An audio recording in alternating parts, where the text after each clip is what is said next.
Oh, a new Smash Bros. Trailer. That's cool.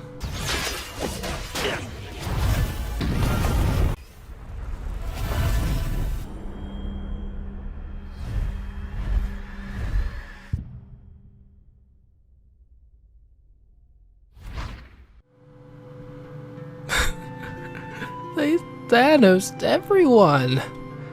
Except Kirby. I guess that makes Kirby the most powerful character in the entire Nintendo canon, then. Huh. You know, I guess it does make sense. That would explain why Kirby games are usually pretty easy. Just isn't a character out there that can hope to pose a threat to the Curbmeister. Well, since Kirby is so powerful, I bet he could get through an entire adventure with an arm tied behind his back. Oh wait, no, even better, without jumping. Yeah, that could be interesting. Let's look into this. Is it possible to beat Kirby's Return to Dreamland without jumping?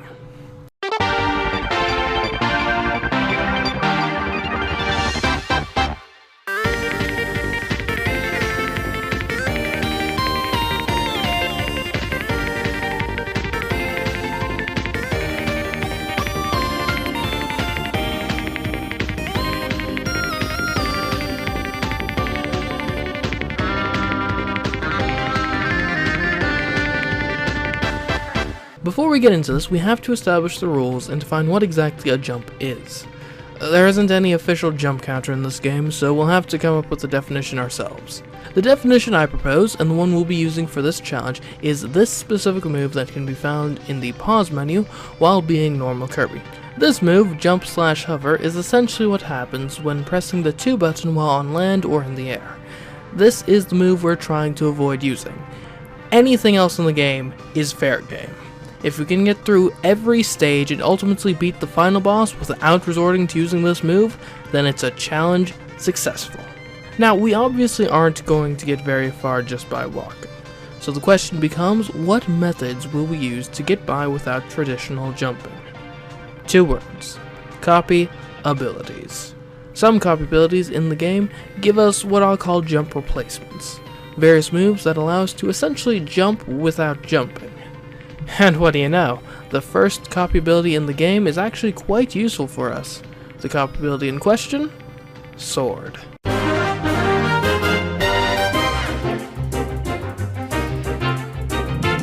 The sword copy ability has 2 moves that we're interested in. The first of which is the upward slash.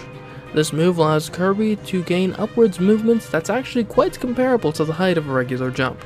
With this move at our disposal, we should be able to clear most simple platforming challenges with ease. As for the second move, it also has some utility. The drill stab allows us to easily cross gaps that are 2 Kirbys wide. It also gives us some invincibility frames, which can prove especially useful during boss fights. Overall, while Sword does give us some close parallels to a regular jump ability, it's not quite as good in all circumstances. It gives us the option of upwards movement or good forwards movement, but not both at once. And the moves it does give us have entirely predetermined distances that they travel, which gives us less flexibility compared to the regular jump. But overall, it's a decent all-arounder replacement for our jump that we should be able to get some good use out of. So yeah, as soon as we get ourselves a sword, we should be in pretty good shape for the near future. That is, if we can get a sword. Let's jump into Cookie Country Stage 1 and talk about this. Our problem here stems from the fact that this game feels the need to force us to learn the entirely optional skill of jumping before it lets us anywhere near a copy ability. These pits are its means to do so. They're too wide to dash across, and once you're inside, the only logical thing to do is press that oh so alluring 2 button to get out. But we can't do that. It would mean that the run dies in the first level. Nay, at the first real obstacle. I will not have it. I was hoping that I wouldn't have to resort to it so quickly, but it seems that the time has already come to unveil my secret weapon. Multiplayer. You see, in Kirby's Return to Dreamland, up to 4 differently colored Kirbys can work together to solve their problems. It's like Mass Attack, except in a normal Kirby game. What matters to us now is the fact that one Kirby can suck up and then spit out another Kirby. This allows us to cross these gaps without jumping even once. Having overcome the jumping tutorial, it's a straight shot to the sword copy ability, and with our new armament in hand, we can proceed through the level without incidents. Until we get to this obstacle. The flying tutorial. This barrier is designed to be slightly too tall to get over via jumping, thus forcing the player to learn how to fly. Unfortunately, since our upward slash gives us about as much height as a regular jump, we also can't get over it. But not to worry, we can pull out multiplayer again. In this game, Kirby can ride atop another Kirby. Using this mechanic, we should be able to get that extra bit of height we need to overcome this wall. There is one problem though. The only way to get off the Kirby that you're riding is by jumping, which obviously we can't do. But there is another way. In Kirby's Return to Dreamland, players other than Player 1 can join in and drop out at any time. If we have a Kirby drop out while Pink Kirby is riding it, then we're left with a Pink Kirby slightly in the air and fully able to perform an upward slash, and with that little boost, we can make it past this obstacle. Our next obstacle in this level doesn't take long to appear. Before us is a key, and these are evil. The reason being that once you pick up a key, all your moves performed with the one button go away and are replaced with throwing the key. This means that we can't use any of our jump replacements while holding a key, or any other object in the same vein. What we end up having to do is throw the key ahead of us and then run after it using our abilities. In this particular case it's not that difficult, but this is certainly a mechanic that could cause us trouble in the future. After that obstacle, the last thing we run into of any note in Stage 1 is the Ultra Sword, which, given its lack of ability to grant us a jump replacement, we simply ignore and finish the level. Stage 2 only has one particularly interesting obstacle. What you're supposed to do here is jump while holding the cannon to get the next part of the level to appear. Unfortunately, we can't do that. So what I did instead was have Yellow Kirby hold the cannon, then have Pink Kirby upward slash into a cannonball. Getting hit by the cannonball sent Pink Kirby even higher, high enough to reach the switch by slashing their swords through the blocks. And there we go, on to Stage 3. Here we run into this massive cliff. It is way too tall to upward slash up. It's even too high to get up by using another Kirby as a stepping stool. It's too high to get over with a stack of 4 Kirbys. What we ended up having to do is get a sword for the top and bottom Kirbys in the stack. I'd perform an upward slash with the bottom Kirby, then while in mid-air, I would drop out with the Kirby directly beneath the top Kirby. At this point, with the top Kirby freed from its ride, I'd perform an upward slash with it and overcome the obstacle. After that, we can finish the stage by relying on tactics we've already established. Stage 4 then features the exact same obstacle, but this time I found a better way past it. I discovered that when performing an upward slash, the move can be used again before hitting the ground. As it turns out, the move's cooldown takes less time than it takes to perform the move and fall all the way back down to where you started the move from. This allows us to fly infinitely using the sword copy ability. This discovery is a game changer. And hey, what do you know, it's time for the boss. As it turns out, Whisperwoods isn't all that difficult even when you can't jump. And with that, Cookie Country is cleared. On to Raisin Ruins. Now, before we continue, I would like to mention the fact that this challenge fundamentally changes the way you play the game, and makes nearly every level significantly more difficult than it otherwise would be. That being said, I don't have the time in this video to talk about every single hurdle we come across. So going forward, I'm only going to be talking about particularly novel or difficult challenges. That doesn't mean that the rest of the game is easy, but I do need to be a bit selective about what I talk about here. That being said, Raisin Ruins doesn't get all that interesting until Stage 2. This stage features water, and while this may look like a jump, it's activated by pressing up on the D-pad, so by our rules, it's not a jump. that's actually all I have to say about Stage 2. Stage 3 is noteworthy for introducing us to two new copy abilities, the first of which is Tornado.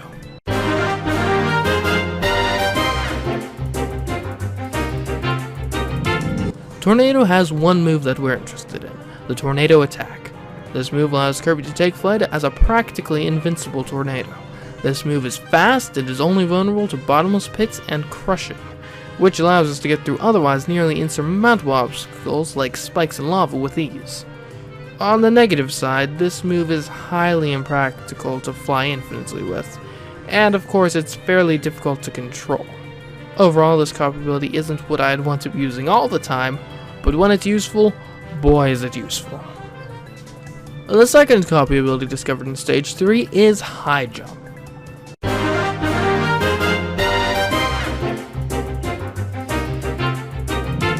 Now, I know what you're thinking. Really? High Jump? I thought this was supposed to be a no-jump run. What gives? And to that I say, High Jump is a distinct move from the regular jump and is activated with the 1 button. So by our rules, it's legal. The question is then, is it useful? Well, High Jump allows us to, jump high. There's not much else to it. On the plus side, this ability allows us to fly incredibly easily, and can get a significant amount of height very quickly. On the downside, that's about all it can do. We do not have the ability to jump low with this copy ability, nor do we have any means of attack aside from jumping and diving, which leaves a lot to be desired. It's got a certain set of skills, and while it may not be the best set of skills under all circumstances, I can almost guarantee it'll be useful at some point. With Stage 3 being practically built around these two abilities, we don't run into many issues and can move on to Stage 4. After spending way more time on Stage 4 than I care to admit, I learned one important thing. When a player other than Pink Kirby goes off screen and gets teleported to Pink Kirby, they keep holding whatever they were holding at the time.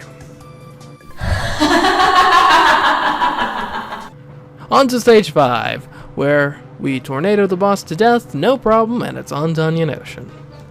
Now, I thought Onion Ocean would be pretty easy since it's mostly water levels, and you can't jump underwater anyways. Boy, was I wrong. I found that the best way through Stage 1 was with Tornado. This was because of all the spikes and lava in the level, and I should probably explain why those are such a problem. The issue stems from the fact that in this run we live and die on our copy abilities. Our problem here is the fact that touching spikes or lava always makes you lose your copy ability. Adding insult to injury is the fact that if our copy ability then touches the spikes or lava, it's immediately destroyed, which more often than not means we need to restart the level.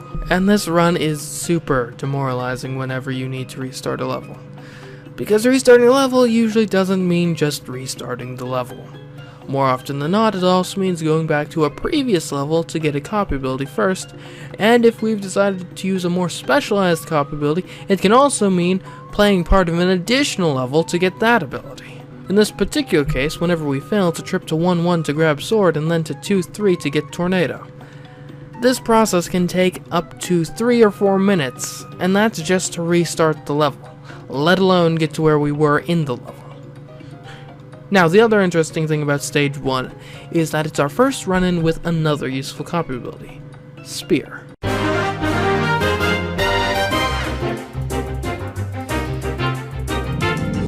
Spear only has one move that helps with our mobility, but it's a good one, the Spear Copter. What this move allows us to do is fly much like Tornado, but in a much easier to control way. Like Tornado, however, this move is nearly impossible to fly infinitely with. This is because the Spear Copter is a move which must be charged for a few seconds before you can use it. This also means that we can't react quickly when using Spear, which can be a problem if we're put under a time crunch. Overall, Spear gives us the most precise jump replacement in the game, and can be incredibly useful when being slow and methodical is an option, but can fall flat when we have to improvise or act quickly. Anyways, we are able to finish Stage 1 by using Tornado, and can get all the way to Stage 3 before hitting another roadblock. But first, let's talk about something I discovered in Stage 2. Fire and water aren't completely useless!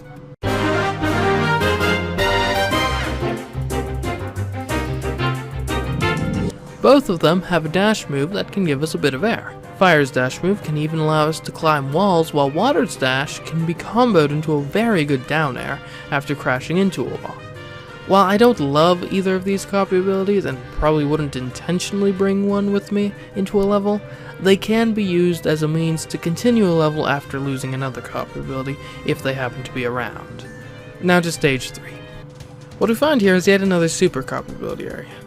And this one is quite tricky to get through by ignoring the super ability on account of the tall obstacles under low ceilings.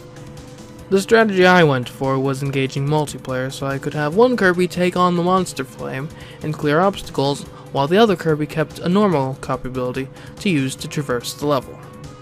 This is actually a strategy I had employed in previous levels, but here there were some complications, or rather one massive complication. Bottomless pits. This area is absolutely filled with them. Now, alone they wouldn't necessarily be so bad, but when paired with a bunch of thin platforms, they become a nightmare. With a jumpless Kirby stranded on such a small platform, it gives us limited options as to where we can get the off-screen multiplayer teleport to go to. Even the successful attempt wasn't all that pretty. In fact, let me just show you it.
Nothing else in Onion Ocean can really hold a candle to that. So let's move on to White Wafers. Stage 1 isn't anything special, but it does introduce us to one last useful copy ability. Fighter.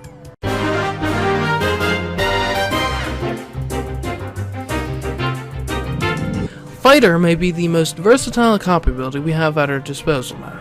The uppercut is quite similar to the upward slash we have with Sword. We also have a very useful dash attack in the form of the flying kick, which gets us both a lot of distance as well as a decent bit of upwards movement. Both these moves also give us a very generous amount of invincibility frames, and finally we get a good down air attack that allows us to bounce off of enemies and damage them while doing so. This move is especially useful against bosses. Add on top of all of this, the huge variety of solid moves that Fighter gives us for combat, and we've got probably the new best all-around copy ability, and definitely the best copy ability for boss fights. Our next highlight is Stage 4, and boy is it a doozy. The midsection of the stage features these ice cannons, which require quite precise movement as well as juggling a French horn to avoid. And then we run into another super copy ability section, and once again we get to deal with tall obstacles under low ceilings. Hooray! Now, Snowball is a bit easier than Monster Flame to deal with, since using the ability actually gives you some progress through the level.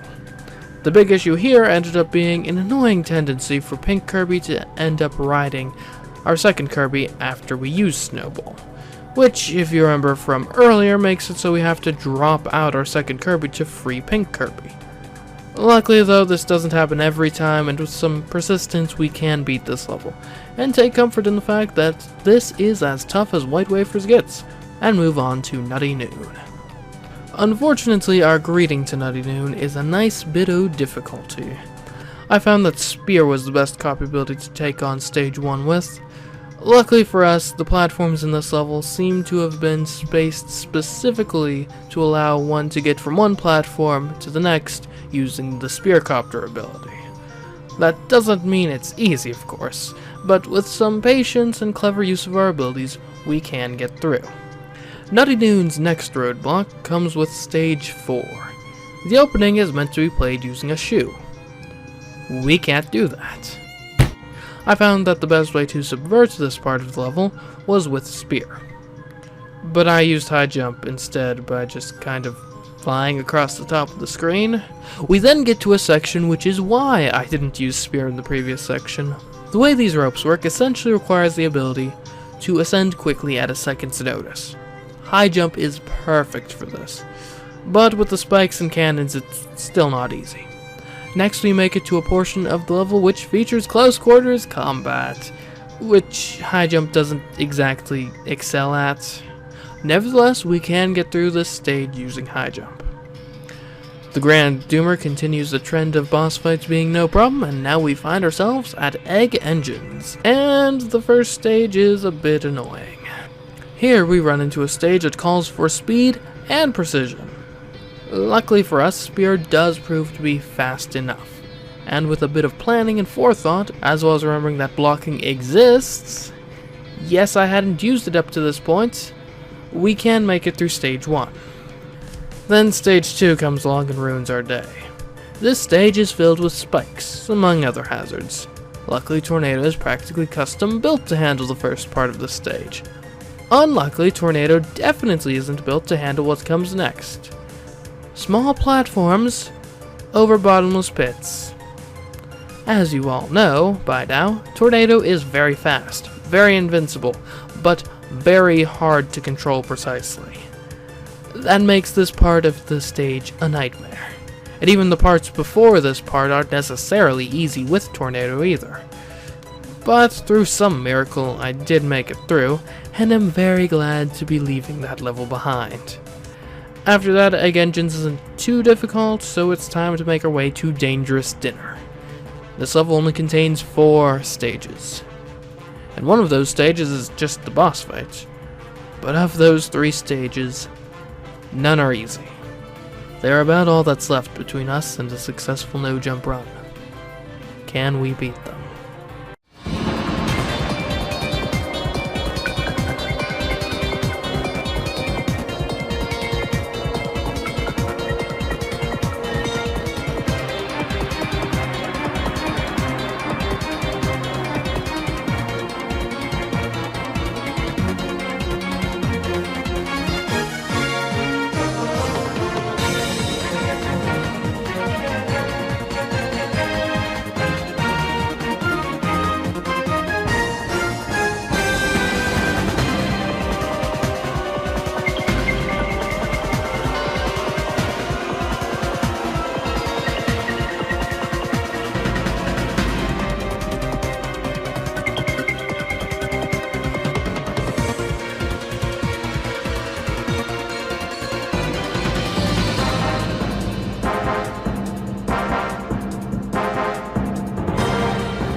Finally, every level beaten.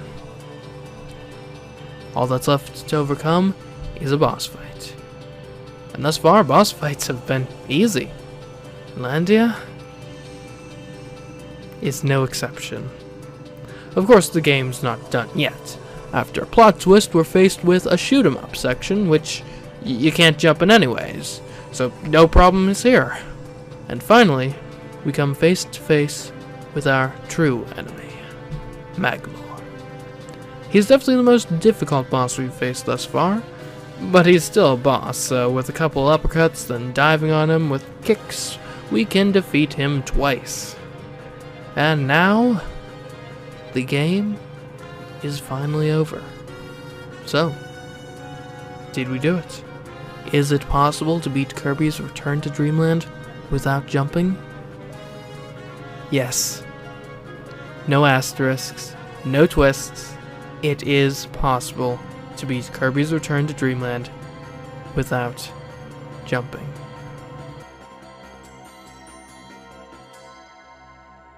I hope you're enjoying these challenges. Now, if you would, I'd like a brief moment of your attention, because we are in the middle of a launch campaign for an exciting piece of merch that if you like these videos here, I think you'll quite enjoy. The Evil Key plushie. Yes, now you can own my greatest arch nemesis, which you'll see a whole bunch more of in this video. There should be links all around, so go to gimmeswag.com to claim yours before September 27th, because once that date occurs, we are closing up shop and we are not taking any more orders. This is a limited run product, so if you want one, don't miss out, order it now. Well, well, well. I thought I might never live to see this day, but it finally happened. Kirby has gone full 3D, and it is glorious. Perhaps my new favorite Kirby game, in fact. That or The Amazing Mirror. I'll need some time to simmer on it and make up my mind properly. But anyways, point being, the game is great.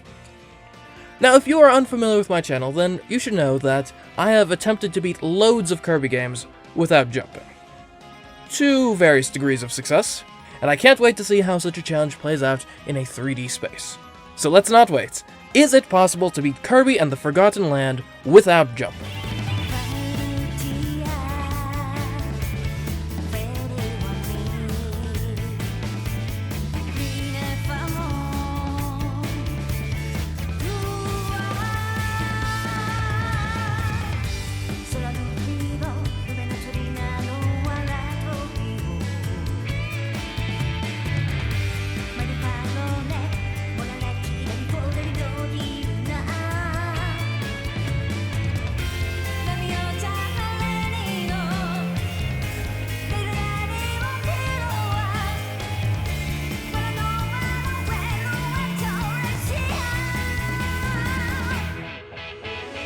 Okay, now before we start exploring this new world, we need to establish what exactly we mean by not jumping. I'm defining specifically and exactly the moves jump and hover as the moves we're borrowing for this challenge. We are not, however, just outright banning any use of the A button, so we can still, for example, talk to people and use moves outside of standard jumping, like the slide or later upward slash, without breaking our rules. I hope that's clear and acceptable to you all. Honestly, it would have just felt wrong to me if our rules had somehow ended up banning the upward slash, which is a move that has served us so well in the past. Anyway, outside of jumping and hovering, we can use any mechanics present in the game to hopefully make our way all the way through the game to the final boss and see the credits roll. Now let's get started. Our favorite pink puffball awakens on a mysterious beach, and we get to, for the first time, experience Kirby gameplay in 3D. Moving's all good, we can still inhale, blocking and dodging is present, and swimming seems pretty straightforward. Okay, let's venture into that jungle. Here we encounter the game's jumping tutorial. Now typically, encountering a jumping tutorial without a copy ability is game over for one of these challenges.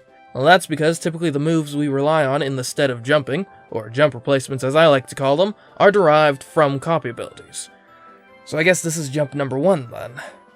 But not so fast. This is 3D Kirby, need I remind you, and Kirby's dodge has been greatly upgraded for the 3rd dimension. See, when you dodge now, you actually gain a little height with this little hop here, which acts as a small jump replacement. I highly doubt its meager height alone will be able to get us through the rest of the game, but for this obstacle specifically, it works just fine. Next, the game gives us a bit of a taste of combat just before the hovering tutorial. But fear not, before that hovering tutorial, the game kindly gives us access to a copy ability. Sword.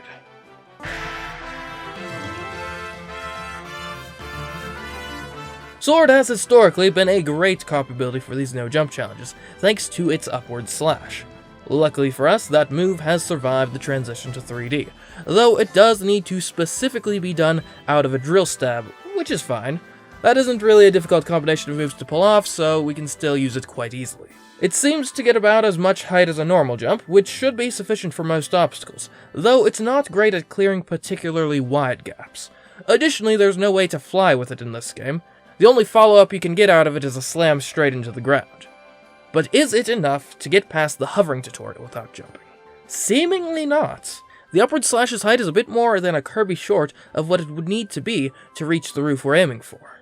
I looked around to see if maybe we could use a short platform somewhere as a stepping stone to the roof, but they were all too far away to be of use. Part of the issue is that the drill stab always stops at the edge of the platform you're standing on, which is great if you're trying to not fall off a ledge, but not so great if you're trying to maximize the horizontal movement of your jump replacements. That's what normally happens anyway. But this barrel is a bit different. This part right next to the wall, for whatever reason, doesn't stop your drill stab from going off the edge. That allows us to activate the upward slash in midair, closer to where we're trying to go. Which still isn't enough to get us onto the roof. But it is enough to land us on this sign right next to the roof. From there, we can dodge onto the roof, thus overcoming the obstacle. We're then presented with another terrace of the roof to get to, which is again just out of reach of an upward slash. Subverting this one is a much simpler matter though. You just have to upward slash from the nearby railing. I then foolishly trade my sword for bomb, which doesn't have any jump replacements. Luckily we don't need any to get to this garage and experience our first taste of this game's chief gimmick, mouthful mode. In this case, Kirby acquires a car. Now the moves the car has access to is the ability to go turbo and jump. Obviously we'd like to abstain from participating in the latter activity, and luckily for us, at least in this introductory car area, jumping is entirely optional. We dodge our way through the rubble in the next area before blowing up some beasts and meeting with Elfilin and Bendeno Waddle Dee. That marks the end of the tutorial area. So yes, we actually made it through the entire tutorial without jumping this time. I'm liking our odds already. Alright, let's get into the first real level, Downtown Grassland. Here we try out Cutter, which proves disappointing in the jump replacement department. I mean, I guess technically the final Cutter might be able to be used on occasion, but let's be honest, it's not going to. We come across a vending machine briefly, but honestly not much comes of that. We then come across a ledge too high for us to dodge up. It's at times like these that you really wish you hadn't abandoned Sword earlier. But actually, as it turns out, if you get the right angle right near the edge of the world, you can make it up. I won't question it. After some nice flatness, we encounter another mouthful power-up, the Cone. Now the Cone, I like.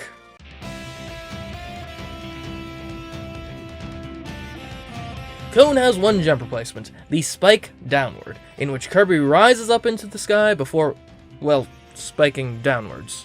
It provides decent height and is a pretty good attack. What more could you ask for? We then have a boss fight against Wild Edge, which goes quite well, and even lets us get our sword back.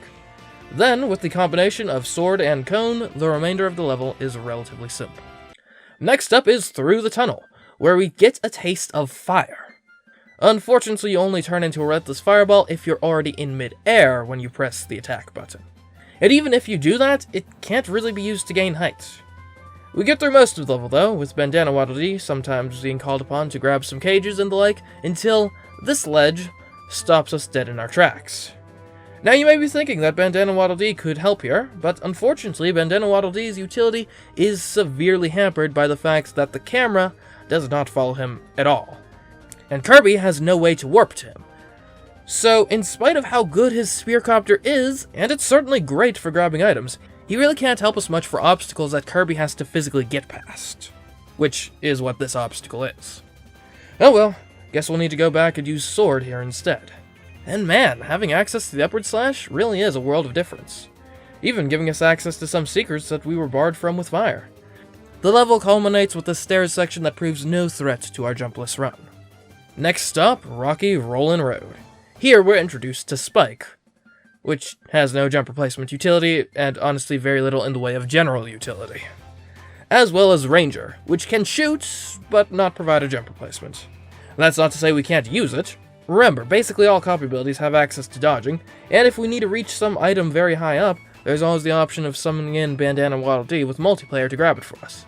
Anyway, Ranger proves sufficient to get us to this car section, which mercifully requires 0 jumps. And we even drove without falling off the edge. Which, as it turns out, gave us a free Waddle Dee. Sweet! I suppose now would be as good a time as any to bring up the captured Waddle Dees. If you're familiar with the 3DS Kirby games, then the captured Waddle Dees are effectively this game's stand-in for Sunstones or Code Cubes. You need a certain amount of them from each world to unlock that world's boss. Additionally, the more you get, the more establishments you unlock in Waddle Dee Town. The ways you can get them are by beating levels, finding them hidden within the levels, and fulfilling unique objectives in each level, which vary significantly, whether not falling off a certain part of the level, as we just saw in the last level, leading ducklings to their mother, or a myriad of other tasks. Now obviously some of these Waddle Dees will be unable to get without jumping, but there are so many of them, and a lot of them we can get with only minor detours, or by just playing the game how we were normally going to anyway. So I don't think it would be all that interesting to bring them all up in this video. For right now, I'll only mention captured Waddle Dees if either it becomes difficult for us to get enough of them to progress, or I might mention some specific ones if the process of getting them is particularly interesting. But do know they exist, also know we aren't going to be focusing too much on them, because they're relatively easy to get, usually. Oh, also, treasure roads are a thing. These are short challenges built around the use of a specific copy ability or mouthful transformation that reward you with money and rare stones upon their completion. Rare stones are used to upgrade your copy abilities, so obviously we're going to want to pick up at least a few, and we do just that.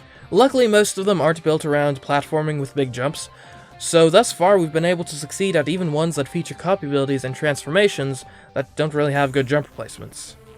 It's never mandatory to beat any specific treasure road, and we're definitely not aiming to fully upgrade every copy ability, so there's really not that much pressure associated with them. I'll just kind of be doing them as we go along, and if any of them turn out particularly interesting, I'll bring it up. But really, we're going to be focusing mostly on the main levels for this video. Like a trip to the mall, which is actually an incredibly easy level. You can tell because of the fact I ran around using Needle for the first half of it. We then switched to a more reasonable copy ability to finish it up. That unlocks the Brawl at the Mall, where we face Gorimondo. And this fight really hits home how useful Kirby's dodge really is for combat. If you time it right, you even get some bullet time for a counterattack. So all in all, my assessment of the Gorimondo fight jumpless is that it's more interesting than Kirby no-jump boss fights normally are, but certainly easier than Market. Out of the way, out the way, oh my. Before moving on to the next world, we take the chance to upgrade Fire to Volcano Fire, which is certainly cooler, but isn't any better in the jump replacement department. Now, as for that next world, it's a very water-themed world, which is a bold choice for a game with no underwater gameplay whatsoever. I guess we'll see what it's like then. So like I said, Kirby and the Forgotten Land does not have underwater gameplay at all.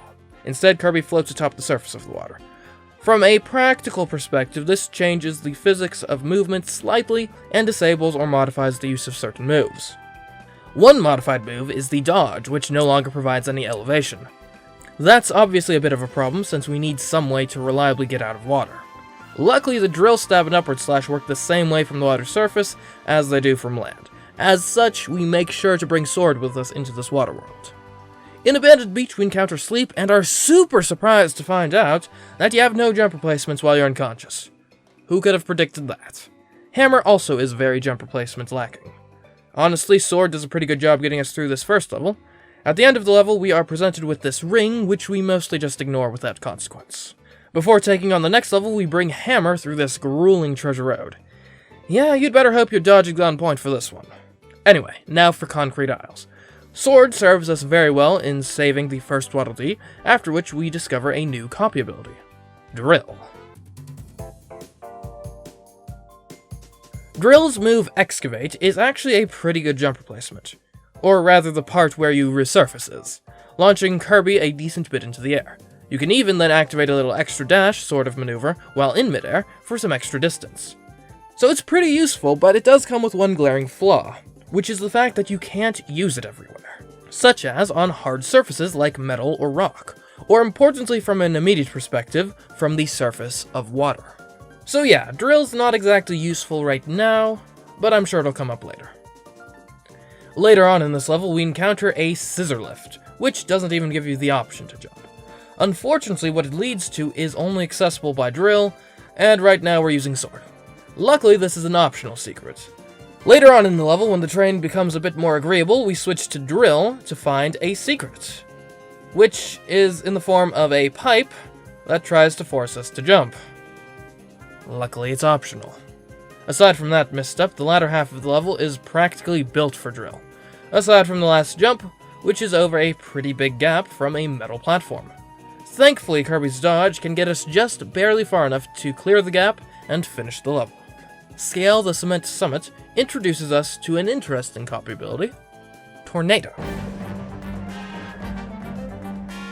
One could make the argument that Tornado doesn't actually have any useful jump replacements. I mean, the act of turning into a tornado gives a bit of height, but not even as much as a dodge does. And yes, Tornado can't gain height in a meaningful way, so in general it's not a great copy ability for jump replacement purposes. But what Tornado can do is preserve height. If you direct your tornado off a ledge, it more or less maintains the same height as it had at the beginning of the move. This means that if we ever find ourselves needing to cross a large gap where the side we're trying to get to is of equal or lower height compared to the side we're coming from, in that instance, Tornado can shine. For this level though, we just use it to cross some spikes before immediately switching it out for sword, and then the arch mouth. And just so you know, the arch segments we can play entirely normally. Fast Flow Waterworks is a pretty annoying level, mostly because of the fact there is a bunch of water, which means we have to keep sword basically the whole way through. You pair that with the fact that the flowing nature of the water can make it difficult to recover your copy ability if you lose it, and yeah, this one took a few attempts. Eventually though, we run across a secret little-known strategy called not getting hits, which proves surprisingly effective. The stairs part was pretty fun though. And what do you know, that unlocks the boss, Tropic Woods, which fire makes short work of, just like in Pokemon. Next is the first level of the third world. No, not that third world, alright, come on, this isn't a channel about geopolitics, it's about video games. Anyway, that level is Welcome to Wonderia, which introduces us to Roller Coaster mode, in which you can't jump at all. Yay! We also get to use the Water Balloon mode, in which you can technically jump, boo! But there are so many refill spots here that you never have to. Yay! That's awful. Anyways, next up is Circuit Speedway. Getting through this level is a relatively simple affair with sword, until you get to the last car race, that is, which finally features a mandatory jump in a car section. Yeah, I tried just driving off this cliff sans jump, and it didn't work.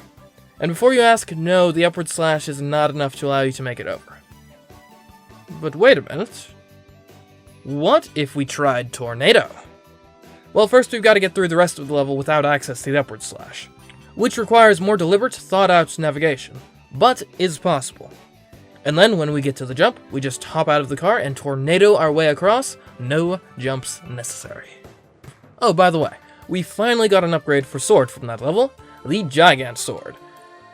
The Gigant Sword has a slightly higher upward slash, though it's such a marginal difference that it almost never matters in practical use cases. The Giant Sword's block is also improved, though at the expense of removing dodging entirely from its moveset. So it's not a straight-up replacement for sword, but certainly does have its use cases, like boss fights. Invasion at the House of Horrors is next, and features this light bulb section, which is a real pain because we at some parts have to leave the light bulb behind on account of it not having any good jump replacements, leading to us wandering around bottomless pit-littered areas in total darkness. But believe it or not, that's not the worst of it. That honor goes to this timed platforming section, in which we feel the pain of Kirby's bouncing twice in his dodge. But ultimately, dodges are what we have to use here because upward slashes are simply too slow.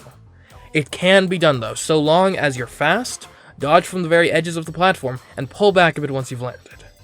Nothing else in the level really can compare to that obstacle. Then the Wundaria Parade is a relatively simple affair, wherein we use all 3 of our main jump replacement copy abilities. And the boss fight with Clawroline is a fun time with Noble Ranger. Before moving on to the next world, we take part in the Meta Knights Cup at the Colosseum, which Gigant Sword absolutely annihilates.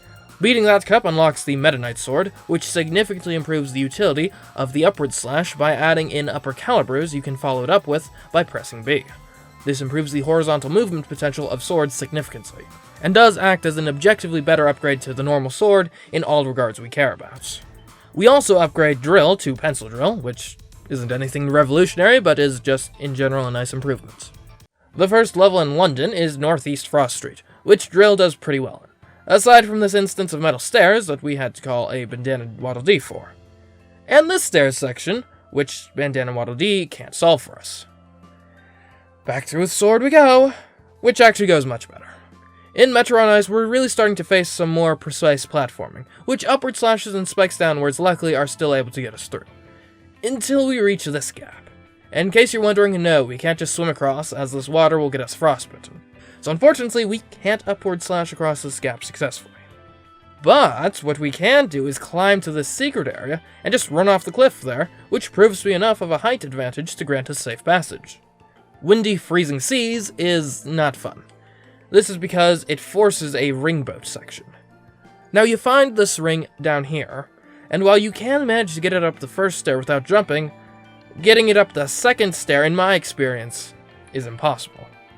Just due to the height difference. Try as you might, the second stair is simply too high for you to be able to suck up something from down below to get it up there. So unfortunately, that seems to be one jump required to get the ring. Or is it? Look guys, honestly I have no idea how I managed to get this to happen, but as I continued to throw myself against the wall, trying to get out of this pit without jumping, somehow, during one of my times I spit out the ring, it actually got caught on the edge above me outside of the pit. Again, I don't know exactly what precise geometry caused that to occur, but it did, and that let us progress through the level without jumping in this instance. Unfortunately, the boat section that is immediately thereafter does require one jump for you to dismount out of the boat, and that one, as far as I can tell, there is no way to subvert. Then later on, we are faced with this massive gap, which, as we know, Sword isn't exactly great at dealing with. We do know that Tornado is good at dealing with it, but I don't have Tornado and it's not anywhere in this level. What is in this level is Fire. With Fire, we can actually use its Fire Dash ability to go across the gap and land on the second platform of this cliff over here. Now, Fire can't do anything to get up further on the cliff from here, but luckily we are just close enough here to summon in Bandana Waddle Dee, who can then helicopter his way to victory. That just leaves a mini boss rush left before the world's main boss fight. And honestly, the highlight of this level is probably the patience required from this vending machine section. Anyway, now to fight King DDD. Like all of the other boss fights, it's not jump heavy, so Volcano Fire works just fine for defeating him completely jumpless. Now, for the next world. Starting with the wastes where life began. Getting this first Waddle Dee without jumping requires a bit of sacrifice, or damage boosting as you might call it, but it is possible. Rings come up a few times in this level, but aside from that first time, we mostly ignore them, and finish the level pretty easily. Searching the Oasis has this fast-paced, relatively tricky Waddle Dee section, which almost traps us. Luckily, Bandana Waddle Dee is there to save the day. Also, lots of water spraying, but nothing requiring jumping. Olive Mall, staff side, actually goes quite a bit better than I had expected. The platforming never becomes crazy, and while it may look like you have to jump to insert the mouthful items into these walls, that's actually not the case. This is because you actually gain a slight bit of height in the process of spitting them out, which is just enough to break through the walls. Moonlight Canyon starts off interestingly, to say the least. It begins with us scaling a cliff face. At least the initial few terraces are a small enough increase in height for the upward slash to have no trouble scaling. This one, though, is a different story. Its height is reminiscent of those platforms from the hovering tutorial. As such, none of our 3 different types of swords is able to overcome the obstacle with their upward slashes. And upward slashes are still the highest jump replacements we have access to. Still, the only recourse we have in a situation like this is to try and find some higher ground to platform our upward slashes from, and in this case, the only thing that comes even close to filling that bill is this rock, which seems too far away to actually be of use. It's certainly too far for normal and gigant swords. Meta Knight Sword might have more of a shot with its upper calibers, but ultimately, either you position yourself in such a way that you go off the rock with your drill stab, in which case you make it to the cliff but without the height necessary to make it up, or you perform your drill stab so that it stays on the rock, granting you sufficient height, but stranding you too far away to actually make it to the cliff. Unfortunately, there is no way to get the best of both worlds here. But what can be done? This is the best jump replacement we have. Well, yes, that's true. But that doesn't mean we can't modify it. Like by patronizing this Waddle Dee's establishment to make it faster. What, you don't get how upping our speed is supposed to help us here? It's quite simple, really. We need this move to travel a further distance, and the distance something travels is a simple function of the speed at which it's moving multiplied by the duration of time it moves at that speed for.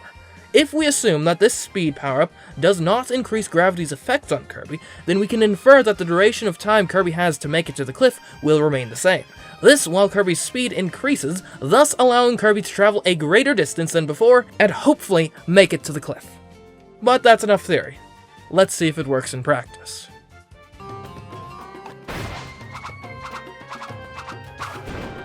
Yes! We made it! Thank goodness.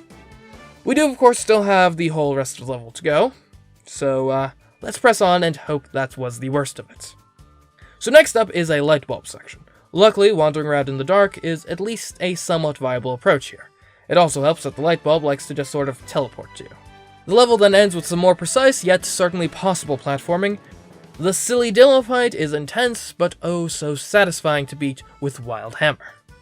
That unlocks the 6th and final world. Its first level, Enter the Fiery Forbidden Lands, is where we get to try out our newly upgraded Double Drill. And really, it does great work here, leading to us uncovering many a secret and collectible. Conquer the Inferno Road is a relatively simple romp with sword, until we get to this little boat section at the end, that is.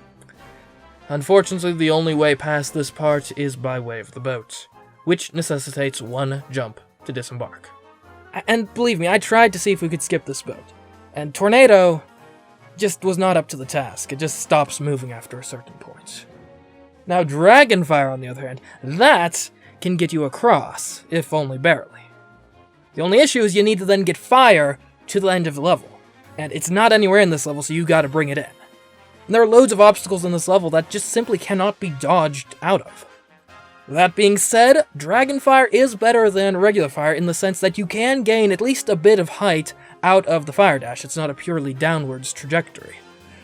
Which means, if you have perfect, and by perfect I mean just downright near perfect, angles of attack on all of these jumps, you can technically use Dragonfire to get past them. Get it all the way to the end of the level, subvert the boat section, and come out of here 0 jumps required. Burning Churning Power Plant is next on the chopping block. It's quite fast-paced fun, and requires a bit of outside-the-box thinking to get by certain of its conveyors, but ultimately, it's of no real threat to our run. Gathering of the Beast Council is a boss rush, and therefore, easy, right? Wrong. Yes, the boss fights are little more than a formality, but the in-between sections are where they get you. Take, for example, this car section, which would have required a jump if not for the car's propensity for teleportation. Or these cliffs, which are just too high to scale with upward slashes. The first, at least, can be cheesed a bit by applying some speed and activating your upward slash from this nearby rock, similar to what we did in Moonlight Canyon, though it's a lot harder to get on this rock than it was there. Unfortunately, there are no helpful rocks we can stand on to aid us in reaching the second cliff. I know those rocks over there might look promising, but they're firmly invisibly walled off from us. And don't even get me started at this pipe mouth section, which is, for the first time in the whole game, mandatory, and requires 1, 2, 3 jumps to get through, bringing our total to 5. And for the Beast Pack's final stand, we start this level off with the fairly standard sword routine. but soon find that this room traps us on account of this platform being too high to upward slash onto. Luckily, these nearby canisters give us the stepping stone we need to get up without jumping. This vending machine section is quite fun, and then this boat section has me quite worried. Luckily, this boat ends up getting destroyed, so we don't have to worry about disembarking. Unluckily, this room doesn't have any canisters in it to help us escape. I even try summoning in Bandana Waddle Dee to help us out, but for some reason, he can't actually get through the door. So is this jump number 6? Not so fast. There was an enemy just outside this room that could give us Tornado. And with Tornado instead of Sword here, we can easily Tornado across from this platform to the one with the exit. Then, after some arch fun, we replace Tornado with Drill. Now our goal becomes to get to this cone by way of this I-beam. It's an incredibly precise jump, especially for the somewhat clumsy drill to have to make, but after several attempts, it proves possible. Unfortunately, as it turns out, the I-beam is made of metal, so we can't drill again from there to make it onto the platform the cone is actually on. And it's certainly too high for us to be able to dodge up onto. But that doesn't mean we can't dodge anyway, and just swallow the cone mid-dodge thanks to the slight height boost that dodge gives us. And with the cone swallowed, the last bit of the level falls easily jumpless. All that remains is to fight King Dedede, and Leongar, and Fecto Forgo, and Fecto El Phyllis. Certainly some very nice, dramatic, compelling, cinematic fights even. But ultimately, why would you need a jump when you've got dodge rolls and semi-trucks? Oh. Really? As part of the coup de grace for this final boss, they slip in a quick-time event jump in the final cutscene?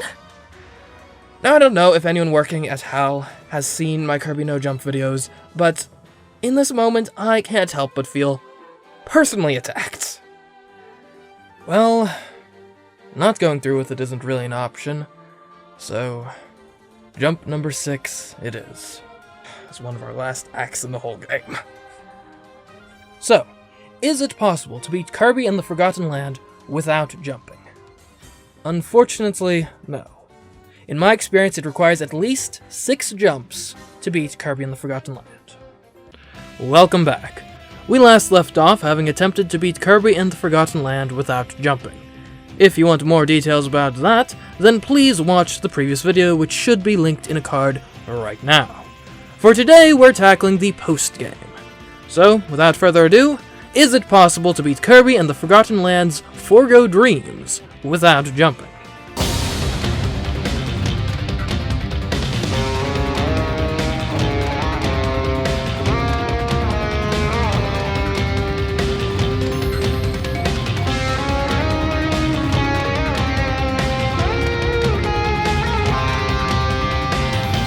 You saw the last video, right? So you know the rules. We can't jump or hover. Now let's actually get into these levels. The first level is Forgo Plains, which sets up our expectations going forward pretty nicely. The levels we'll be facing here consist of remixes of parts of levels from the worlds in the main campaign. They are of course changed with respect to things like enemy placement, but are geographically for the most part the same. It's also worth noting that in each level there's about 50 pieces of Leongar's soul, give or take, to be collected. If we want to prevail, we need to beat 6 levels while picking up 250 of those lost soul fragments, all without jumping. And in many respects, that is the main meat of this post-game content. It really is the natural endpoint of Kirby and the Forgotten Land's design philosophy of linear exploration. I will be showing footage of each fragment I collect, and keep a counter going on screen as to how many we've gotten thus far, as well as specifically talk about any of the more difficult or otherwise interesting ones to get.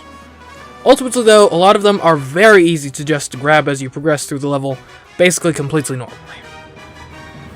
As for this first level, these nails here require temporarily switching out from sword to hammer, and then we come upon the hovering tutorial. The barrel we had used here previously has been replaced with a bench, which is still high enough for us to use it as a platform to allow Meta Knight's sword and the upper calibers to get us onto the roof and pass the hovering tutorial jumpless.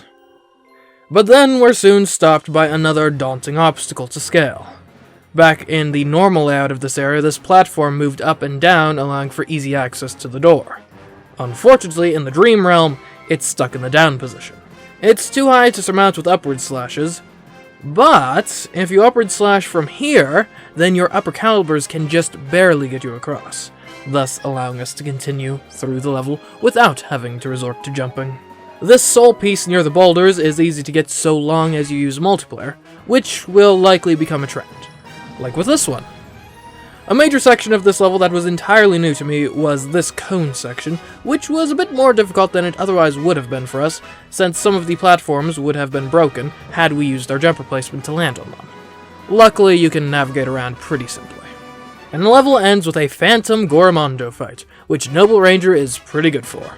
So, exiting our first level, we have 0 jumps and 42 pieces of Leon's soul collected. On to the next one.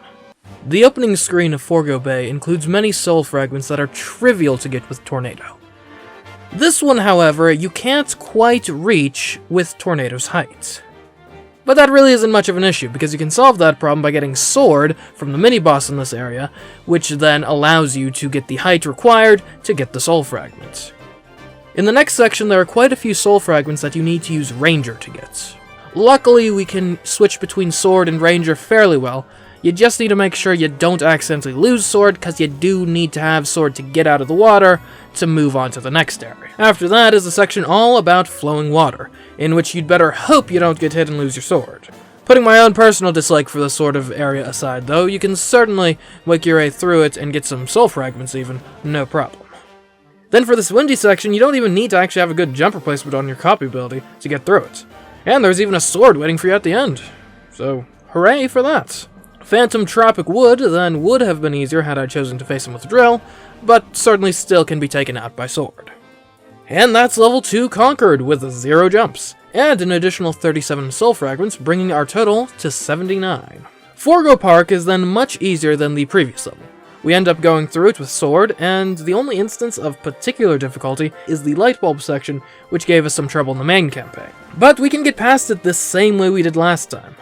Ultimately, Forgo Park costs us 0 jumps, and allows us to snag 46 soul fragments, bringing our total to 125. Forgo Horns heavily encourages the use of drill in the early segments of it. That, in general, goes fairly well, though when we come to this windy section, we do find it advantageous to switch to Needle to grab this soul fragment, and then to Dragonfire, since that's what's available here. This gap at first glance seems tough to get Cone through, until you realize that you can initiate a spike downwards from midair. Then this boat section had me quite frightened for a second given our history with boats. Until I realized it was ringless, that is. Or, at least it is, until it's not. We can get on the boat no problem, but as is typical, need to jump once to disembark. And unfortunately, I am quite certain that you do need to interface with the boat to progress. So that is jump number 1 of our challenge. And as a word of advice, don't use ice to fight Phantom King DDD. Ultimately, we depart Forgo Horns with 41 more soul fragments and 1 more jump. We have 166 soul fragments now. The early parts of Forgo Wasteland go by smoothly with the use of drill, even these mouthful sections at the mall. And then we reach this cliff face. Hitting this bomb block reveals some square stone platforms we can use to scale it. Unfortunately for us, those platforms are hard surfaces that drill can't excavate into. Well, back to the drawing board. Sword is not available in this level, so we have to bring it from outside and keep it the whole way through. It's not quite as immediately convenient as just using drill, but is more than capable of getting through the level, up until the cliffs, and even grabbing all the soul fragments we were able to get the first time around. Even if some of them, like this one, require dragging another copy ability across a whole desert. Still possible, though. Now as for the cliffs, Sword is able to stepping stone up those stone blocks, no problem, and in fact just sails through this section, until these ladders, that is. Remember, the upward slash can only be done from the ground, so when transitioning between these ladders, we have no access to a jump replacement. And just launching yourself off the side of the ladder without a jump is a recipe for naught but falling into the abyss. Quite simply, Sword cannot clear this obstacle. But what else could we even try? Like, Sword is the only thing that's been able to get to this point, and the only thing we can swap it out with right here is Needle, which definitely isn't going to work. Well, I guess we could give Dragonfire a shot. I'll be honest, it doesn't go nearly as smoothly as it did with Sword, but Dragonfire can get through the first portion of the level and get to the cliffs. Once again, getting all of the same soul fragments we got before in the process. Then, as we attempt to scale the cliffs, we're faced with the fact that Dragonfire just simply isn't great at rising such heights with so little in the way of runway. Either you activate your jump replacement facing directly towards the cliff, and crash and burn before you get much of any height, or you face away from the cliff, getting some decent height, but ending up so far away that you can't really leverage it to your advantage at all. But there is a sweet spot. If you face the cliff at just the right angle, you don't crash into it, but rather rise up alongside it, which grants just enough height to reach the next block. From there, rinse and repeat. Although here you can actually skip the entire cliff, which I would highly recommend. Now we've finally reached the ladders, which, with Dragonfire, are a laughably trivial obstacle. But we're not out of the woods just yet. We need to see if Dragonfire is capable of getting us through the remainder of the level as well. We do end up encountering some more very annoyingly placed ladders, but the tactics we've been using thus far with Dragonfire prove sufficient to overcome them. Then we come upon this dark area, which honestly is practically built for fire. And ultimately, Phantom's silly dillo burns easily. We leave the wasteland having added 0 jumps to our total, and having obtained 44 more soul fragments. That puts us at 210 soul fragments going into Forgo Zone. We'll need to pick up 40 more here. We start the level by leveraging Tornado's traversal abilities to go through the level as well as grab a bunch of soul fragments, which would have otherwise been quite the challenge to obtain. Then, when given the opportunity, we switch to Dragonfire, which ends up facing this annoying ladder, which we had to get by with Dragonfire back in the main campaign. Luckily, it's still just as possible here. It's also great for this conveyor area, especially when paired with Bandana Waddle Dee, dealing with collecting things that are easier gotten with more fine control over your jump replacements. And finally, we do loads of combat in flat arenas, sometimes using mouthful abilities, and occasionally riding a roller coaster. We end up collecting 44 soul fragments from this level, and all without jumping. And finally, Forgo Land is a level comprised of just 3 boss fights, which Noble Ranger Kirby annihilates without even the temptation to jump. So, is it possible to beat Kirby and the Forgotten Lands' Forgo Dreams without jumping? Technically, no. We did have that one disembark from the boat, which I do qualify as a jump, though your mileage may vary. Man, No Jump Kirby might be my new favorite way to play Kirby now. I mean, it's just such an interesting challenge, and also adds some much needed difficulty to your standard Kirby experience. And honestly, I haven't had enough yet, so today, let's continue our Kirby No Jump journey by finding out together, is it possible to beat Kirby's star allies without jumping?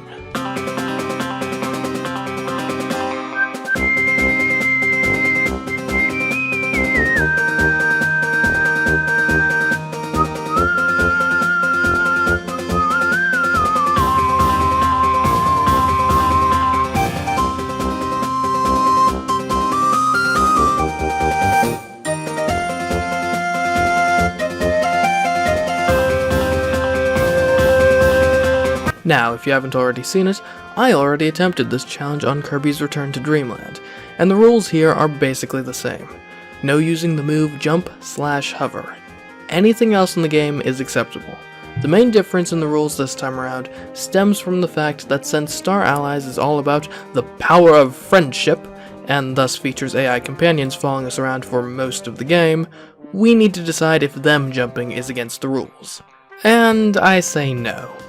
Our friends can jump to their heart's content, so long as no human-controlled characters jump, we're good. So yeah, just like last time, our first priority is getting a copy ability that yields us a jump replacement. So let's start level 1 and get on that. Oh, we can't get past the jump tutorial without jumping.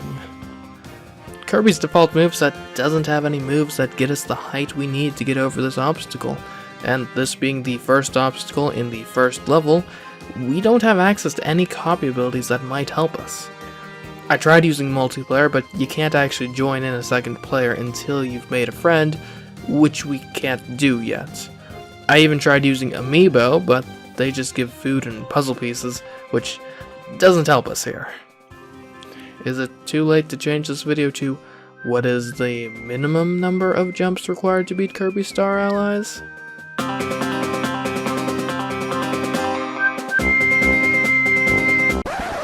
Okay, we don't need to go through that again. Unfortunately, it would seem that this first jump is unavoidable. And the second one.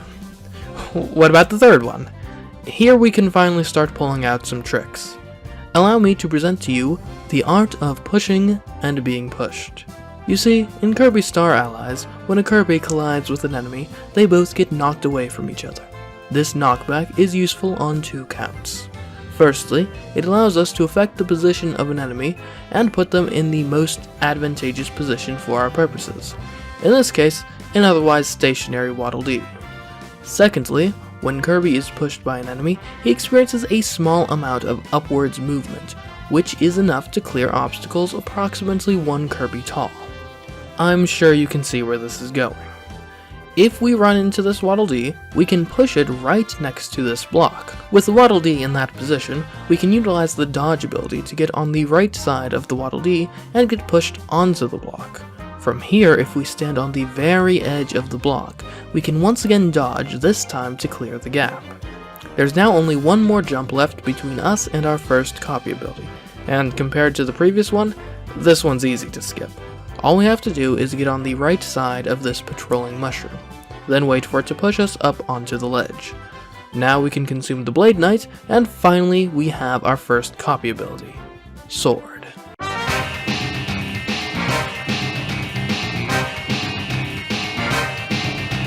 Sword gives us access to the upward slash and drill stab, as well as a few other useful moves, but these two are our bread and butter with Sword. The upward slash allows us vertical movement comparable to the height of a regular jump, while the drill stab can get us over relatively small gaps with ease. On the surface it seems about the same as it was in Return to Dreamland. However, there is one major difference this time around. We can't jump infinitely with it anymore. We can use it while in the air in order to cross somewhat long gaps, but no matter how hard I tried, I couldn't manage to gain or even maintain height in the long run. It's still useful for clearing simple platforming challenges, but no flight is sure to be a drag going forward. Moving on with the level, our next major obstacle is the flying tutorial. It's slightly too high to get over with a single upward slash, but I found that if you spam the move while holding up and right, it is possible to clear the flying tutorial. Not long after the flying tutorial comes these chain things we have to grab, and guess what? They're just out of reach of an upward slash no matter how many times I spam it. Luckily, if you do a down attack immediately after an upward slash, you perform a sword dive, which, before diving to the ground, gives us the extra height we need to pull on a chain and reveal a ladder that's even higher up.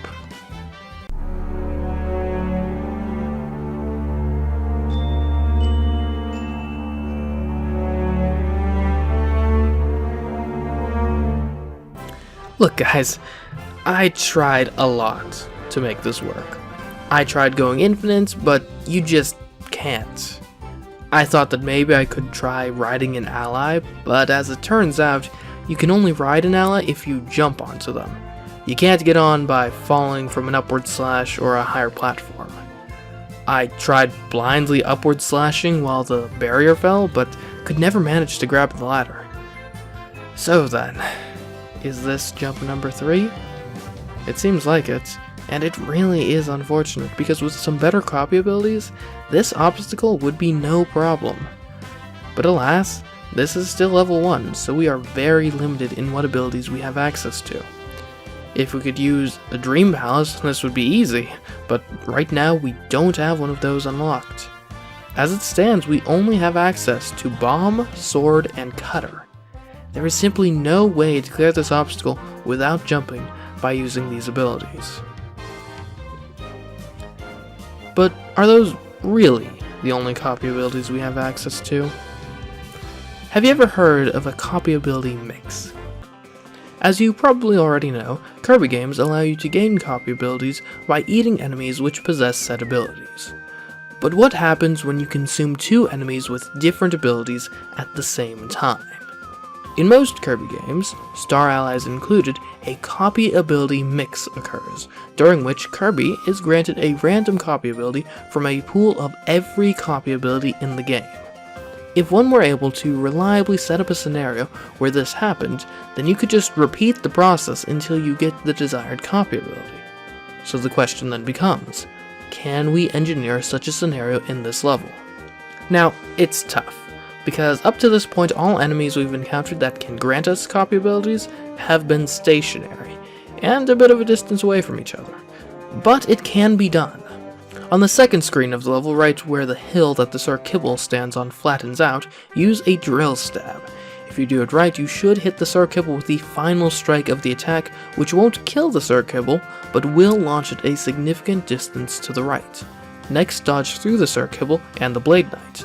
Once on the right side of the Blade Knight, run into it twice, making sure that you let the invincibility frames wear off before running into it the second time.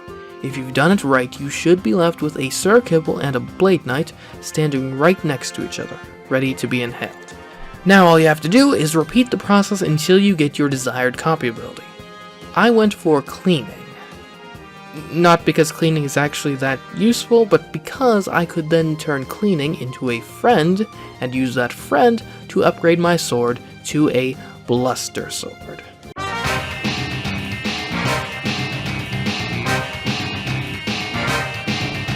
Bluster Sword is amazing. It's basically the Luigi backflip of this game. With Bluster Sword, we get the entire moveset of Sword, except all the moves give us greater mobility. Example 1, the Upward Slash, which now shoots Kirby way higher than before. Also, this Upward Slash actually does allow us to fly infinitely. The Drill Stab now goes much further than before as well.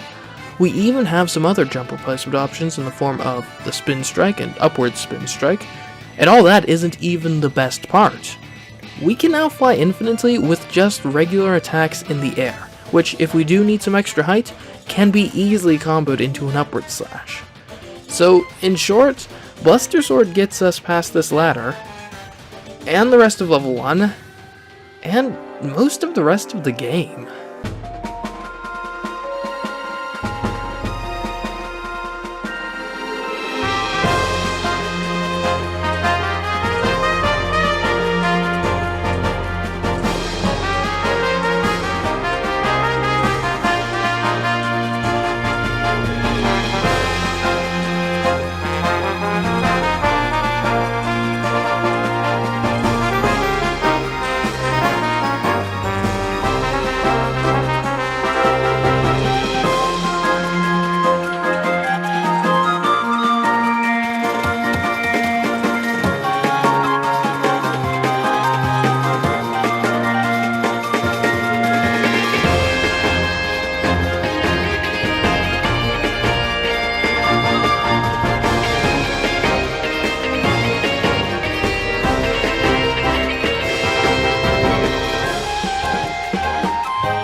So yeah, Bluster Sword makes all those levels not only possible, but easy. We're now left with only 5 mandatory levels that can be considered challenging. Friendly Field, Heavenly Hall, Planet Earthfall, Gembadra Base, and Kirby Star Allies. These 5 levels can't be solved with Bluster Sword alone, so we'll need to take a closer look at each of them. Let's start with Planet Earthfall. Planet Earthfall is a mostly peaceful, fall-themed level featuring leaves, chests, cleaning dudes, and an old enemy of ours. Something with evil fused into its very being and components. That's right, I'm talking about keys. If you're unacquainted, the reason these keys are such a pain is because when you're holding one, your attack button, you know, the button we use to activate our jump replacements, instead throws the key, meaning we can't achieve upwards mobility while holding a key. To make matters worse, it seems that Kirby's been skipping Arm Day since Return to Dreamland. I mean, just look at this pitiful throw. And if that wasn't bad enough, our old enemy keys have teamed up with a new foe in this level. Slopes.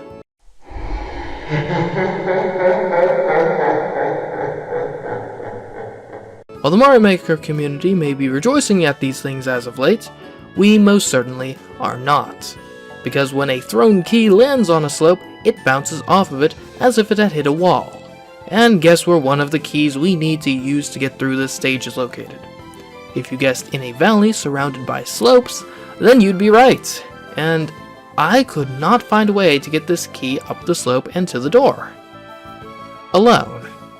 Luckily for us, the old trick of having a second player hold the key, then be teleported to player 1, still works.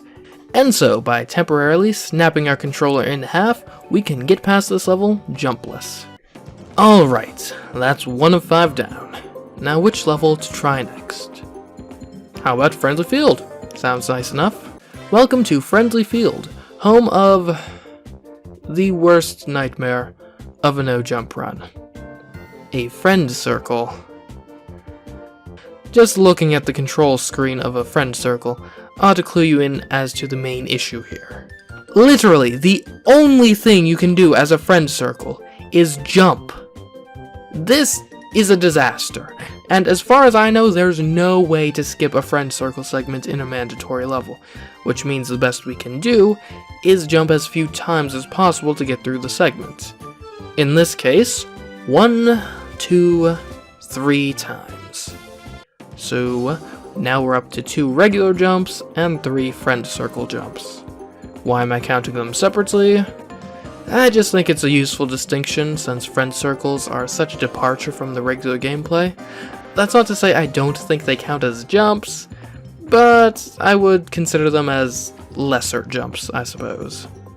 Moving on, I suppose it's time to reveal that friend circles are the issues in Heavenly Hall and Jumbadra Base as well, leading to 1, 2, 3, 4, 5, 6, 7, 8, 9, 10, 11, 12, 13, 14, 15, 16, 17, 18, 19, 20, 21, 22, 23, 24, 25, 26, 27, 28, 29, 30, 31, 32 more friend circle jumps. Which brings us up to a total of 2 regular jumps and 35 friend circle jumps, going into the final challenging level, which actually happens to be the final level of the game for once. Kirby Star Allies. Here we are. Our final challenge, the fight against Void Termina. Our biggest issue here occurs during phase 1 of the fight, when Void Termina is in his, Colossus form. During this phase of the fight, one of Void Termina's attacks is him jumping and sending out a shockwave in all directions. Normally you would avoid this attack by jumping, but we can't do that. Instead, we just take the hit and hope we can deal enough damage quick enough to end this phase before we die. And we can. This doesn't leave us with much health going into the next phase of the fight, but that phase has a bunch of food in it, so we can heal to just about full before continuing the fight. All future phases drop the jump attack, which means unless you count these QTEs in the finale as jumps, which you shouldn't, because, does this look like a jump to you? We can beat Void Termina without adding any more jumps to our total. But let's not let the joy of overcoming the final boss without jumping overshadow the fact that, as unfortunate as it may be, it is not possible to beat Kirby Star Allies without jumping. As far as I can tell, the minimum number of jumps required to beat Kirby Star Allies is 2 regular jumps and 35 friend circle jumps. Okay, so you know how I normally have like a paragraph here at the beginning, justifying to some extent why I'm making the video? We don't have time for that. So we're just going to get right into it. Is it possible to beat Kirby Triple Deluxe without jumping?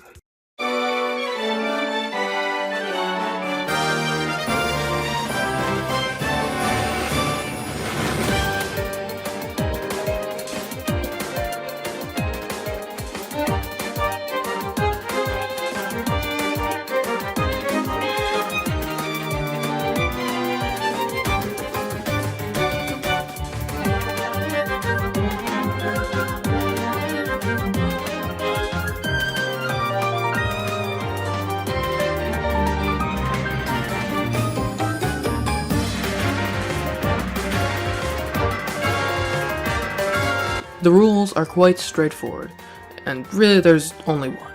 We are not allowed to use the move jump/hover. Our goal is to beat the game without ever using this move.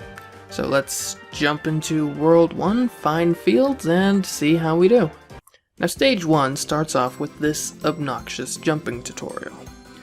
Unfortunately, since we're a regular Kirby right now without any copy abilities and therefore no jump replacements, we already have to resort to jumping 5 times. Not the best start of a no-jump run. Now, if you've seen any of these Kirby no-jump videos before, you know that the most important thing for us right now is getting our first copy ability. And we're close now. We just have to get over this one Kirby high ledge, and a sword is ours. Luckily for us, if we run into this Waddle Dee from earlier in the stage, he'll start walking straight toward the ledge. With a bit of patience, we can find out that the physics in this game are different from Star Allies, and that getting hit by an enemy doesn't give us enough height to climb a 1 Kirby high ledge. Jump number 6 it is then. But at least now we have our first copy ability, Sword.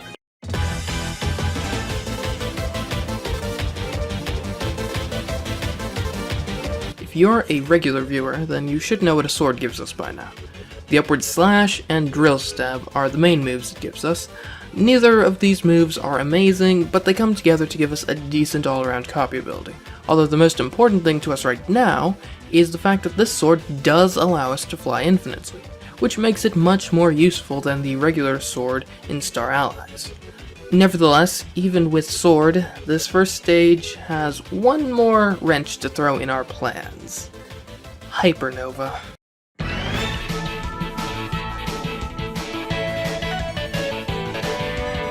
Hypernova is essentially this game's take on the super copy abilities from Return to Dreamland. So, just like them, instead of a wide array of various moves each useful to achieve different things under different circumstances like a normal copy ability, Hypernova has exactly one move. Sucking. This one move has absolutely no jump replacement utility. Worse still, whenever a stage features Hypernova, it is mandatory to get and use it. And without multiplayer, our only real recourse during these sections is jumping as few times as possible. In this case, 1, 2, 3, 4, 5, 6, 7, 8, 9, 10 times, bringing our total jumps coming out of stage 1 to 16. Luckily, stage 2 is a bit more hospitable. The entire stage, aside from one portion, is pretty easy to get through with sword. The one exception is this bottleneck. Because the upward slash has a bit of horizontal movement, it's quite difficult to avoid getting stuck on these ceilings. Difficult, but not impossible, which means we can finish stage 2 without adding any more jumps to our total. Stage 3 is the plaything of our sword, until Hypernova strikes once again. In case you don't know, these things appear about twice every world. Yay. Well, nothing to do but make like Sesame Street and count. 1, 2, 3, 4, 5, 6, 7, 8, 9, 10, 11, 12, 13, 14, 15, 16, 17, 18 more jumps, bringing our total to 34.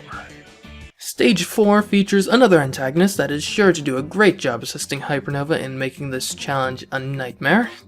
The antagonist in question? Keys. If you're unfamiliar with these dastardly little chunks of molded metal, the reason they're so evil is because when you're holding one, your attack button, which is the button we use to activate our jump replacements like the upward slash, instead throw the key. That means while we're holding one, we can't achieve any upwards movement without jumping. Now this key in particular has to make it up this set of platforms to get to a door that we have to unlock to continue the level. Unfortunately, we can't throw it high enough to get it up these platforms. So I'm not sure what to do. All our key-related problems in previous challenges were solved with multiplayer, which we don't have access to in this game. Is this going to be another 3 jumps? Maybe not. I remember reading some comments on previous videos with good things to say about Whip.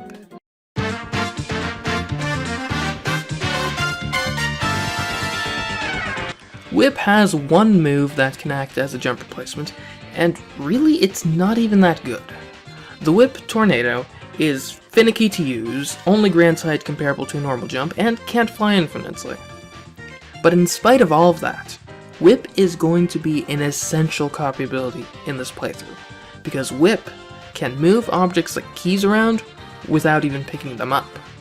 If we're using Whip, we have a jump replacement that we can use while transporting keys. Using Whip, we can get this key up to the door no problem, which allows us to continue the level, fight this boss, and come into contact with another useful copy ability, Beetle.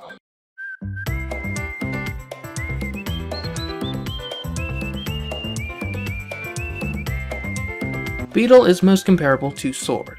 Instead of the upward slash, we have the spiral horn. Instead of the spin drill, we have the rocket horn.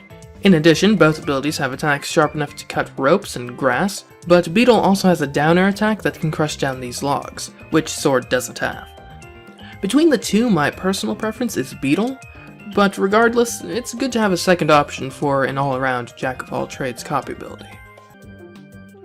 We can get through the rest of the stage without much difficulty using Beetle, although I would like to mention these gauntlets, which in most cases we can't use on account of having to jump to get out of them. Nevertheless, they're not mandatory to use here, so we can move on to the World 1 boss. But first, I need to mention a specific mechanic that I'm sure all of you who left comments that I should have been collecting energy spheres in Return to Dreamland are going to love. You need to collect sunstones to unlock the boss stages in this game. To unlock this stage, we need to collect at least 5 sunstones from other stages in Friendly Field. Luckily, I collected 6 without much difficulty. The sunstones I got were the first one in Stage 1, all of them in Stage 2, the first one in Stage 3, and the second one in Stage 4. The Stage 1 sunstone did require 1 jump to get, but you can't actually advance through the rest of the stage without getting it, so we already have that jump counted towards our total. The third one, in Stage 2, is a bit tricky since we have to use Whip to get it, but since there's a Whip and Sword right next to it, getting this stone doesn't really change how we have to play the rest of the level. So yeah, no real trouble unlocking this boss stage, however this mechanic may come back to bite us later. As for the boss fight itself, it's pretty easy unless we can move on to Lollipop Land, no problem. Stage 1 of Lollipop Land can be easily beaten utilizing Beetle. As for the Sunstones, the first and third stones are incredibly easy to obtain. The second requires getting through this puzzle room, which you're meant to solve using Wheel. Unfortunately, Wheel doesn't have much in the way of a useful jump replacement, so we can't use it here. What we can do is stand at the perfect spot where our spiral horn just barely hits the switch while also getting us onto the 3D warp star. Then once the warp star lands, if we quickly rocket horn, we can barely make it through the door just before it closes. This means we can get all 3 sunstones from Stage 1 without adding a single jump to our total. The first half of Stage 2 is quite easy to get through jumpless as well, and even allows us to nab the first sunstone of the stage without any real difficulty. We also come across another useful copy ability, one which I used to get through this stage: Spear.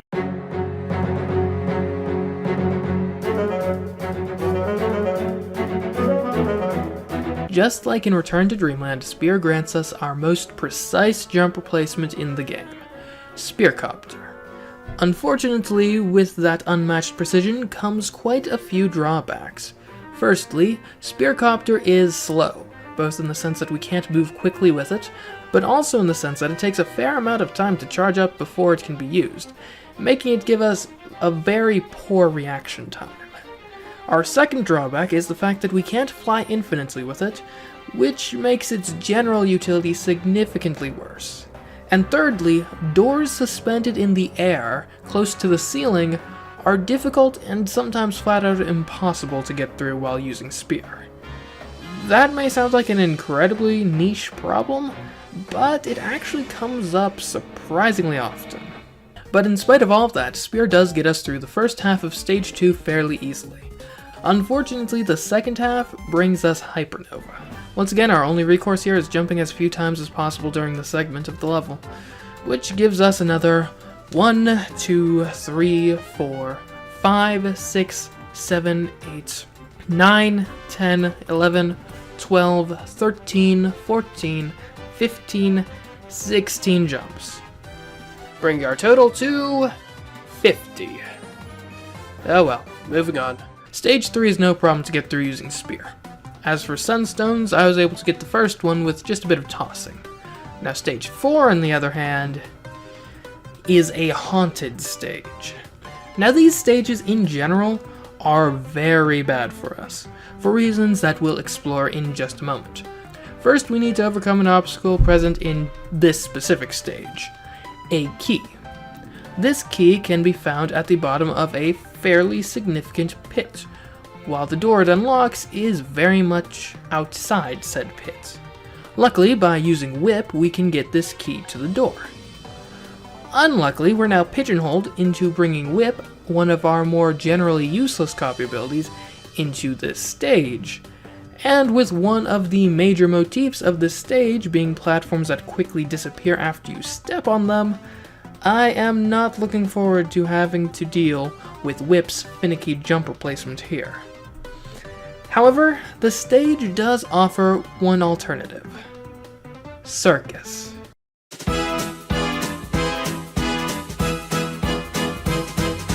Our main jump replacement with Circus is Fire Hoop Jump.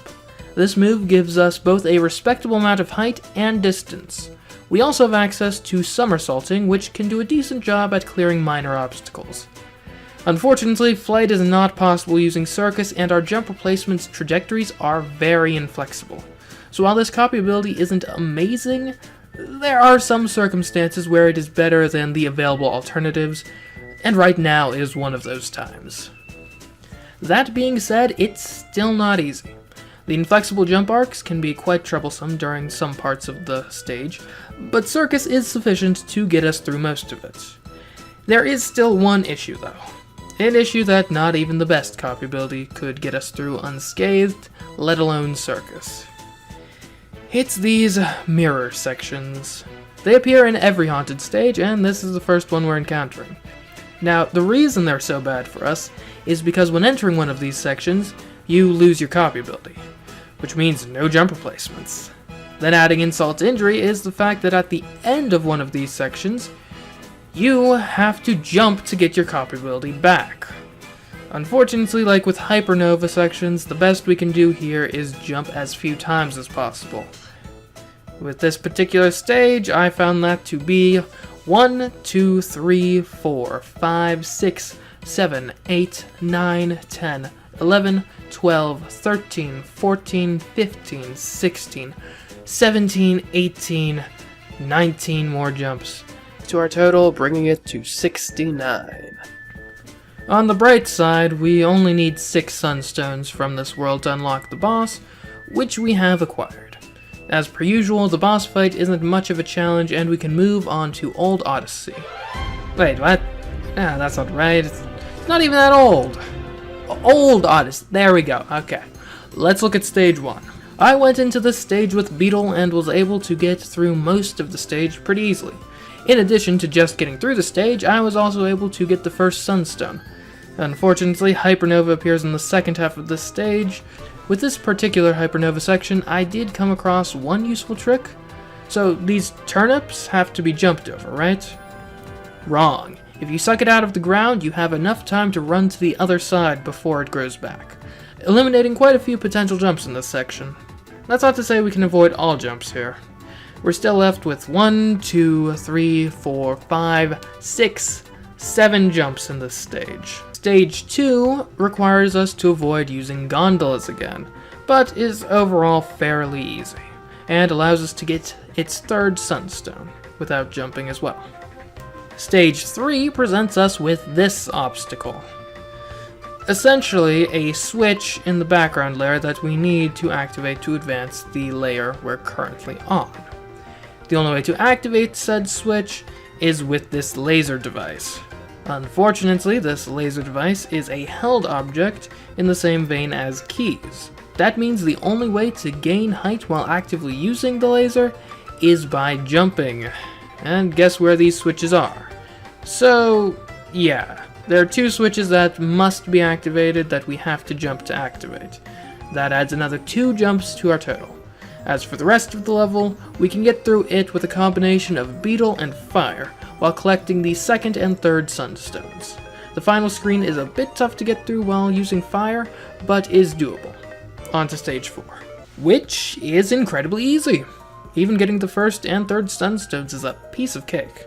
Now stage 5, on the other hand, is also pretty easy. In the first half at least. It features one of the easiest key-based sunstones thus far in the form of its second sunstone, but then it's hypernova time, and while I did use some dodging and the like to cut some jumps, this snowman gimmick is brutal. And so this stage results in 1, 2, 3, 4, 5, 6, 7, 8, 9, 10, 11, 12, 13, 14, 15, 16, 17, 18, 19, 20, 21, 22, 23 more jumps being added to the total. But hey, on the bright side, the boss only requires 7 sunstones from this world to unlock, which is a standard we have reached. And while Krakow is actually a somewhat difficult boss due to the bottomless pits in the area, we can definitely beat him jumpless and move on to Wild World, with our jump total sitting at 101. Taking on stage 1 with Beetle turned out to be a fun, simple romp, which even included grabbing the first and third sunstones, as well as this fun obstacle at the end, and all without any jumping. These Gordos in stage 2 are a bit tricky to get around, though with a good copy ability, not insurmountable. The rest of the stage isn't all too difficult. As for the sunstones, we can get the first and third without much issue. Then we get to stage 3, which is both haunted and features a hypernova section. So yeah, there are a few required jumps here. 1, 2, 3, 4, 5, 6, 7, 8, 9, 10, 11, 12, 13, 14, 15, 16, 17, 18, 19, 20, 21, 22, 23, 24, 25, 26, 27, 28, 29, 30, 31, 32, 33, 34, 35 of them to be precise, bringing our total to 136. The only real silver lining of this stage is that we were able to get the first sunstone in it without adding any more jumps than that. Yay! Stage 4 goes considerably smoother. We do encounter this laser again, but it's completely optional here. Getting through the stage is honestly pretty easy, and we can even grab the second and third sunstones by defeating Blocky quickly and by dodging these snake fire pillar dudes for a bit. Stage 5 is very much cut from the same cloth as stage 4. It is pretty easy to get through jumpless, and while there are quite a few optional things we can't do, the first sunstone in this level is practically a gimme. The boss requires 8 sunstones from Wild World to unlock, which luckily enough is exactly how many we've collected, so we can face the Coily Rattler, which like most boss fights doesn't require any jumping.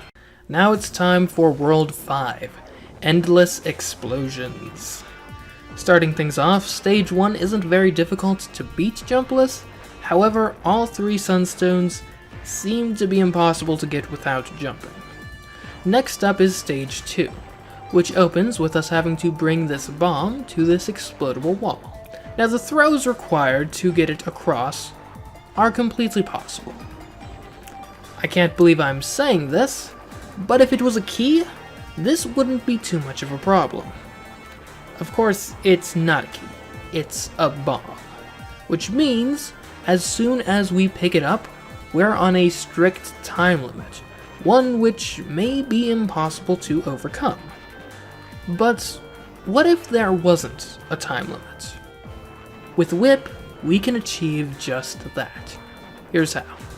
The bomb's timer only starts ticking once Kirby picks it up. If the bomb doesn't come into contact with Kirby, then the timer doesn't start. And moving an object around using Whip's moves doesn't count as Kirby contacting the bomb. So that's what we can do here. We move the bomb across these obstacles using the Whip Tornado, and only actually pick up the bomb once it's more or less in position. So that's one obstacle cleared. Okay, that's screen 1 down. What's next? Oh. Water cubes suspended over lava. That's bad. This platforming setup renders our whip ability essentially useless, since the whip tornado can only be used while standing on a solid surface. As for our movement abilities under these circumstances, ignoring Whip's moveset, they're pitiful, but they work until this moment. If we could just press the jump button, then our Kirby would rise majestically through the air and then into this higher cube. But we can't do that. Instead, we're limited to just pressing up on the D-pad, which yields us this pathetic upwards momentum. Normally, this isn't much of a problem because we would then immediately use our jump replacement to get the height we need. But again, Whip's jump replacement only works while standing on a solid surface, which mid-air is not. Luckily, we do have another option of a copy ability to use here.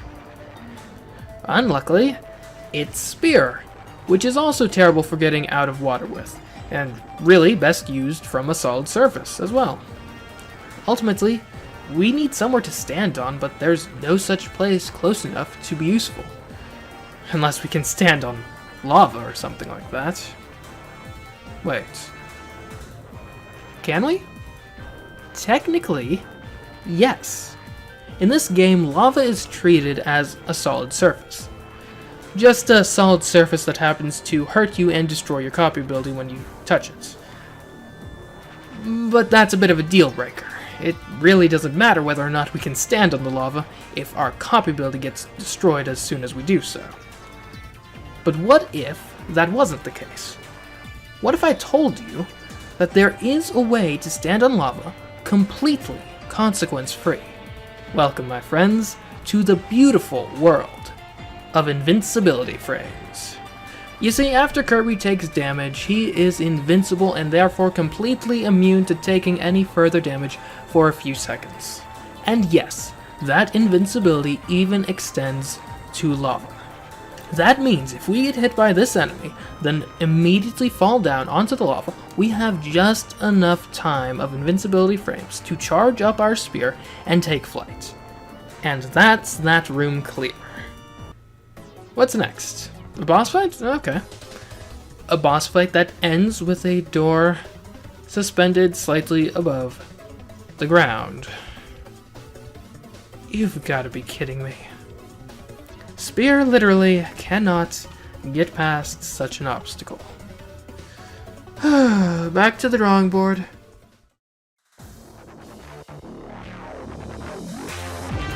Okay, so here we are, back at the first obstacle, the bomb. Now, like I've said prior, this obstacle would be doable without Whip if it were a key. All the throws we have to make are possible, it's just a matter of doing it faster. Maybe it is possible without Whip? I mean, maybe. Let's give it a try.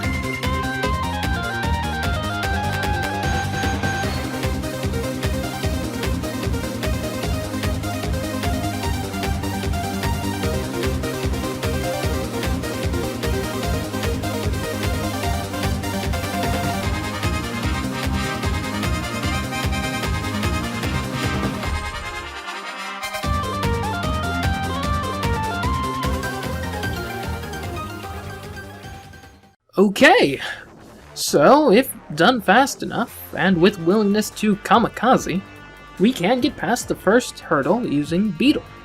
And now that we're taking Beetle instead of Whip or Spear into the rest of the stage, we can get past the previously mentioned obstacles with ease. Although it should be noted that this stage does contain a mild hypernova section at the end, which forces us to use an additional 6 jumps.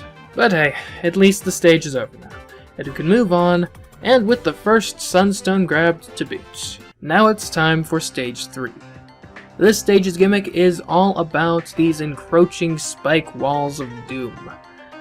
They do one of our least favorite things: put us under a strict time limit. This becomes a problem when we encounter an obstacle like this. It's just a shaft that we must go straight up. Unfortunately, none of the copy abilities we've been using up to this point can ascend the shaft quick enough to avoid our demise via crushing. I suppose it's time we try out another copy ability. One that happens to be local to this very stage, in fact. Fighter.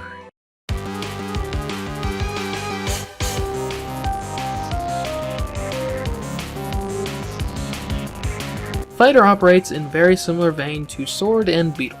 Once again, we have access to a good jump replacement for upwards mobility, this time in the form of the Rising Break. We also gain a decent forward motion focused jump replacement from the Spin Kick. What really matters right now, though, are the subtle differences between these moves and their Sword and Beetle counterparts. For one, the Spin Kick grants upwards movement and not just forwards movement, unlike the dash moves from Sword and Beetle. What's most important now, though, is the Rising Break, which features an interesting trade-off. The Rising Break doesn't just move upwards, it also makes Kirby move forwards a fairly significant distance.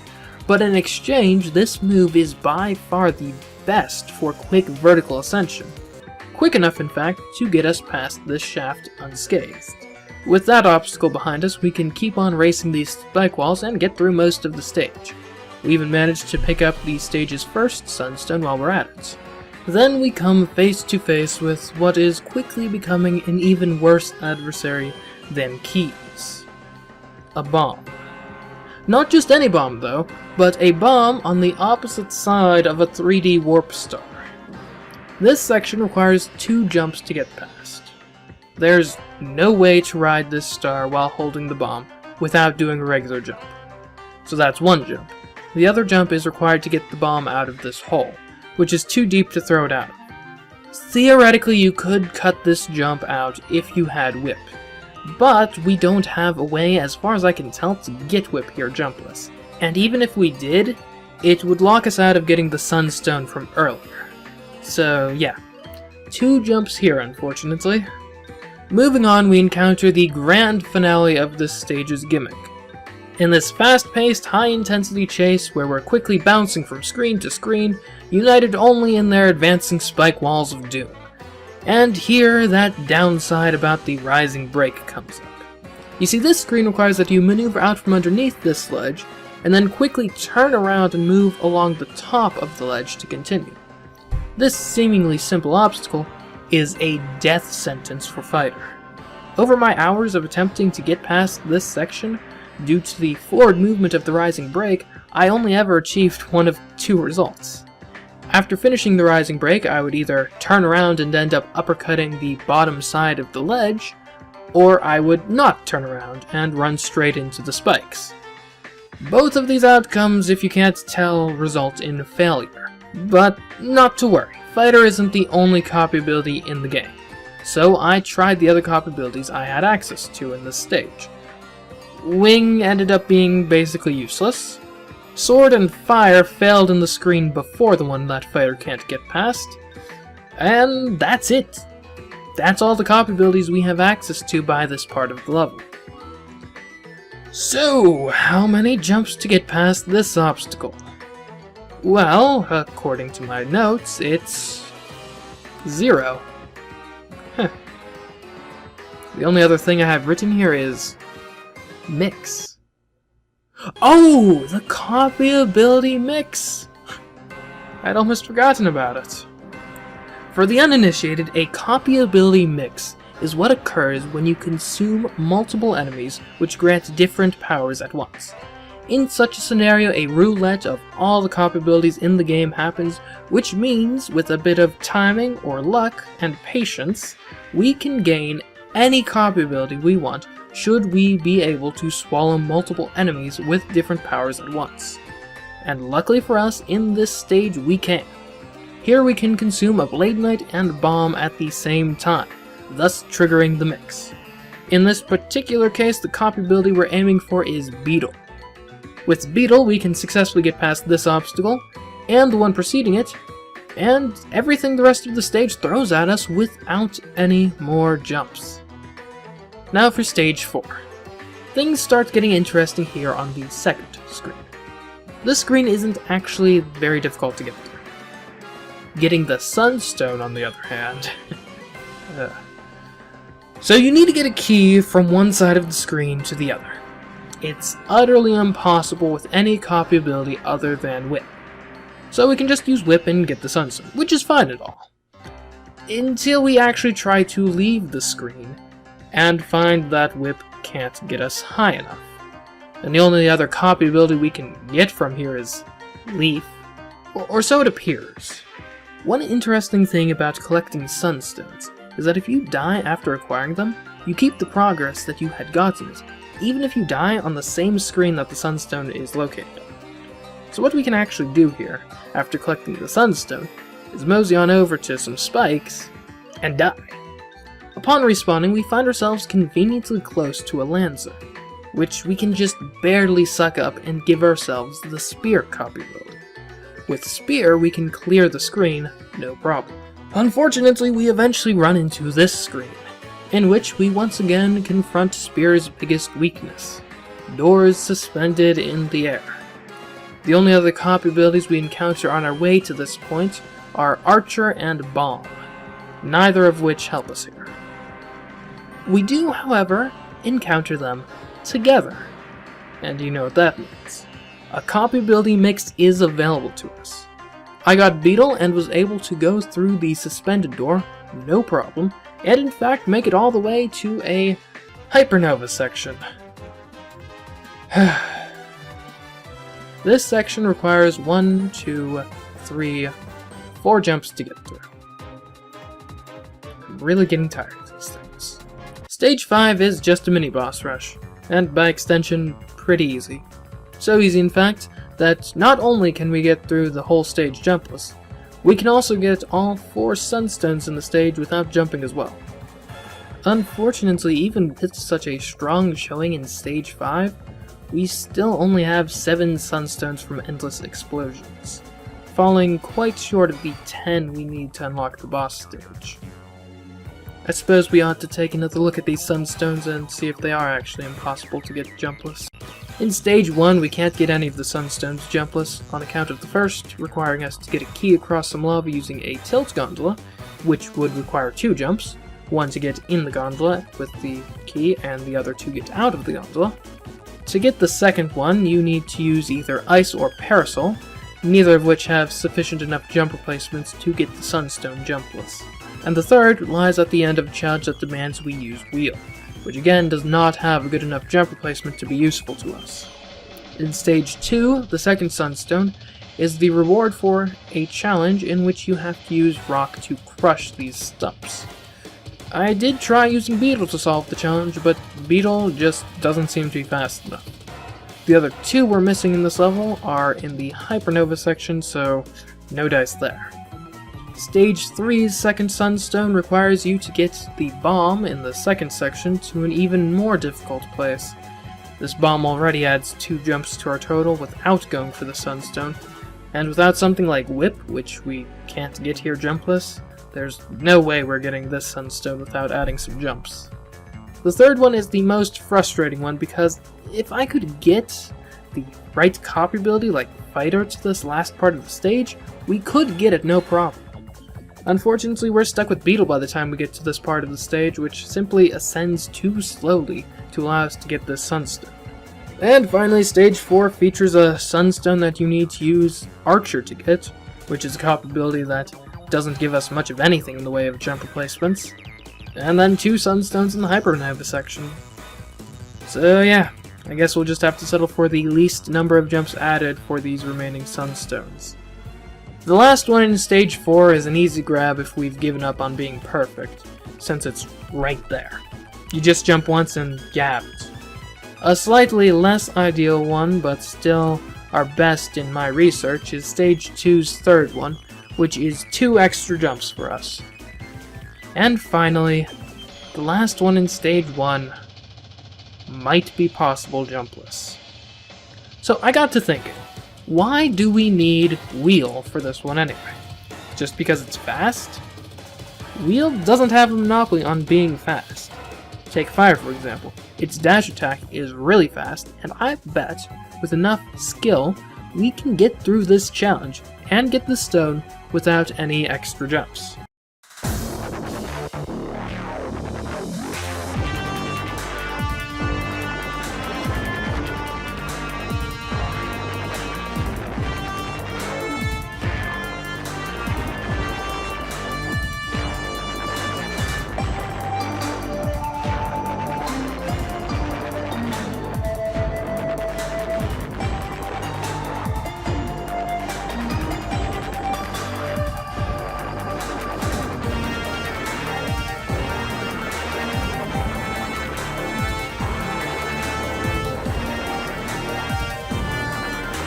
And what do you know?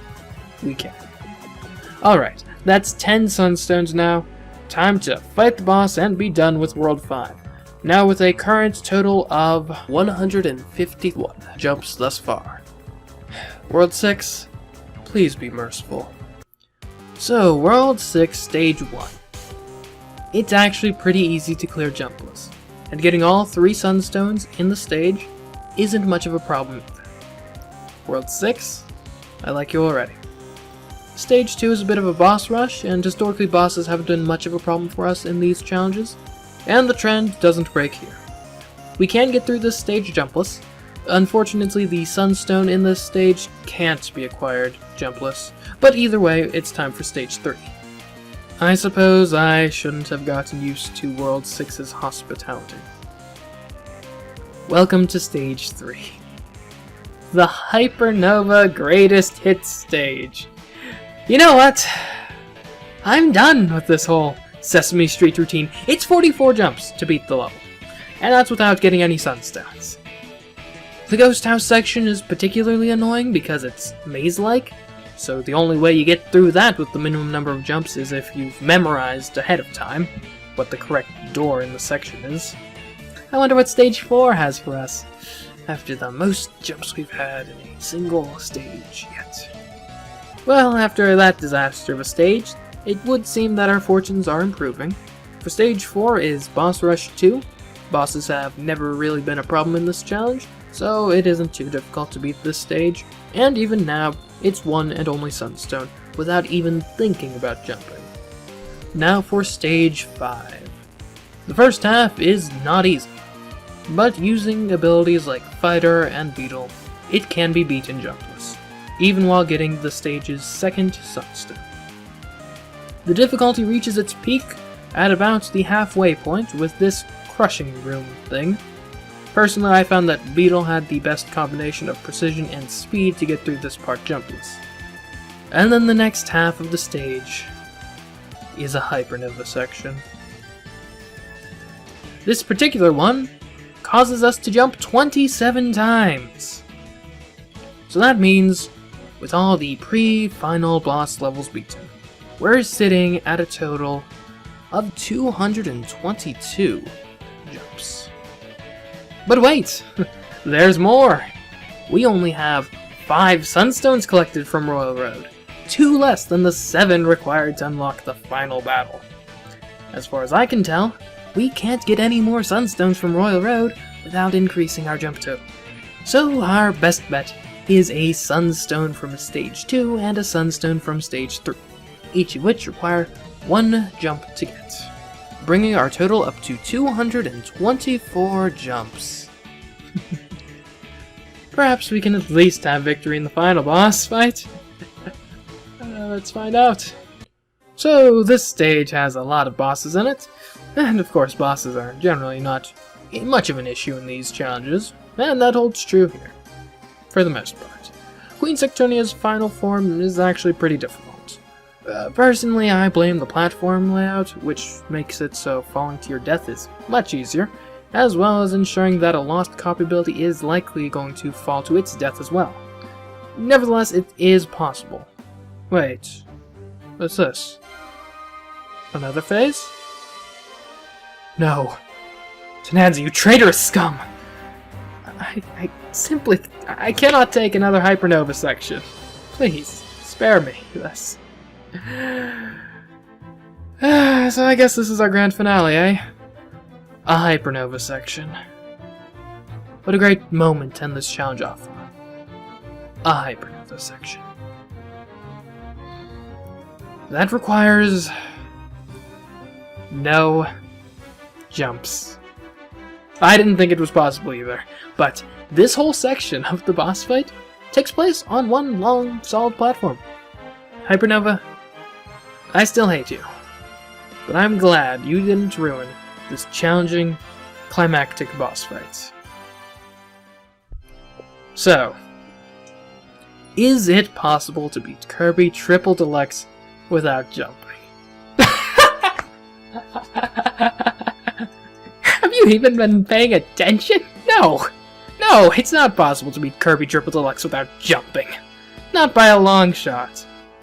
224 jumps. 224! That's the minimum as best as I can tell. Yep, the time has finally come. Is it possible to beat Kirby Planet Robobot without jumping?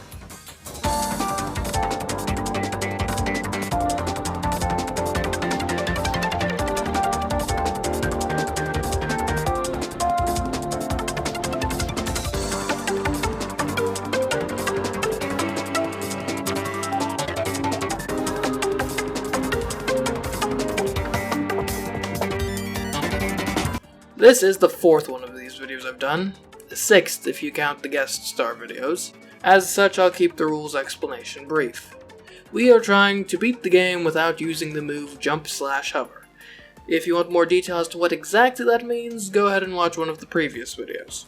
Or heck, watch one of the previous videos just because. Alright, Area 1, Stage 1. Let's do this. Just like in our other challenges, copy abilities are the lifeblood of this challenge. Without them, we don't have jump replacements, and without jump replacements, we can't really do much to minimize jumping. Of course, we start the stage with no copy ability equipped, and it takes 5 jumps to get to the first one. There's not really anything we can do about these jumps. Luckily, after those jumps, we come across our first copy ability. Sword. Wait, that's not sword. It's spark?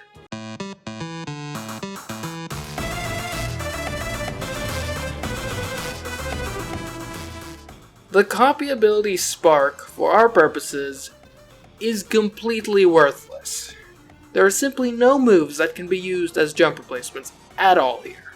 Not even pathetically small situational ones. There is nothing. I really hope we get a better one soon. Okay, that was underwhelming. Clearly we need to get a different copy ability. The next one is 3 jumps away. That is where we encounter Cutter.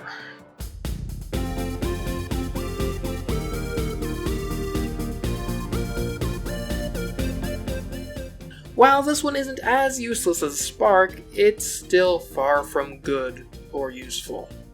This copy ability does give us the Cutter Dash, which is similar to the Spin Drill.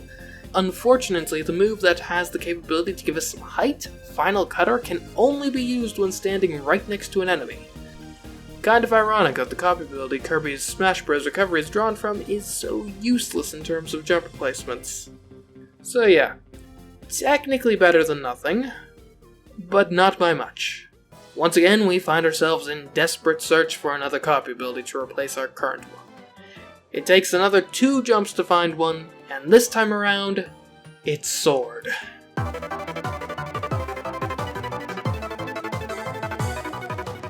Now this is a good copy ability. With moves like the upward slash and drill stab, we finally have some mobility options. This has historically been our go-to basic all-around copy ability, and after those last two copy abilities, I do not think I have ever been happier to see it. Using our newfound jump replacements, the rest of Stage 1 can be beaten jumpless. This even includes getting the stage's one and only code cube. If you're unfamiliar with code cubes, they are essentially this game's version of sunstones. You need to get a certain amount of them from the stages in the area to unlock that area's boss stage. As such, we'll definitely make it a point to be grabbing these whenever possible.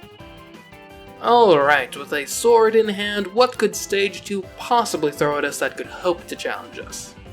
Not a random boss fight against some guy in a mech suit, that's for sure. Now piloting the mech, that might do it. Welcome to our first Robobot armor section. This game's equivalent to the super copy ability, the friend circle, the hypernova section. Unfortunately, just like all those other gimmicks, this one too is defined by stripping down your moveset. In this case, we are down to just basic movement and punching. Punching is of course not a jump replacement, so we aren't left with any real options other than jumping here. Now you may be thinking, not so fast. The Robobot armor can use copy abilities too. Surely some of those must have jump replacements. And yes, that's technically correct. However, the copy abilities are also heavily stripped down when in the mech. In fact, most of them have just one move beyond standard movement controls, and usually that one move is utterly useless as a jump replacement. And let me tell you, in this level specifically, there are no exceptions to that rule. That means we're left to beat this level with 1, 2, 3, 4, 5, 6, 7, 8, 9, 10, 11, 12, 13, 14, 15, 16, 17, 18, 19, 20, 21, 22, 23, 24, 25, 26, 27, 28, 29 jumps. At the very least, we can get the first code cube without any extra jumps, so that's something. As we enter Stage 3, the game finally decides to enable amiibo support. In this game, what that means is that we can scan an amiibo to get a copy ability related to that character. So for example, Link would give Sword, and Mario would give Fire. This could be huge, not just because it lets us shift to different copy abilities with better jump replacements mid-level, but also because it allows us to use copy abilities without jump replacements under some circumstances by switching to that copy ability exactly where it's needed, and then back to one with a jump replacement after we're done using it. Oh, and don't get your hopes up about this fixing Robobot armor sections going forward, as you can't actually use amiibo while in Robobot armor. Now, how about Stage 3 itself? Well, it features these batteries quite heavily, which are essentially this game's version of keys.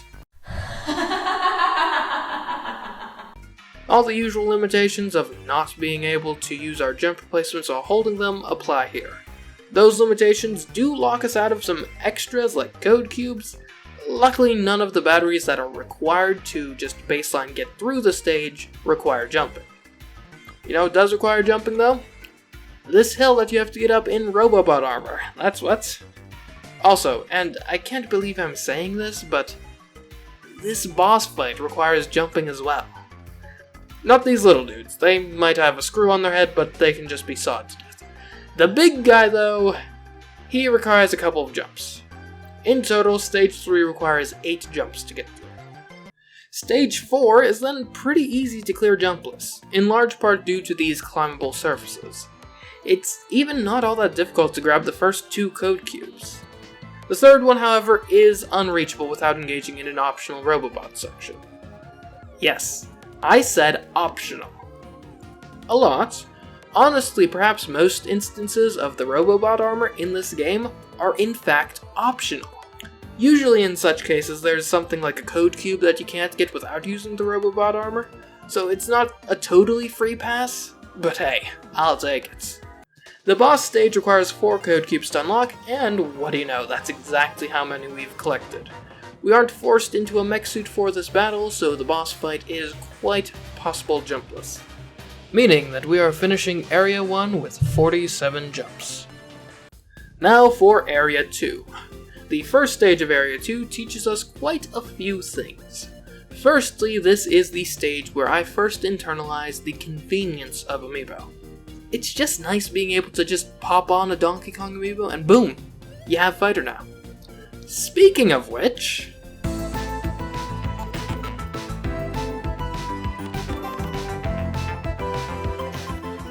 Fighter is a very useful all-around copy ability.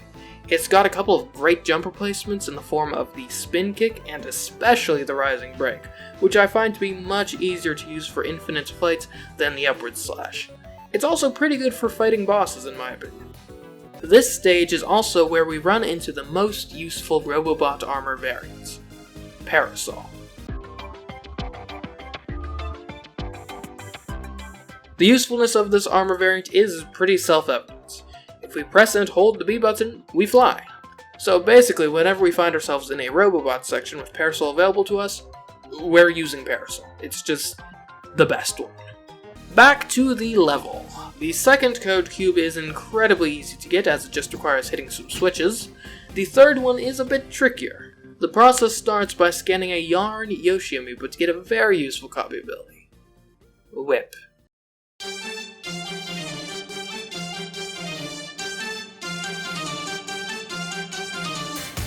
Whip has one useful jump replacement, the Whip Tornado.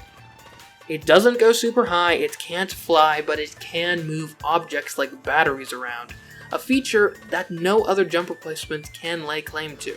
As such, if there is something like a battery that needs to be moved, Whip is going to be the go-to copy ability to move it. We then use Whip's unique skill set to bring a battery up a flight of stairs to a teleporter thing, that then gives us access to this room, in which we can once again use our Whip abilities, this time to get the code cube. Unfortunately, that leaves us trapped as the Whip Tornado doesn't quite go high enough to get us back to the door. My answer to this challenge was scanning a Link amiibo to get Sword, which has no issue escaping from this room, and finishing the level. Stage 2 almost immediately gives us a mandatory Robobot armor. This requires us to add one jump to our total. After that jump, we get to scan an enemy and get the Jet Robobot mode, which essentially turns the game into a shoot 'em up. As such, there are no further jumps in this level, and we can actually get every single code cube here as well. Stage 3 has these orbiting electric ball things, which are a bit tricky since our jump replacements' jump arcs are generally pretty inflexible. That being said, the level isn't of much difficulty and allows Sword and Fighter to get through it without much issue, all while getting the first and third code cubes. Stage 4 was the first setting of my redemption as it pertains to a certain copy ability that I failed to utilize to its full extent last time. Circus.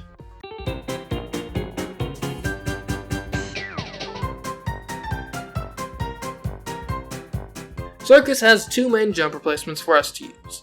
They are the Fire Hoop Jump and Trampoline.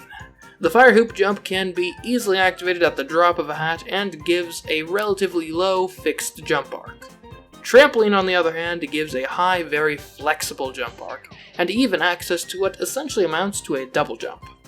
We can't fly with it, but it does have the rare ability of allowing a lot of height without requiring horizontal movement, which certainly gives it a place in our arsenal. As for the stage itself, these dice are annoying as they destroy your copy ability on contact, and there's a fair amount of bottomless pits, which become a whole lot scarier when you lack the ability to fly. The most concerning obstacle, though, is this robot Kirby, which you're supposed to guide through the background to help you get through the level. The tough part is that this Robo Kirby has the moveset of a copy ability free Kirby, and therefore has no jump replacements. If we want to guide this Kirby, then we have to jump. Luckily, we don't have to guide this Robo Kirby. Yeah, it may not be entirely obvious, but you can just trampoline over this wall no problem, and ignore the Robo Kirby entirely. So there we go, stage 4 beaten, and with the second code cube acquired too. Speaking of code cubes, it takes 5 to unlock the boss stage, and we have 8. Not bad. The boss itself was no problem. In fact, I actually used it as a chance to experiment with another copy builder. Smash Bros.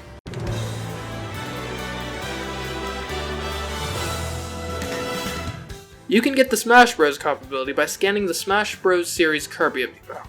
So, is it any good for us?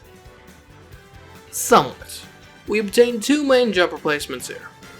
The Final Cutter and the Smash Kick. As far as the Final Cutter goes, it exists. It's honestly not all that good, as you can barely get any horizontal movement out of it, which makes it, at best, finicky to use under most circumstances. The Smash Kick is actually pretty good as a horizontally focused jump replacement. One thing I like about it is that you can charge it to adjust how far it travels, which is a nice quality of life feature. Overall, it's really not the best ability for navigating levels, but it sure can do damage against bosses. Welcome to Area 3. Stage 1 goes by quite easily, albeit without grabbing any code cubes. Then Stage 2 hits us with another mandatory Robobot section. This time, as a car. Now, as a car, you can do this by pressing up on the D-pad. And while it's not a jump, it's also only useful for switching between layers, so we can't really use it as a jump replacement. Anyway, getting through this stage requires 1, 2, 3, 4, 5, 6 jumps. It could have been worse, but hey, we were also able to collect the code cube without adding any more jumps. There's not much to report on in Stage 3, other than the fact that we got the first and third code cubes. The first code cube in Stage 4 is laughably easy to get. The second one, not so much. This is another instance of amiibos being incredibly useful. What I did was use ice, which I had just acquired, to make the lava a suitable platform. Then I used a Link amiibo to get sword, which I used to nab the battery. Unfortunately, on my way out, I hit my head on the lava above and got knocked back down into my fiery prison. No matter though, as I was then able to scan the Kirby amiibo to get the Smash Bros. Cop ability, which then enabled me to use the Smash Kick to escape. With that obstacle defeated, the rest of the stage went by mostly without incident. The vast majority of Stage 5 takes place underwater, and thus was not a problem to complete jumpless, as you can't jump underwater. And because of all the water, I was able to scan a King DDD amiibo and use the hammer ability to get a code cube locked behind a set of logs. Everything went so smoothly here that we were able to get all 3 code cubes in the stage. That puts us at 8 code cubes collected in Area 3, which is a bit more than the 6 required to fight the boss. Susie is not a difficult boss to beat jumpless, and so we're ready to go to Area 4. Stage 1 was overall not too difficult to beat jumpless, all while obtaining the second code cube. This bottleneck here was very difficult to get through using Fighter, so I scanned my Link amiibo and used Sword instead. Stage 2 was also no issue, this time with 2 code cubes though. Conveyor belts and held items made Stage 3 considerably trickier than the previous 2. It's still possible jumpless, not easy though. Even the 1 code cube I got was a bit of a timed struggle juggling batteries and amiibo. Stage 4 is another shoot-'em-up level, and this time there are no jumps required to get to the shoot-'em-up section. Yay! Oh, by the way, we also got all 3 code cubes from this stage. Beating Stage 5 is trivial. However, we have to ignore every avenue of acquiring code cubes in this level, resulting in us not receiving a single one from Stage 5. It's fine though, because we already had 7 from the previous stages, which is 1 more than the 6 required to duel the area's boss, Mecha Knight, which requires jumping exactly 0 times. Stage 1 of Area 5 went alright. In spite of my best efforts, I was only able to get the second code cube in the level. That being said, what could be done was fairly easy. The first code cube in Stage 2 isn't super easy to get. You need to use Whip to quickly get this battery to safety. Then after that, you'll need to use an amiibo to get a copy ability that can get you up the following ledge. Stage 3 allows us to get its first and third code cubes fairly painlessly. Then Stage 4 decides to be another car level. A car level with 1, 2, 3 jumps. Not even a code cube that doesn't require any extra jumps. Stage 5 is not too difficult to get through, however merely getting through the level is not good enough. We are currently 1 code cube short of the 7 we need to unlock the boss stage of this area. Therefore we must leave this stage with at least 1 code cube. and with one of them requiring the use of a held laser, another involving the use of a copy ability with no jump replacements, and the last having us use Robobot armor, there really doesn't seem like a good option available here. Of these, I guess the least impossible sounding is the second one. Let's give it a shot. Entering the room with the code cube is simple enough. We just need to scan a King DDD amiibo to get the hammer copy ability, pound in the stump, and then we're in. This is where things get interesting. Stump 1 easily pounded. I don't care what conventional wisdom would tell you, but Stump 2 is hammerable from the bottom. Now we scan Donkey Kong to get the fighter copy ability, which we immediately use to get up to the next stump. Now it's amiibo time again. We scan a different King DDD amiibo to regain hammer, which we then use to pound this stump and the next one. There's just one more left, but I'm out of King DDD amiibos. Time to bring in Kirby. Now we scan the Kirby amiibo from the Kirby series of amiibo, which grants us UFO. We then fly up right next to the last stump and scan Smash Bros. Kirby, which has an aerial hammer attack. And finally, we get the code cube with a couple of final cutters. That is how we get the last code cube we need from this area, thus allowing us to fight the boss and move on to Area 6 with a total of 57 jumps thus far. Here, Stage 1 is no issue. We even managed to get all 3 code cubes without jumping. Stage 2 has this tilt gondola section. If you watch the Triple Deluxe video, then you'll know that we can't use tilt gondolas. Luckily, avoidance of it is possible, but these orbiting electric balls sure don't make it easy. Ultimately, we walk out of here with the stage's 3rd code cube. Stage 3 is a nearly pure mech experience. As such, it has a few unavoidable jumps. 1, 2, 3, 4, 5, 6, 7, 8, 9, 10, 11, 12, 13, 14, 15, 16, 17, 18, 19, 20, 21, 22, 23, 24, 25, 26, 27, 28, to be precise. Stage 4 is generally not too difficult, although this last screen can be a bit difficult if you're not ready for it. Definitely possible, though. Possible getting 2 code cubes, in fact.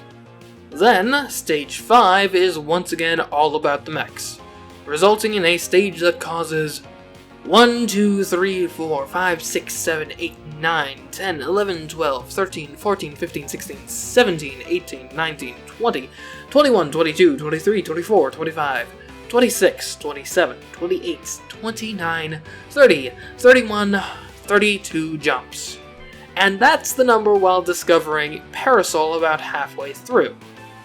Unfortunately, the design of the level didn't allow us to keep it from that point forward. Even so, the level's final 2 code cubes are somehow accessible without any more jumps than would otherwise be required to beat the level. That leaves us with 8 code cubes, 1 more than the 7 required to advance to the final level. We'll be entering that level with 117 jumps. Let's hope at the very least we don't add any more. This level has bosses and a shoot 'em up section, neither of which have historically been a huge issue for us, and they aren't in this case either. Even entering a Robobot armor and putting the screws to Stardream doesn't cause any more jumps. So, is it possible to beat Kirby Planet Robobot without jumping? Unfortunately, no. Things like amiibos and the mechs being optional so often certainly helped, but ultimately we are still entering with a jump counter higher than 0. The 3DS Kirby games have by far been the most difficult challenges we've faced thus far in our ongoing series of Kirby No Jump challenges. Today we shall see if Meta Knight fares any better or worse than Kirby did on one of them. Is it possible to beat Kirby Planet Robobot Meta Nightmare Returns without jumping?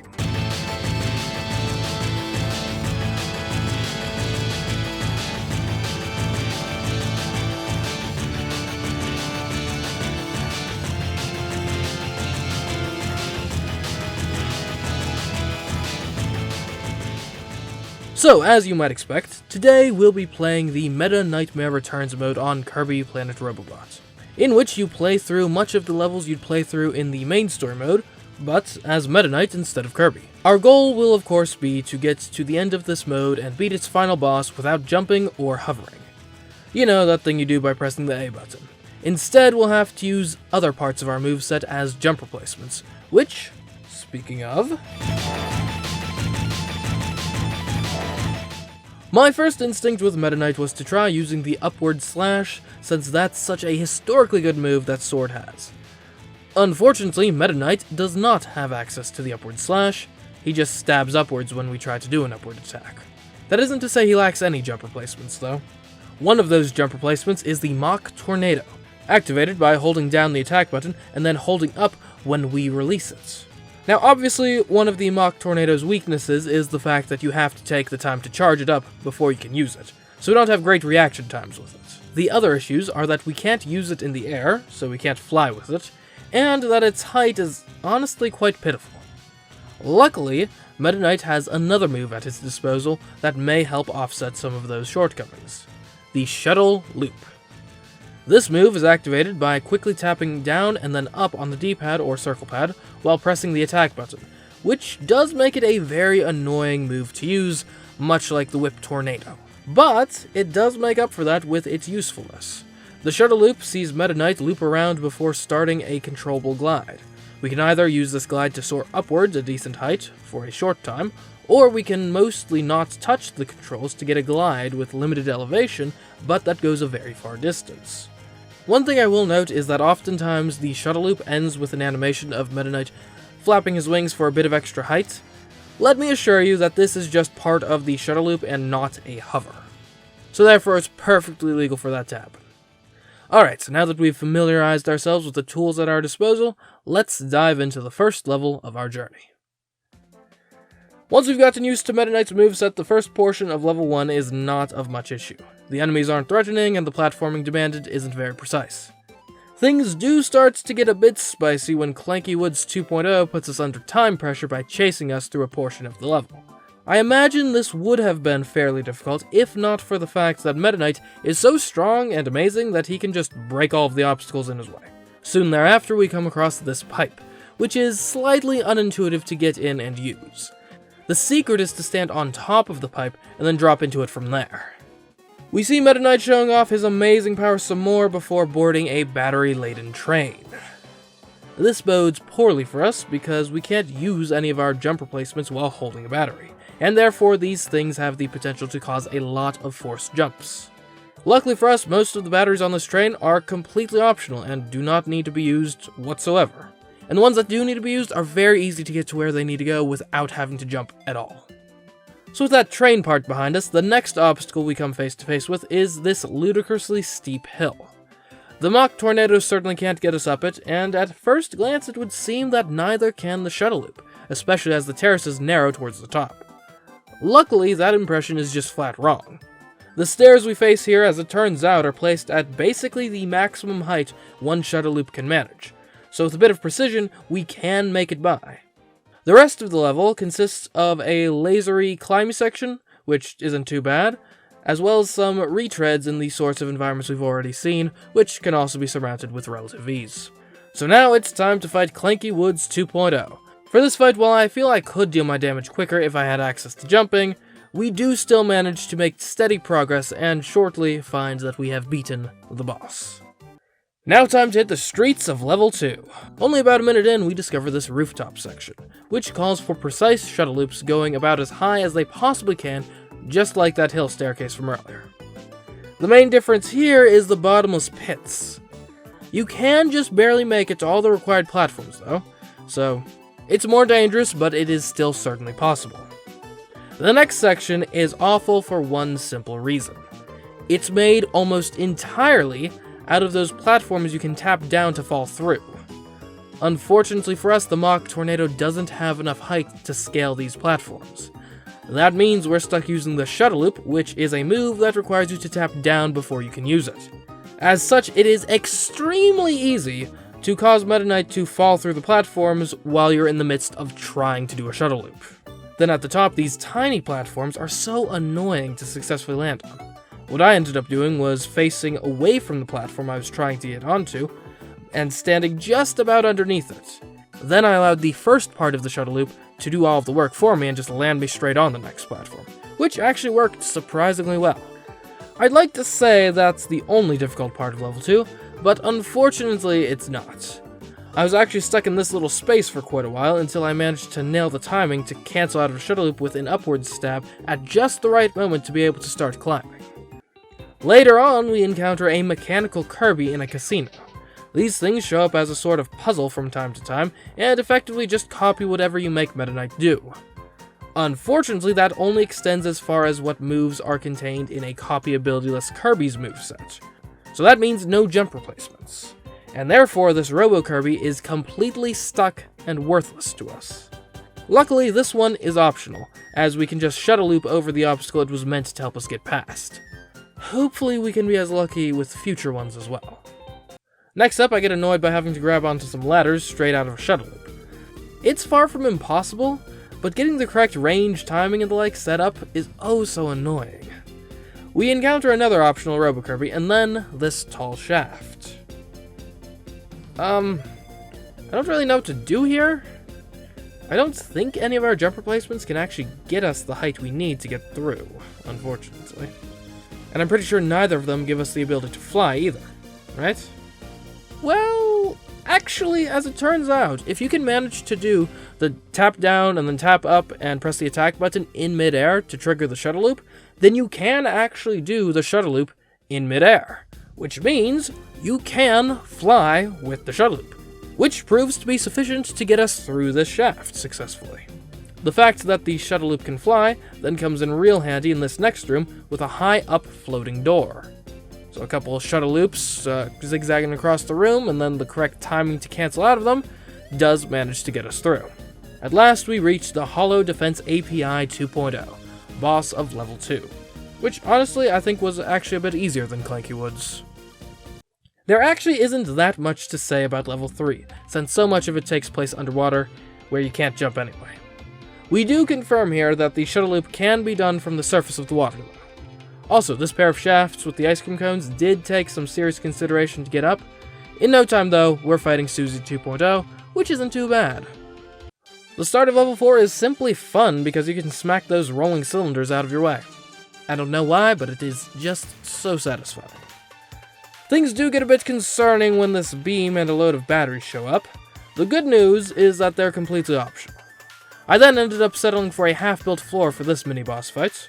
It went fine in spite of that, though. We then find another Robo-Kirby section, which is once again optional. Then we get to destroy some hammers. We do come across a mandatory battery, though. Luckily, it is like right next to where it needs to be used, and there are no jumps required to get it there, so we're still in the clear. And just like that, we're at the boss fight. Stock Meta Knight can be a bit annoying to hit in Phase 2, but with some patience and good blocking, it's certainly manageable. I ended up having to start level 5 over after I got soft-locked in a cannon.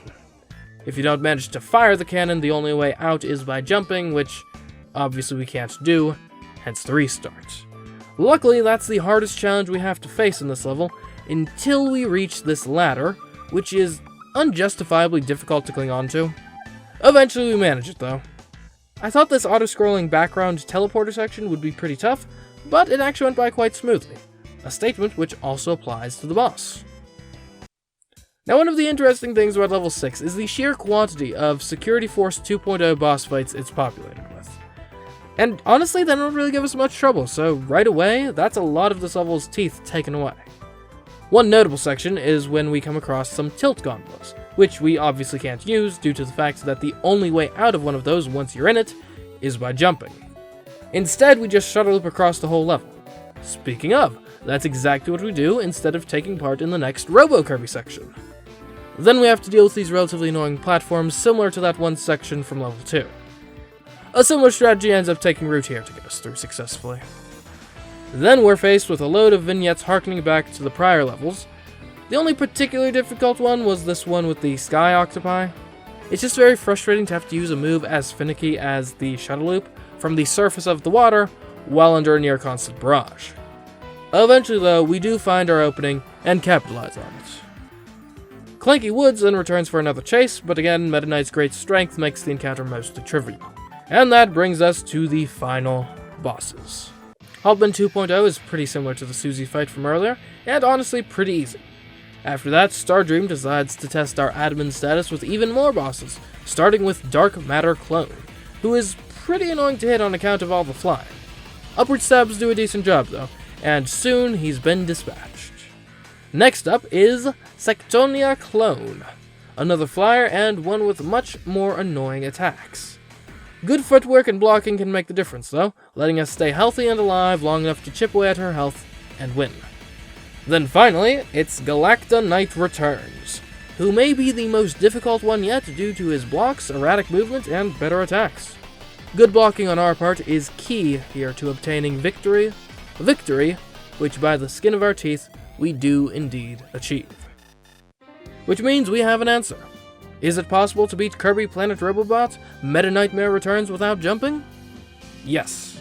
Yes, it is. As it turns out, not being forced into a mech suit every few stages does wonders for one's ability to beat this game without jumping. So hats off to you, Meta Knight. You succeeded where Kirby had fallen short. Well, this certainly is exciting, isn't it? Kirby's Return to Dreamland, a personal favorite Kirby game of mine, has been re-released on the Switch as Kirby's Return to Dreamland Deluxe. And if you know anything about what we do here at CMeeCraft Gaming, you know what sentence comes next. Is it possible to beat Kirby's Return to Dreamland Deluxe without jumping?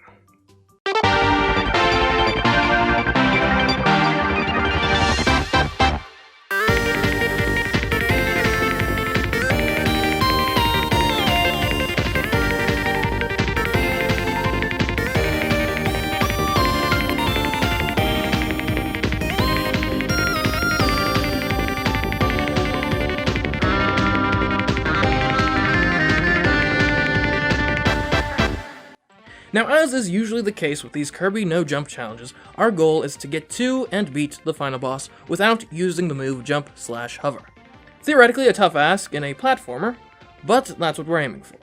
The way we typically go about this is by using copy abilities to acquire moves to act as jump replacements. Of course, you don't start the game with any copy abilities, so we're gonna have to find some first. So let's dive into Cookie Country Stage 1 and look into that. Much to my dismay, an obstacle meant to be jumped over was placed in our path almost immediately in the form of this little pothole. As we don't have a copy ability yet, we're stuck trying to get past this with Kirby's default moveset, which as far as I can tell doesn't have an answer to this problem. What I wouldn't give to have the bouncy Forgotten Land style dodges in this game. But alas, we do not. What we do possess is robust multiplayer. You see, in Kirby's Return to Dreamland Deluxe, a second player can drop in or out of the game at any time. This second player can choose to join in as Meta Knight, King Dedede, Bandana Waddle-Dee, or what we're interested in this time, another Kirby. In this game, Kirbys can suck up and spit each other out. This doesn't give any height, but we don't need height here. We need distance. And that, our pair of Kirbys can most certainly provide each other by spitting each other out, getting us past our first major obstacle easily. It's in the wake of that obstacle that we claim our first copy ability, Sword. Sword is a very nice entry-level copy ability with some fine jump replacements, namely the upward slash and drill stab.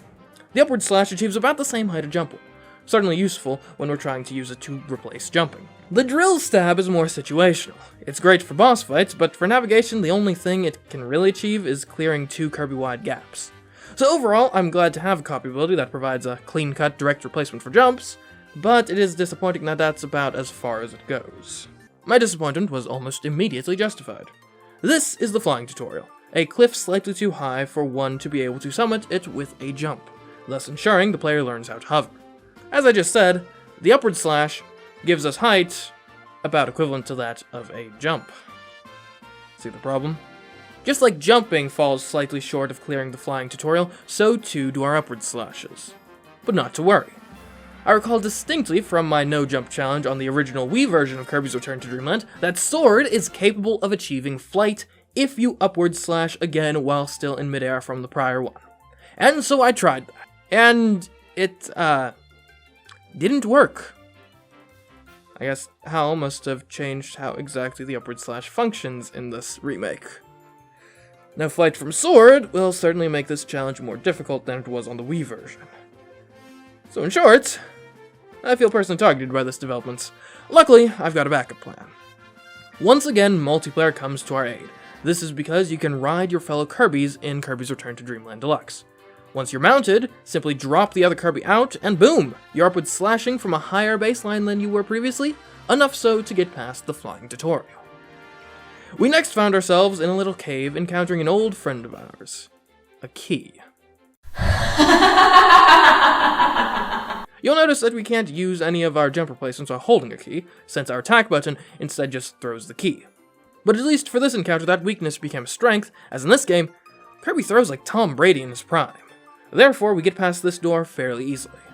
The stage finishes off with a taste of Kirby's return to Dreamland's major gimmick, super copy abilities.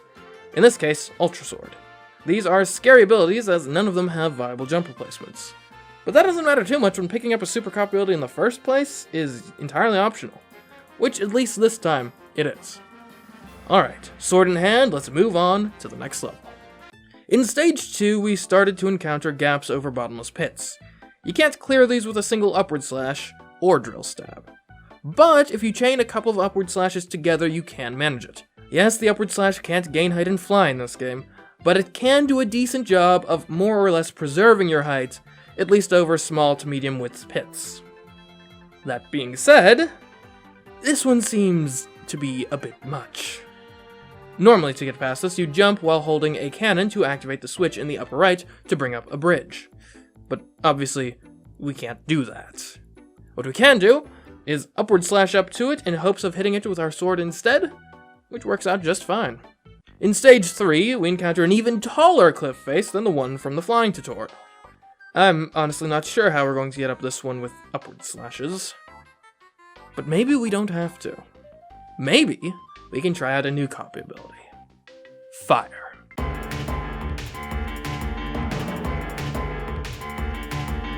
Fire as a copy ability doesn't help much when it comes to vertical movement.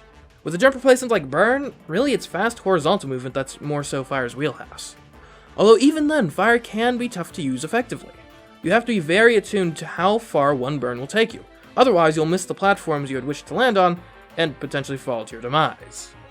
But back to the height issue. There is, however, one circumstance where Fire absolutely excels at gaining height. That circumstance is when one finds themselves having to scale an entirely flat wall. And what do you know, that's exactly what we're up against here. Yes, this obstacle was just about impassable with sword, but with Fire, it barely registers as a speed bump. This section of Stage 4 highlights the weaknesses of Fire. Without a flat wall for climbing, Fire really struggles to move up the old Y-axis. In this case, you have to burn from exactly the right spot to catch the exact edge of this overhang to be able to clear the obstacle. After an obstacle like that, there is a very good case to be made that I shouldn't have brought Fire into this level in the first place. Or at least, that's what I thought, until I saw that this was one of the level's final obstacles.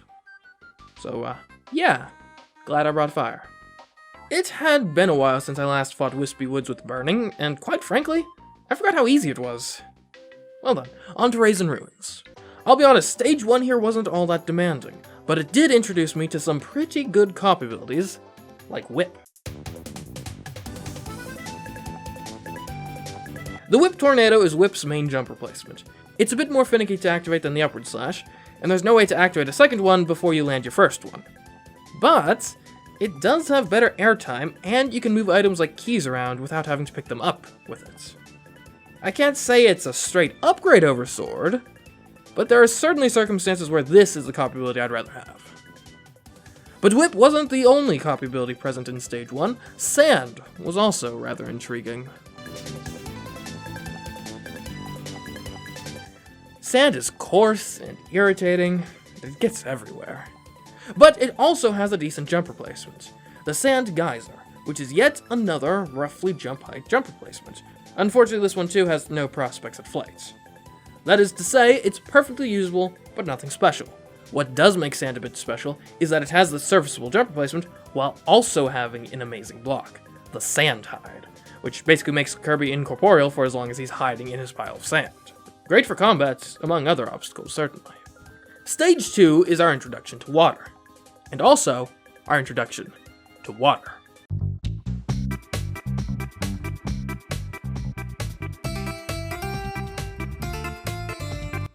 While using water, Kirby can use the Wave Surf, which gets a slight amount of height. But what is really exciting at water is what you can do after Wave Surf, the Fountain Hover. This move has Kirby gaining elevation by spitting water straight down, and so far this move represents the highest any of our jump replacements can take us. But there are some major problems with it that keep me from even particularly liking to use water. Firstly, you gain height fairly slowly with Fountain Hover, which can be problematic at getting past timing-based obstacles. But the real deal breaker is that you need to activate the Fountain Hover while in midair, which can be achieved by crashing your wave surf against something like a wall or step, but is honestly really annoying to pull off in practice. Oh, and there's also the fact that the Fountain Hover is terrible at maintaining height if you ever have to cross a gap, which is often what we're trying to achieve with our jump replacements. So overall, it's got its use cases, but I don't really like its general utility. For those reasons, I ditch water to get past this final part of the level in favor of Whip, which works incredibly, so long as you don't accidentally whip the Super Cop ability onto you. Yeah. Stage 4 introduces us to yet another copy ability, Tornado.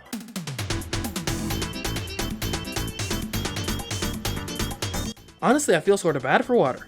It got literally one stage to have the highest jump replacement we have access to, and already Tornado has stolen that crown from us.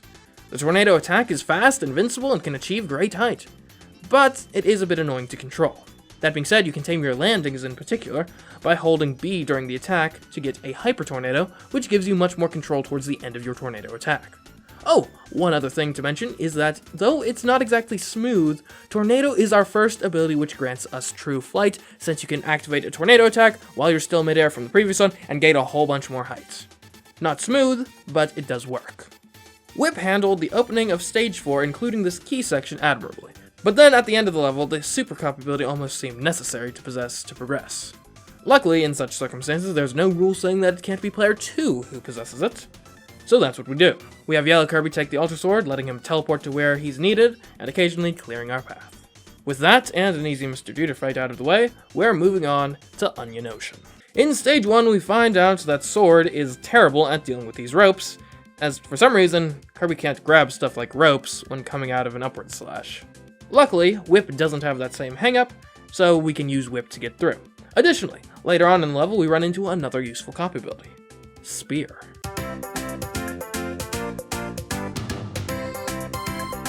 Spear is like the anti-Tornado. Its Spearcopter is slow and doesn't grant you invincibility, but has probably the most precise controls of any jump replacement in the game. But it also has a considerable charge time before it can be activated, which means it's tough to react quickly with it, and it's extremely impractical to fly infinitely with it. I'd say in general I like it better than Tornado, but there are certainly tasks which it just simply can't do. That being said, for finishing off Stage 1, it is just what the doctor ordered. Stage 2 is a real water level, which in theory our challenge shouldn't make too difficult, since our rules don't do much to affect our ability to swim. Though you need to be careful not to lose your cop ability in the water, and some cop abilities like Spear don't really work jump replacement wise from the surface of the water. In this particular case, I had to switch to water in order to progress. Stage 3 features another annoying implementation of a super cop ability. You basically have to use Monster Flame to destroy these totem things. But like last time, we can just outsource the super cop ability to Yellow Kirby. Though this time around things are certainly harder due to the much more precarious terrain. Still possible though. My hopes for a successful challenge were almost dashed by this obstacle in Stage 4. Sword was the cop ability I brought to it, and Sword quite simply did not have the height to clear it. I guess we can always just come back with Tornado instead. Or we can join in a Yellow Kirby at the apex of the upward slash and have him take us through to the door. Mission accomplished. Spear does decently well against Fatty Puffer, and now it's on to White Wafers, where we are immediately confronted with maybe the best copy ability in the game, Fighter.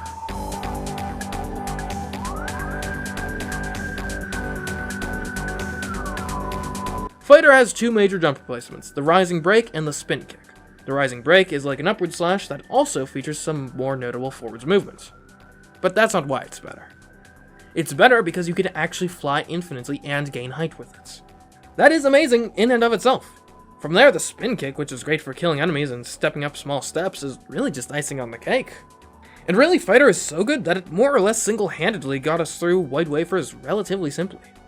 Though Nutty Noon Stage 3 served to humble Fighter somewhat.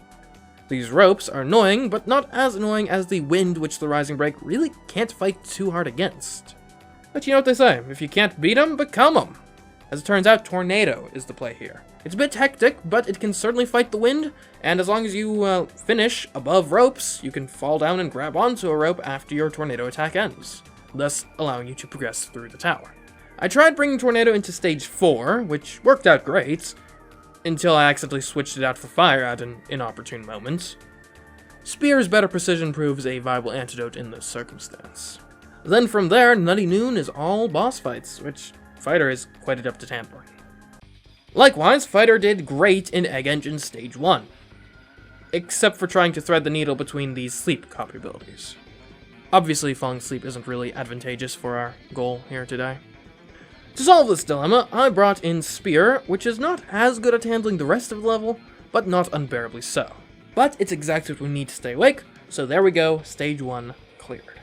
Stage 2 was an even more spear-frenzy world, and Stage 3 with its conveyor belts was most certainly not. That being said, Fighter was able to handle it with ease. Stage 4 was mainly underwater and quite easy. Then this very last part of Stage 5 annoyed me. Fighter was certainly capable of getting past it, it just wasn't easy with all of the steps you had to go up and the enemies and the like. Still possible though. We demolished the Metal General and soon found ourselves in dangerous dinner.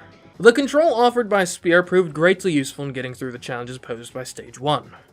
Though I would like to give special mention to this key. It may not look like it, but this is a saboteur. Here's what the sabotage looks like. You pick up the key as you run by, not thinking much of it. Then you encounter this enemy and quickly find that you have no way to attack it as your hands are occupied holding a key. Then you die. The solution? Cast it into the fire. When you get a chance, which is right after you pick it up. Then you can attack the enemy and move on with your life. I ended up using a ton of copy abilities in Stage 2. We started off appreciating the precision of Spear, then we traded it out for High Jump, when speed of ascension became a more pressing concern.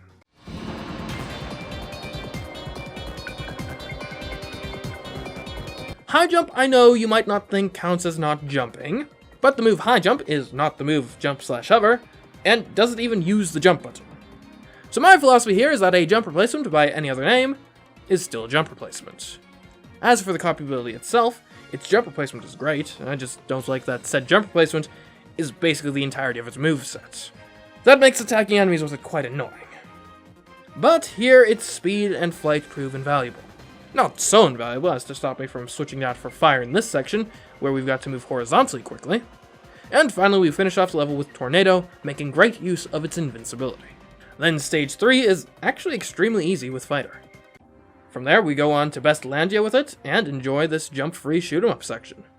And finally, we embrace Sand with its amazing block to bring down Maglor Jumpless, thus proving that it is possible to beat Kirby's Return to Dreamland Deluxe without jumping. And now the story continues. Alone. Stranded between dimensions, a villain humbled by a hero who bested him without even jumping. Maglor is faced with an impossible task. Matching the feat of his old pink foe. But without any of his powers, surely the cause is lost before it's even begun. I must feel sorry for the evil guy. But no matter. Though the task is surely impossible, we are here for entertainment and to entertain ourselves. Let us watch Maglor squirm and suffer as he attempts the following challenge. Is it possible to beat Maglor Epilogue without jumping?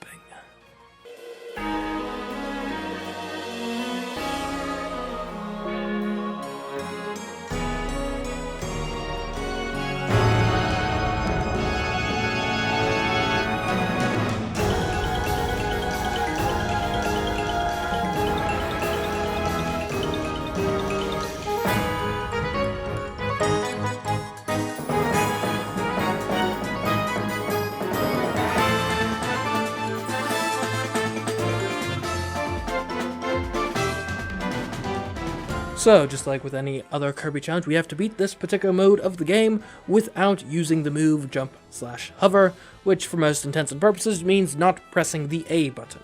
Any other non-jumping moves which Maglor has access to are completely acceptable to use in order to beat the mode. Now that's all well and good, except for the fact that Maglor basically doesn't have any moves of use at the start of the game. Like, at all, on account of the whole, losing his powers thing.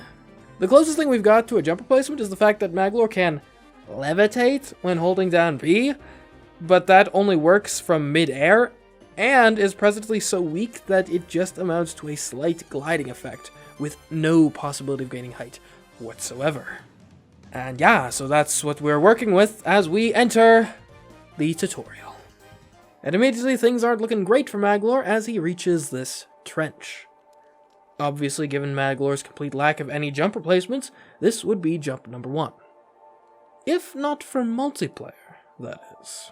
Just like in the main mode of Kirby's Return to Dreamland Deluxe, in Maglor Epilogue, up to 3 other players can drop in or out of the game at will. Of course, in this mode, they join in as more Maglors, which means we aren't getting any more useful moves, but we do get more bodies, which might be of some use, perhaps?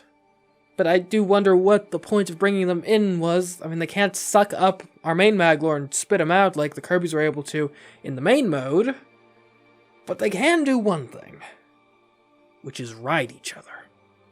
If we join in player 2 and position him in the trench, then have player 1 drop onto him, he'll ride him. Then player 2 walks across to the other side and drops out, thus granting player 1 safe passage to the other side, jumpless. Of course, immediately after conquering that obstacle, another one shows up. These giant stairs. Obviously, our tactic for getting past the trench won't work here. The only reason we were able to get atop another Maglor in the first place was because of the dip in height. There is no such dip here, so riding a Maglor is impossible. But even if it were, riding atop a single Maglor would not come close to getting us enough height to get past this obstacle anyway.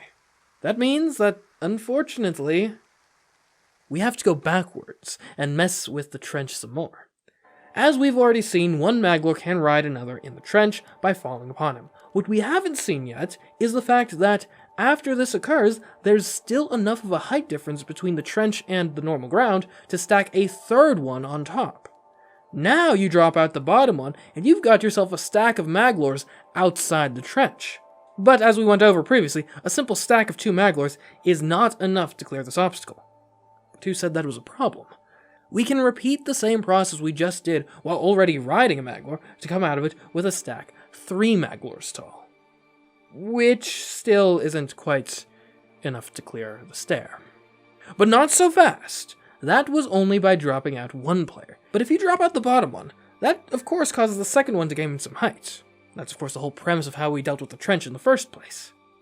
Now if you drop the second Maglor out at the apex of that little height boost, it gives you exactly the extra little bit of height required to clear the stair. So there we go. Stair conquered. Unfortunately, we're dealing with stairs. Plural. And this one, of course, doesn't have a friendly trench adjacent to it for us to exploit.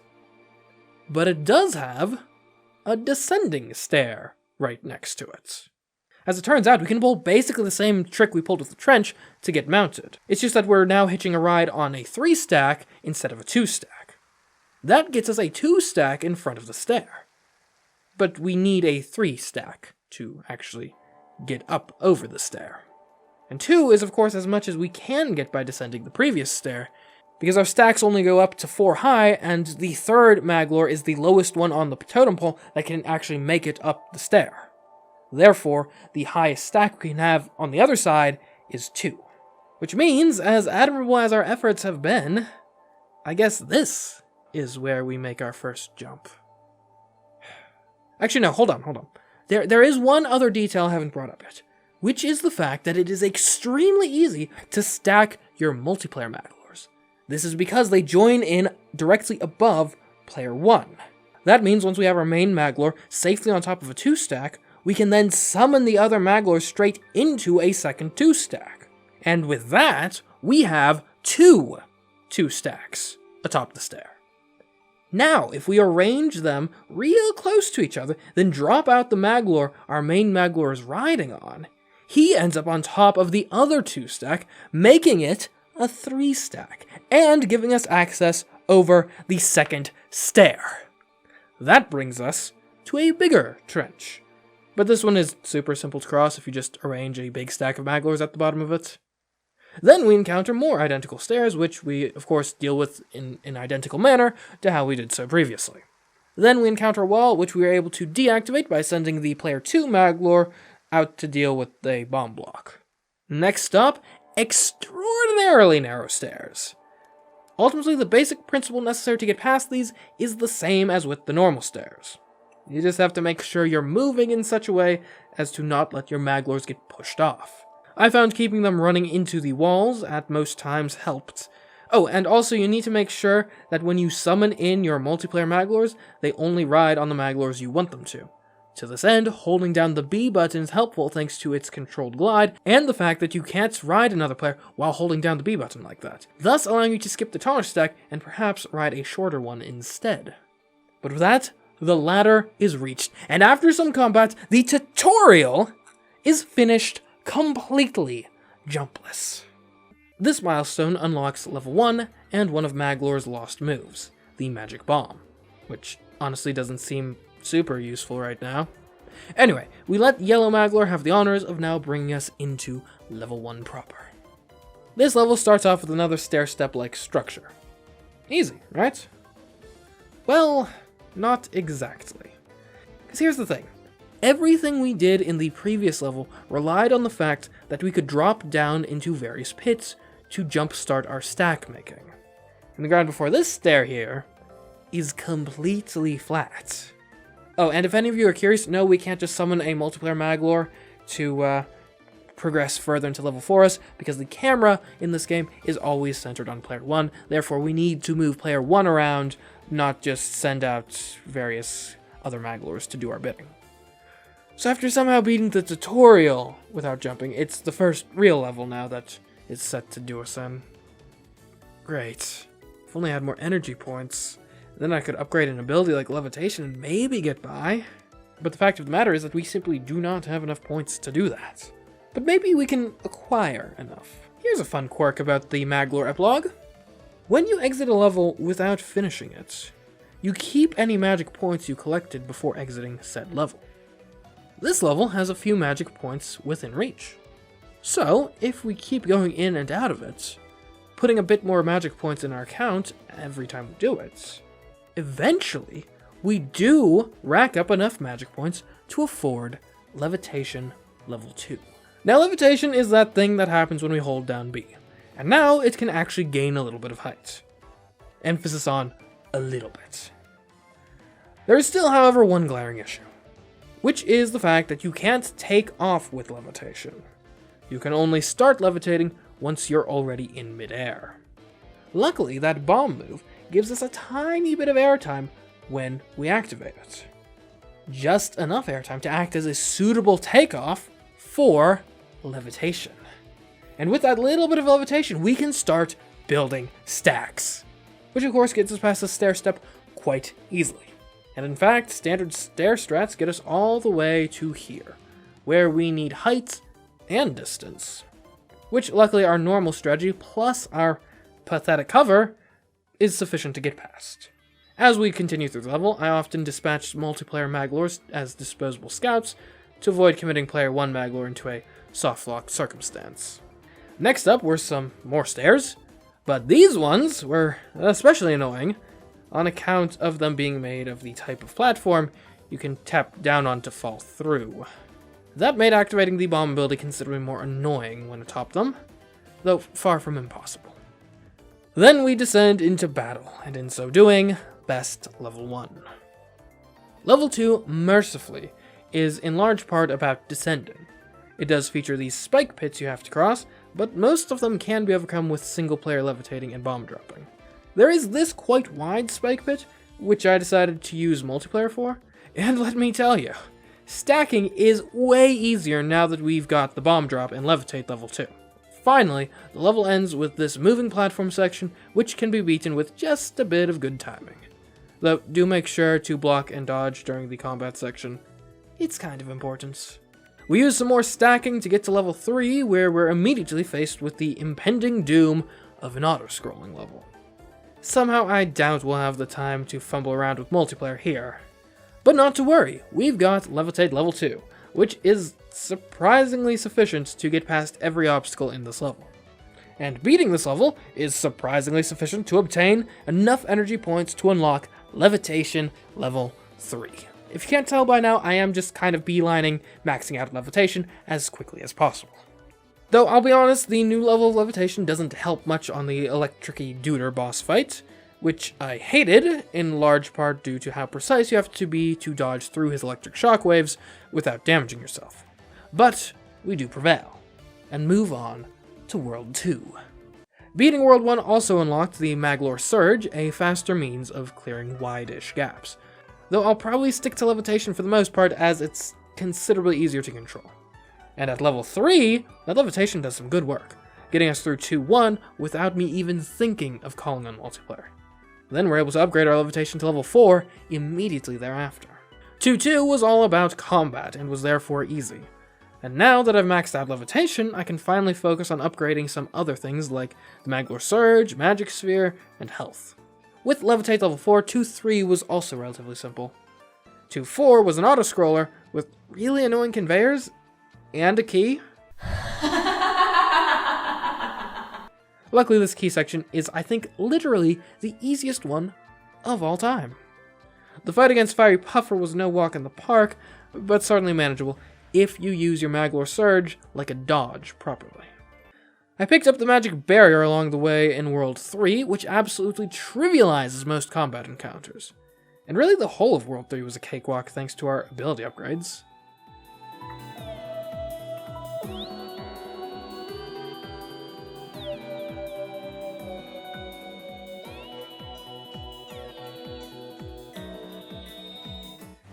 World 4 is a bit more difficult. There is a somewhat respectable key section in 4-1, but it's all downhill, so you don't really need to do anything too crazy to get past it. These moving platforms in 4-2 can be troublesome, as while Levitate level 4 is mostly great, we still often need to bomb drop prior to using it, which hurts our reaction times, which hurts our performance in a situation such as this. 4-3 is basically just a bunch of boss fights, so no worries there. 4-4 is an auto-scroller, which is made difficult by the fact that the platforms in it are basically all unsafe in some way, shape, or form. But if you just keep swimming, it's not too bad. Fighting the rampaging Doomers is no problem, which brings us to the crowned Doomer. Again, no problem. And finally, we fight the final boss of this game mode, the Master Crown. This guy is way more annoying to deal with than other bosses on account of his numerous attacks that are able to get through our magic barriers. Back to good old dodging, surging, and levitating then, I suppose. But in the end, he can be bested, proving that though many of you doubted me, yes, it is possible to beat Maglor Epilogue without jumping. The release of Kirby's Return to Dreamland Deluxe has been quite exciting. Already we've gotten to see Kirby and Maglor attempt to beat the game without jumping. And now today, a third challenger gives it a go. Is it possible for Bandana Waddle Dee to beat Kirby's Return to Dreamland Deluxe without jumping?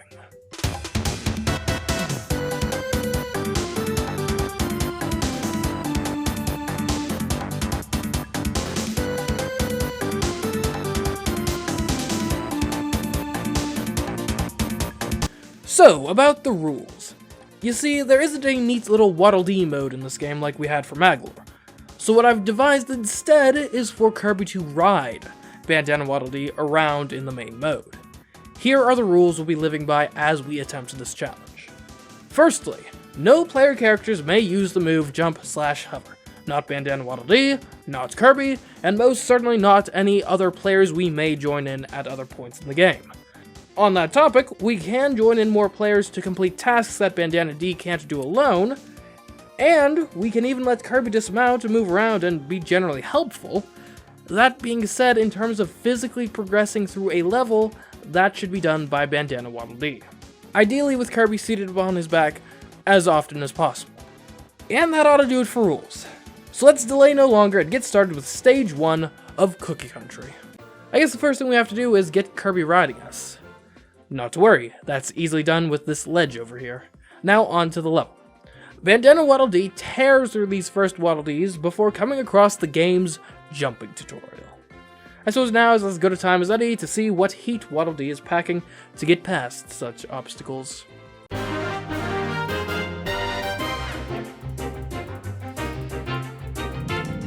Bandana Waddle Dee's moveset is very similar to Spear. As such, Bandana Waddle Dee only has one real jump replacement to speak of, the Waddlecopter. Luckily, this jump replacement is pretty good, as it's able to offer us both good height and horizontal movement with even just a single use of the move. Which brings us to one of the Waddlecopter's main weaknesses. It is, in most cases, extremely untenable to use while in the air. This means that for most intents and purposes, we cannot achieve infinite flight with Bandana Dee. That's not necessarily a deal breaker, but it is certainly inconvenient. One other inconvenience of the move is the fairly long charge required before Bandana Dee can actually perform the Waddlecopter. This means that Bandana Dee's reaction time when called upon to use the Waddlecopter on short notice isn't great. Nevertheless, the Waddlecopter is overall a pretty good jump replacement that is more than sufficient to get Bandana Dee over this gap, up the upcoming cliff, and all the way to this cave. Here we encounter a foe who's haunted us for years. A key. Of course, keys are generally bad because we can't use our typical jump replacements while holding them. But today they're even worse. Because as it turns out, you can't pick up a key at all while you're being ridden. Luckily in this instance, we can overcome this issue by outsourcing our key handling to a third player. But I could easily see future keys not being quite so kind to us. After that, we completely ignore the super cop ability and finish the level.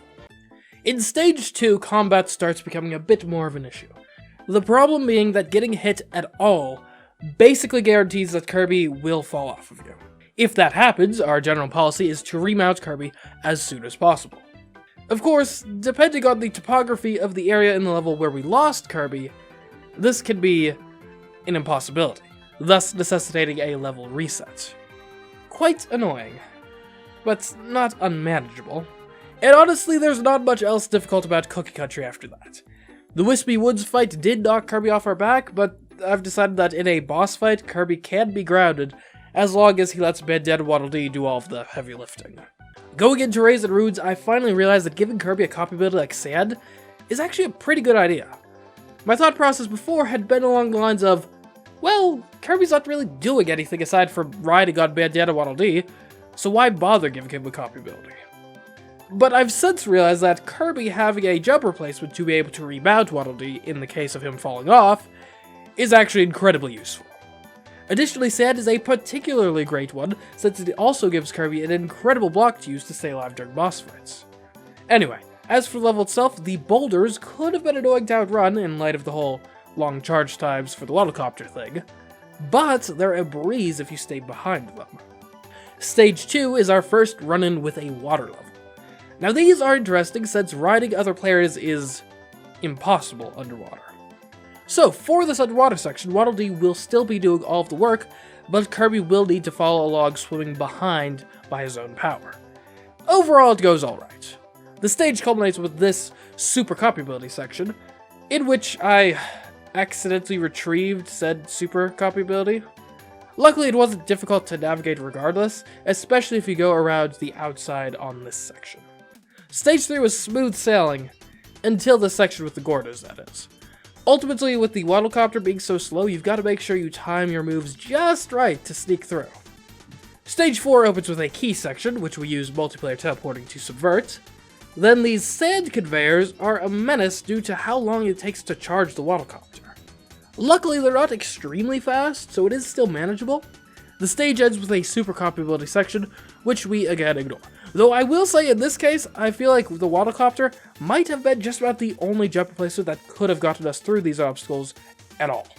Mr. Duder falls no problem, and now it's off to Onion Ocean. Onion Ocean has loads of water levels, which in this challenge play fairly similarly to normal gameplay. So you'd think it would be a pretty easy world. You'd think wrong. Because here's the deal. If you lose a copy ability underwater, there is no chance to get it back. That means every time Kirby gets hit while underwater is a real chance to permanently lose his ability and the jump replacement which came with it. Okay, sure, but what's the big deal? This is a challenge about Bandana Waddle Dee, who can't lose his abilities. So what's it matter if Kirby loses his? Well, the thing is that oftentimes we need Kirby's copy ability once the water section ends to be able to remount. That means that in some sections, losing a copy ability during them is a total death sentence. This turns these underwater levels into quite tense escort missions, essentially. But that's generalities. Let's get into some specifics. This section of Stage 2 is raring up to be extraordinarily annoying in light of the fact that dry land is so far away from where we need to land. We of course can't use the watercopter from the surface of the water, so game over then, right? Well, not quite, as the tap to get out of the water has been extraordinarily buffed in this remake, meaning we don't need a jump replacement at all to overcome this so-called obstacle. Stage 3, on the other hand, was an absolute menace. The whole thing is filled with these quick currents that we need to navigate both Kirby and Waddle Dee through safely. Even more worrying is the fact that after all of this, Bandana Waddle Dee and Kirby are spat out right here. And if Kirby doesn't have a copy ability with a jump replacement at this point, he can't get on Waddle Dee, and we can't progress. Therefore, we need to be extremely careful as we navigate at high speeds, because even one hit on Kirby has the potential to scuttle our whole attempt of this level. And even once you do get Kirby through copy ability intact, getting past these totems without destroying them is a very precise process that even required a little damage boosting at one point, but it can be done. Then Stage 4 is relatively easy. Aside from this one section where you've got to bring in a third player to get through the door, but it goes alright. These waterfalls in the next world prove to be our next major hurdle. Once again, flowing water proves to be our Achilles heel. It is just so annoying to have to navigate both Bandana Waddle Dee and Kirby through this. On the bright side, at least losing one's copy ability here isn't the end of the world, as you can always use the waterfalls themselves to remount. Well, until you get to this part, that is. Unless you do this. Thank goodness that worked. Then the next stage doesn't go any easier with these ice cannons. Luckily, proper timing can get you through those. Then we got the band back together for the next stage in order to transport keys. And one combat later, we're at Nutty Dune. The first stage of Nutty Dune is practically built for Bandana Waddle Dee. If you ignore this vertical section where you have to repeatedly charge up your waddlecopter in midair. I guess you've just got to make sure there aren't any enemies directly below you while you're doing that. Easier said than done, but possible at least. Then it's easy going until Stage 3. Our problems here are twofold. Firstly, we cannot hang on the ropes with a Kirby on our back. Now that alone would dispel our doom, were it not for the fact that the wind here makes charging the waddlecopter on one of the few platforms you can rest on near impossible, and in many cases, literally impossible. Which, unfortunately, makes this level impossible. This ledge here is as far as our waddlecopter gets us. You obviously can't charge from here without falling off. So from here, we must jump. 1, 2, 3, 4, 5, 6, 7, 8, 9, 10, 11, 12 times. Luckily from here we can get to this ledge without jumping, if we take some damage and lose a copy ability. But hey, that's future CMeeCraft's problem. Now as for the present, I thought that maybe I could get to this next level from here, but the wind simply wouldn't allow it. But just like before, what can be done is get to this little edge here, and jumping from here gets us up to 13, 14, 15, 16, 17, 18, 19, 20, 21, 22, 23, 24, 25, 26, 27 jumps. But we're not out of the woods yet. This is a very small platform in its own right. Again, we can't charge the waddlecopter while remaining on it. Luckily, the next platform we're going to is close enough that we can afford a bit of a fall on the way there. And there we find a sword. So yay, future CMeeCraft's issues did not materialize after all. And with that terrible level is behind us. Though it certainly took its toll. Stage 4 had more ropes. But this time, there were also ladders, which we can actually grab onto. So it went much smoother. And the rest of Nutty Dune was basically just boss fights, so no problems here. Now for Egg Engine. Waddle Dee's movement wasn't great for taking on Stage 1 of Egg Engine, due to how much of a rush you've got to be in. But, as long as you've got the patience to take breaks and let the enemies pass at certain points, he can most certainly get the job done. Stage 2 was then actually extremely easy. The same couldn't be said for Stage 3. Hello, ludicrously fast conveyors. Let me give it to you straight. It is impossible to react quickly enough with the Waddlecopter to dodge all the obstacles these conveyors throw at you, at the rate they throw them at you. But, with trial and error, you don't have to react to the obstacles. You instead charge your copter well in advance and know exactly when to activate it and when to land to start the process over anew. But once you've got it down, the sight is glorious.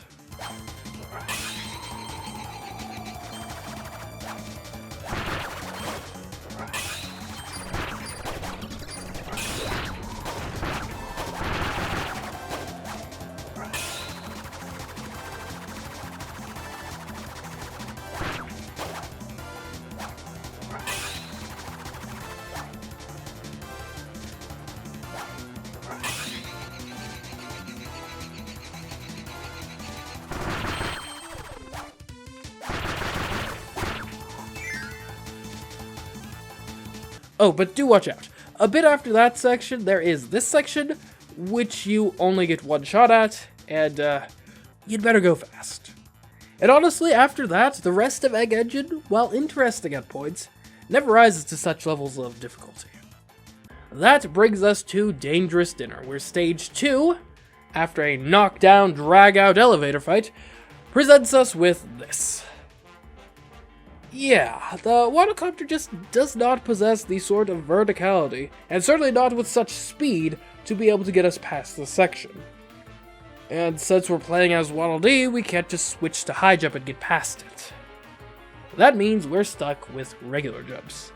Specifically, 1, 2, 3, 4, 5, 6, 7, 8 of them, bringing our total to 35. And you've still got to deal with this crushing section after that. It's tough, and you basically can't make a mistake, but eventually you learn which obstacles to throw for, and which to copter for, which gets you through just in the nick of time. And then Stage 3 casually throws the hardest boss fight in the whole game at us. Dubior on moving platforms. The major issue here is, of course, the platforms. This is because our approach to the boss fights thus far has been to just sort of let Kirby hang out blocking while Bandana Waddle Dee does all the work. Of course, in this case, Kirby would die if we did that, so this time we actually have to try to avoid taking damage in the boss fight. Extreme conservatism in our fighting proved to be the answer, allowing us to get through with Kirby on our back for most of the fights.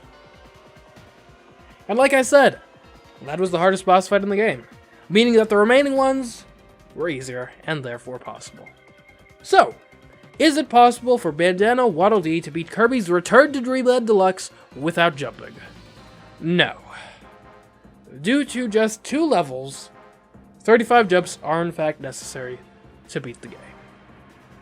As it turns out, being locked into effectively one copy ability, especially one as specialized as Spear, there's a real number on one's ability to adapt to all the circumstances you have to be able to get through the run. But we gave it a good shot, and had a good time. Over the course of the last 2 years, I've endured just about everything modern Kirby games have to throw at a player set on avoiding jumps. Tutorials, friend circles, hypernovas, robobots, and much, much more. And after all of that, I still feared the older Kirby games. I was terrified of them and their simpler copy abilities. Copy abilities which often only possessed a single move. Could a no-jump challenge even be remotely feasible under such circumstances? Well, today, I face that fear and answer the following question. Is it possible to beat Kirby and the Amazing Mirror without jumping?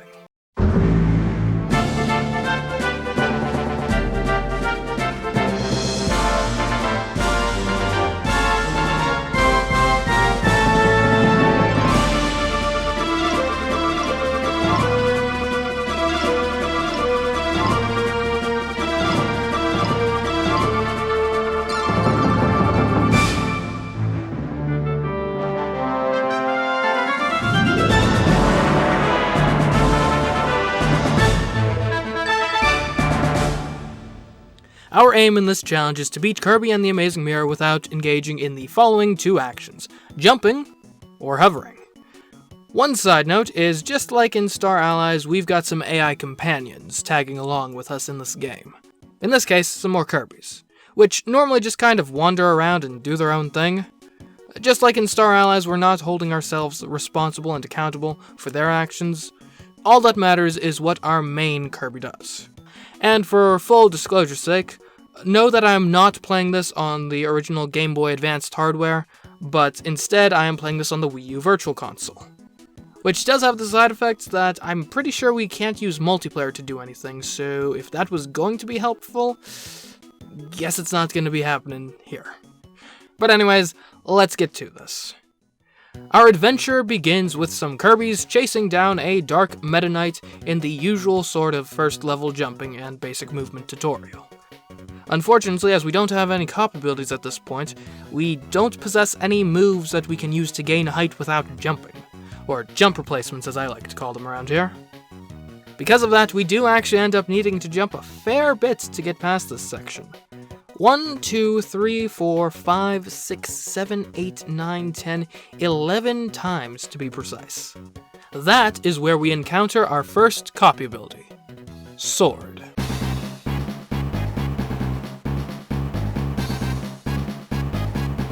Sword has historically been one of our go-to all-around copy abilities. That is due primarily to its main jump replacement, the upward slash, which does not exist in Kirby and the Amazing Mirror. Instead, we're left with the Final Cutter, a move which has Kirby slashing his sword up before crashing right back down where he started. This, I guess, technically does allow Kirby to gain some height, but given that you have no ability to move left or right while using this move, it is, for our purposes, essentially useless. Therefore, the copy ability as a whole really isn't capable of helping us at all. No matter, we have Cupid available to us instead.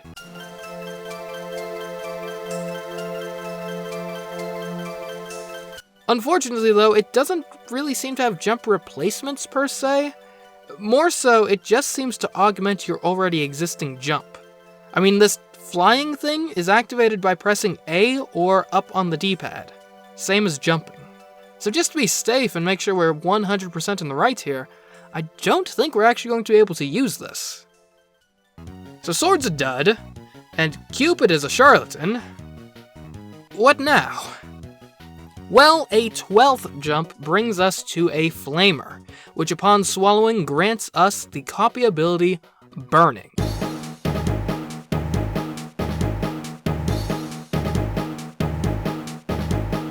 This copy ability possesses exactly one move, Burn.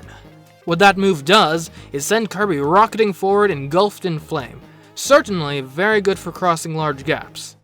Unfortunately, high-speed horizontal movement is all it does. Until you crash into a wall, that is. Upon such an impact, Kirby is stopped dead in his tracks and knocked back and up a little. From such a position, you can trigger Burning again to climb ever higher ad infinitum. So in short, it's very good at scaling straight walls specifically. Although it should be noted that overhangs can be of particular detriment to it. So we'll need to watch out for those. Luckily, no such overhangs exist in this starting area, and as such we burn through the rest of it jumpless no problem, and find ourselves dropped off in Central Circle, ready to properly start our adventure by boldly venturing through the, as of right now, one and only mirror in the area. That mirror brings us into Rainbow Route proper, where we are called upon to, at this point, assess how we use burning in actual real-life situations. As it turns out, throwing enemies into the mix does complicate how one must behave with burning. Yes, the copy ability does grant you invincibility while you are in the process of a burn. It does not, however, grant you that same benefit immediately thereafter. What that practically speaking means is if you misjudge a distance and end up with your burn expiring right in front of instead of right behind an enemy, you're getting hit. And when you get hit in the Amazing Mirror, you get hit in real life. Okay. Obviously that's not the case. What actually happens is you lose your copy ability. Every single time. Which of course is only one step removed from your copy ability falling down a bottomless pit, or otherwise becoming inaccessible to a jump replacement-less Kirby. That sort of situation of course can be avoided with practice and caution. What isn't avoidable is this overhang-littered cliffside we've got to scale. Or so it would seem at first glance. In reality though, Kirby can crash a burn straight into the edge of the screen, which, for this purpose, acts as a perfectly flat, extremely scalable wall. Thus bringing us to a warp star which takes us to Moonlight Mansion. Getting through these opening rooms goes fairly smoothly using burn. Just climb the bookshelves and then destroy their residents. This batty chasm is a bit more difficult due to the lack of walls in the middle, but if you climb the first wall as high as you can then leverage that height to get across. The next couple of screens are fairly simple to just burn right through, and once you do, you're placed right at the first boss fight, King Golem. Historically, bosses have been of inconsequential difficulty in Kirby No Jump challenges, and this guy being in essence the Wispy Woods stand-in is no exception, going down easily with repeated burns to the face. That victory gains us a Mirror Shard and brings us back to Central Circle. It is at this point that I feel it would be appropriate to acknowledge the fact that Kirby and the Amazing Mirror isn't quite your average Kirby game. It's an open-world Kirby game. That means not only do we have to contend with the second-to-second challenge of clearing individual obstacles, we also have to plan viable routes to traverse the world and get to the other 7 Mirror Shards. Only time will tell if this proves to be a boon or a bust to us. One thing that's certain is that it at the very least caused me to get lost and accidentally complete some optional objectives in Moonlight Mansion instead of getting to the next Mirror Shard. When I finally realized that Moonlight Mansion had nothing of value left for me, I decided the sensible thing to do was get from this mirror link to Area 3 by way of this long, circuitous route. Well, no time to delay. Let's get to it. The first screen presents us with ladders as its primary obstacle. Forgive me for not being terribly concerned. Although, perhaps I should be, because these ladders are as dangerous to us in this challenge as valve ladders are to the average player. If you carelessly hold up on the D-pad while ascending these things, then you're going to end up floating when you reach the top. The bottom line is you've got to dismount with extreme caution. Luckily, that approach does work, and as such, we can move on. The next screen is no problem, and the one after that requires a bit better timing on our burns, but ultimately isn't all that bad. The screens immediately following that one are very easily climbed with burns, since they're mostly comprised of vertical walls. And then we reach this screen, in which we have to ascend through a hole in the middle of a ceiling. That's something burning just can't do. Okay then, let's rewind the tape a bit. Welcome back to the screen where timing was a bit more important. As it turns out, there's a box in here, and said boxin can grant Kirby the copy ability, Fighter.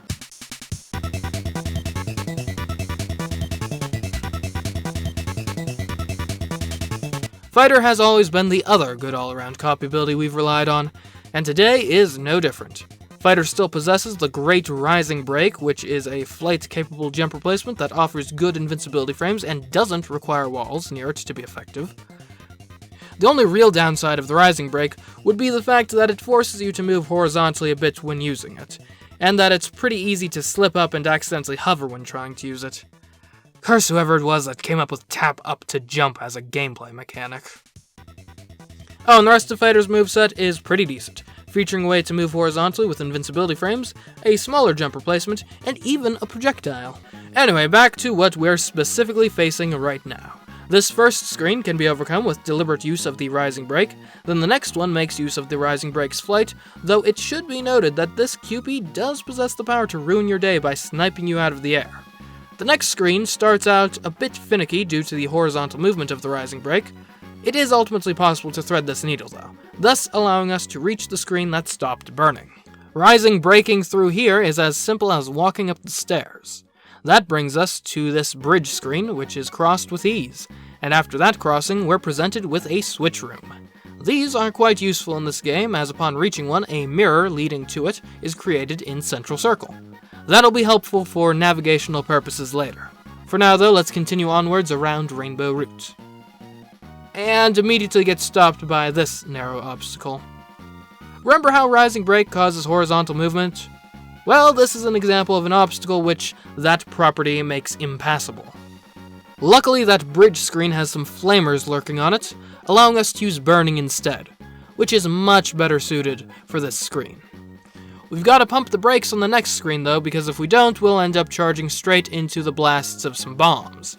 And just overall, this screen requires a fairly precise pattern of motion to get through, with even the slightest deviation potentially leading to an unwanted collision with an enemy and a resulting careening to one's death. The next couple of screens don't pose much challenge, and the one following them theoretically isn't too difficult, although the sleeping dudes can be quite the nuisance. And that brings us to another switch room.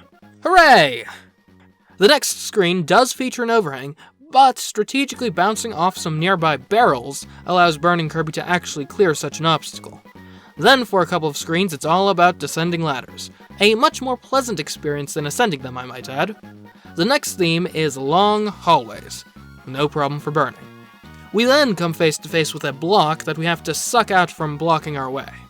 Luckily, we can range ourselves at a spot where we keep re-inhaling our copy ability, thus allowing us to use Kirby's suction without risking losing our copy ability.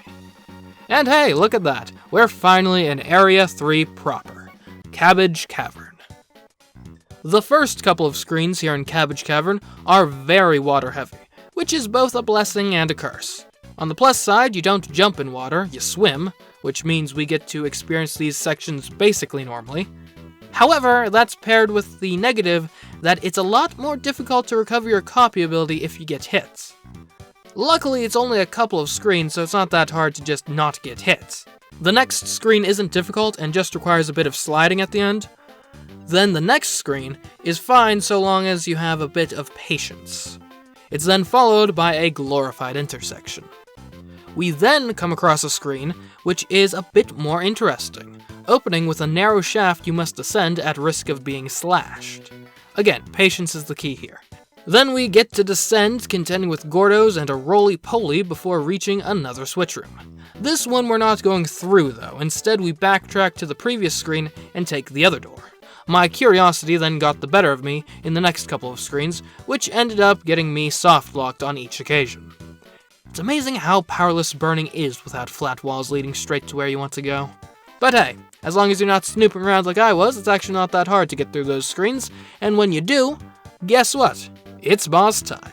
And let me tell you, Moly is actually quite problematic for us.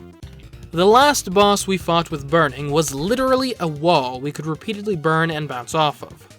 Moly isn't such a boss. Instead, using burn on Moly sends us flying through him. Now, I don't blame you if that doesn't immediately ring out the warning bells. Under more ideal circumstances, this would be perfectly fine. The issue here is due primarily to the terraced terrain. What often ends up happening is we'll burn through Moly, then collide with the slope immediately behind him, causing us to ricochet back into him, take damage, and send our copy ability off to bounce around the arena. And that's just when Moly decides to pop out of the floor. When he pops out of the ceiling, he's a hassle to reach, period. The big saving grace in this fight turned out to be the flaming barrels he sometimes chucks at us. As it turns out, you can get burning by swallowing one such barrel. This takes off a lot of pressure since even if we lose our copy ability, we've got a viable out. And so, after calling in our friends, Moly is defeated and our second mirror shard is recovered. Next stop, Area 5. And yes, I know, technically speaking 4 would be next if we went in the game's recommended order, but guys, it's an open world game. What point is there in playing the rare open world Kirby game if I'm going to just do everything in order? Anyway, I'd prefer to bring Fighter into this area, so let's go get that. Alright, now we take the forest-based mirror in the central circle, and from there, it's just a left and then sneaking up on and then entering this Mira-guarded mirror. That puts us right in Area 5, Carrot Castle.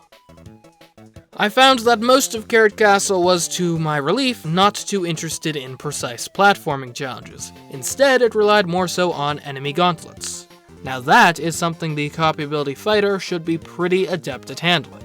That's of course not to say there were no noteworthy challenges on our route through the castle, such as this annoying needle threading section on the ladder screen, ladders, just in general, these cannons that prove to be such a pain if you don't rush up to them and destroy the floors beneath them in time, these darn respawning wheels, and surprisingly enough, the area's boss. Again. Let me tell you, Mega Titan is no joke. Although I'll admit the major issue here is again the arena design, not so much the boss itself. Seriously, who had the bright idea to make the walls here have electric copy ability destroying force fields? In practice, that means we can't afford to get hit on this fight. Luckily, I ended up finding out that the same more or less applies to Mega Titan himself, since with well-placed rising breaks, once you knock him into the wall once, you can essentially just spawn camp him for the rest of Phase 1. Then Phase 2, honestly, isn't that bad. It's pretty easy to stay safe and snipe at him with Hadoukens from a distance. And that, my friends, is a third mirror shard obtained. I've got my sights set on Area 8 for the next one. Getting to Area 8 is no problem, since we've already gotten to the switch room right next to it. That means practically no running about Rainbow Route for us, before we find ourselves at Radish Ruins. The first screen is all about speed, enforced by falling floors and a Gordo. Luckily, Fighter can adapt to the circumstance, even squeezing through the shaft under the strict time limit. Screen 2 is simple, and then Screen 3 can be rushed through rather smoothly. We sneak up on a mirror, which brings us to a switch room, which is then followed by a screen that's very easily dashed through. Following that screen, though, is one filled with switches. These switches, once you hit them, open doors, but only for a short period of time, so you must rush to get through the doors before they close. This isn't the first time we've seen such switches, but they're particularly troublesome here due to the ladders they are paired with. As previously stated, we generally climb ladders slowly and with caution to avoid hovering at the top of them. That's of course a bit incompatible with a speed-based obstacle such as this. Perhaps what we really need to do here is in that previous switch room, switch out Fighter for another copy ability. Tornado.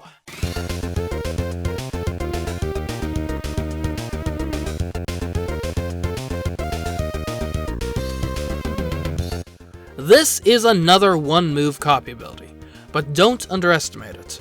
The tornado attack is a really good jump replacement. Sure, it's basically impossible to move straight up with it since it's always trying to move diagonally, but it's fast and makes Kirby invincible when using it. One thing about it that, depending on specific circumstances, could be seen as a great or terrible thing, is the fact that the tornado attack isn't strong enough to break blocks. But what are the odds that'll come up, right?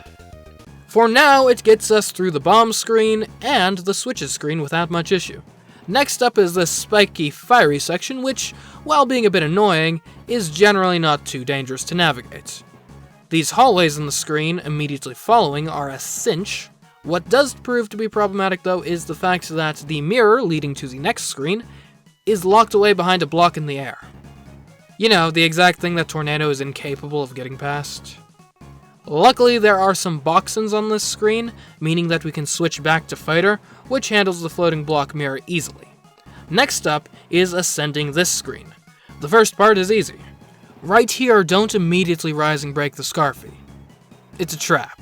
Instead, rising break against the wall until you've gotten the bomber to load. After the bomber has fallen, you're free to switch directions to get around the overhang. Eventually, you get to this part with Gordos that you just need to time properly.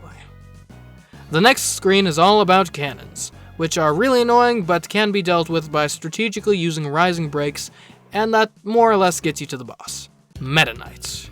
After much trial and error, I discovered that of all the moves in Fighter's arsenal, the spin kick ended up being the most useful.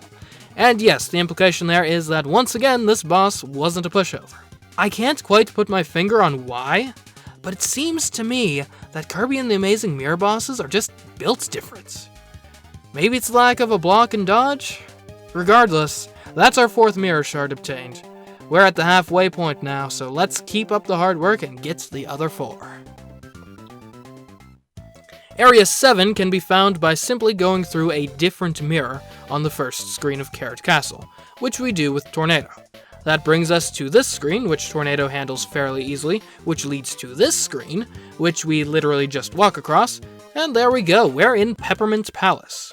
We do need to exercise caution through the next couple of screens, as a tornado attack ending right on an enemy, or above spikes, water, or a bottomless pit, could instantly spell doom.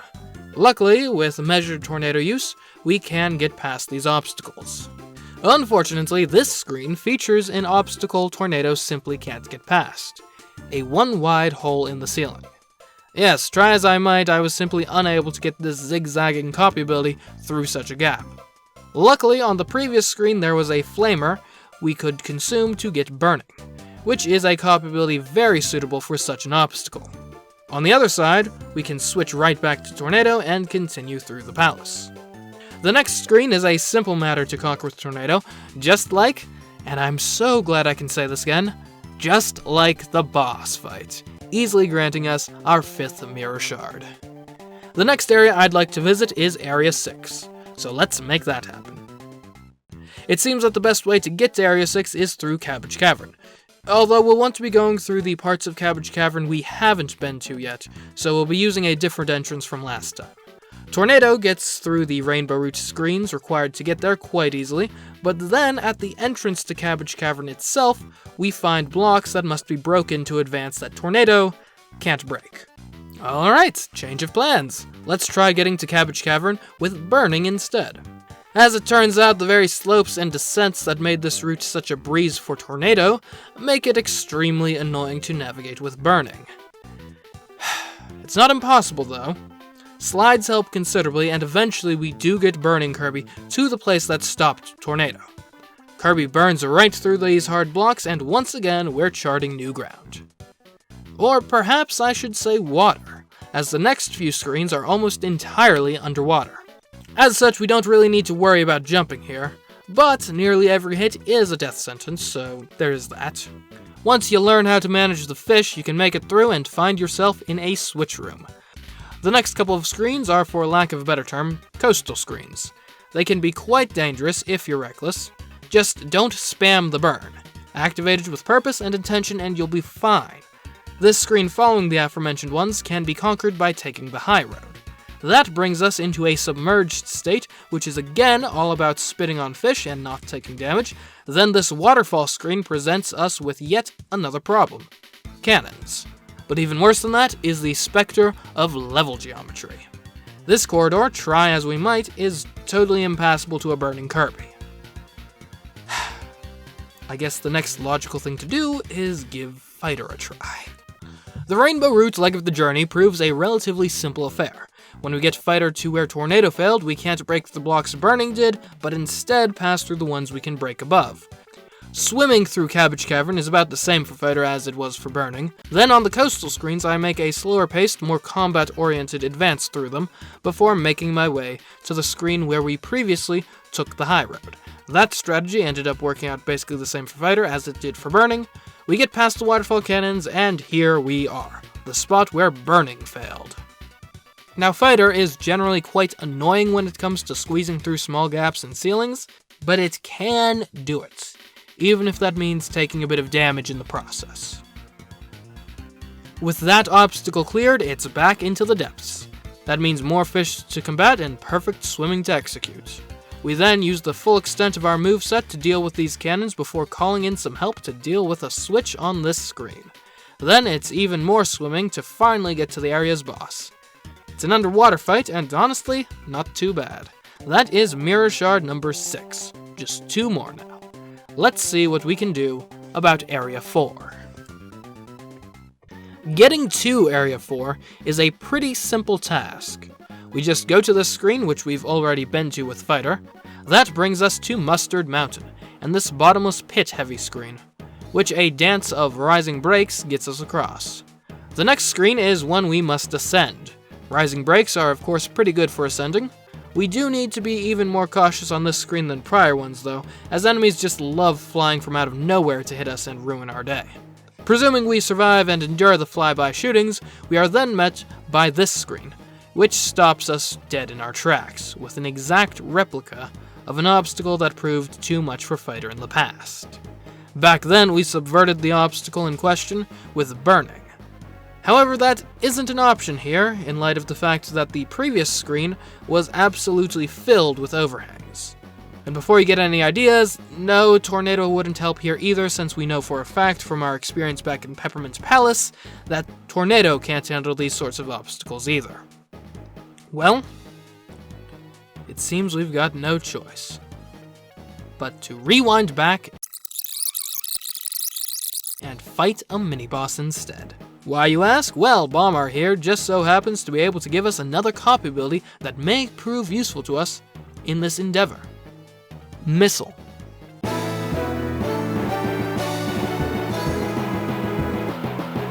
All this copy ability can offer us in terms of jump replacements is the move Missile Transform, which transforms Kirby into a missile. This move is interesting since the missile can just keep flying until it hits a wall or enemy. It can even be steered in any direction mid-flight, though I will admit the steering is a bit cumbersome.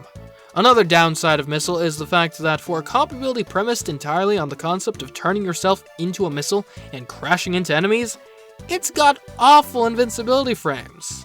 Nevertheless, Missile does provide us another very unique way of traversing Mirror World without jumping. Let us hope that method proves useful in this specific case. Getting the missile to the screen we need it on goes fairly well.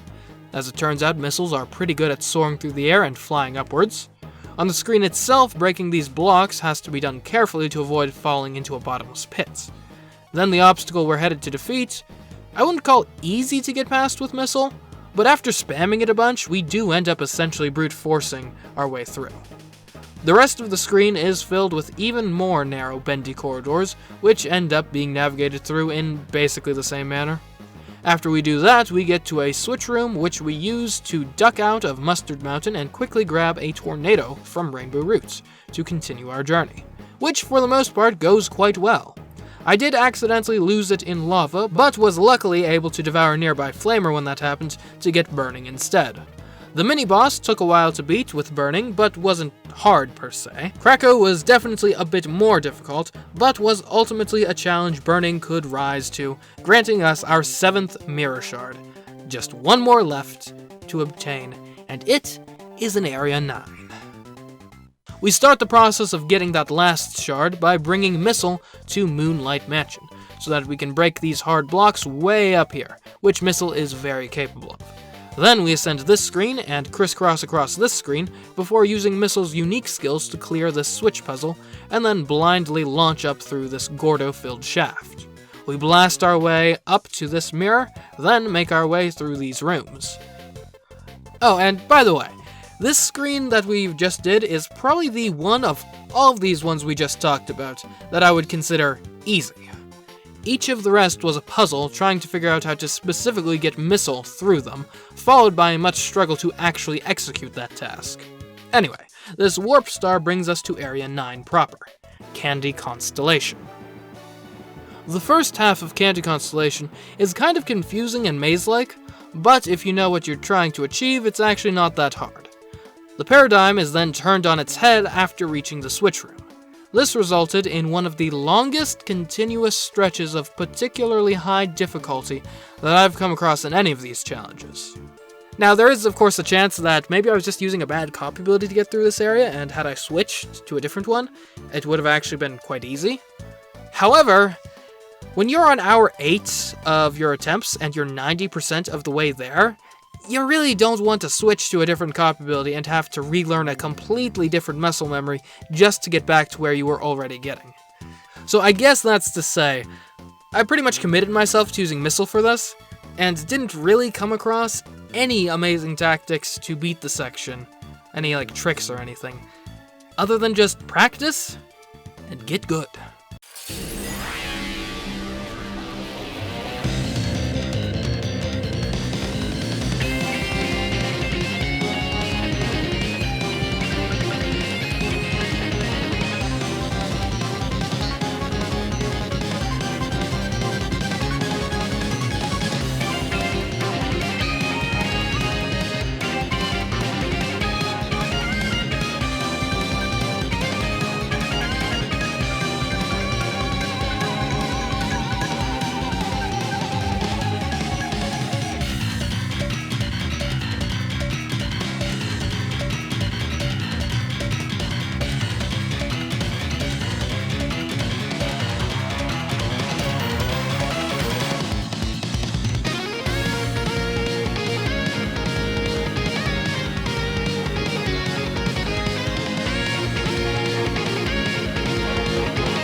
After all that, at the very least, Master and Crazy Hand were pretty easy bosses. That means we now have our 8th and final mirror shard. It is now time to grab the fighter copy ability and face this game's final boss. We start off with a Dark Meta Knight boss fight, which is certainly more difficult than the regular Meta Knight boss fight from earlier, but is still beatable with heavy use of the spin kick. After beating Dark Meta Knight, we're taken to this screen with just our Kirby and a sword. It seems like we'll need to grab the sword to advance to the next phase. Well, it's just a boss fight. Jump replacements aren't usually very important in boss fights anyway, so I think we'll be fine. We take up the... Wait, Master Sword? Really? Okay, whatever.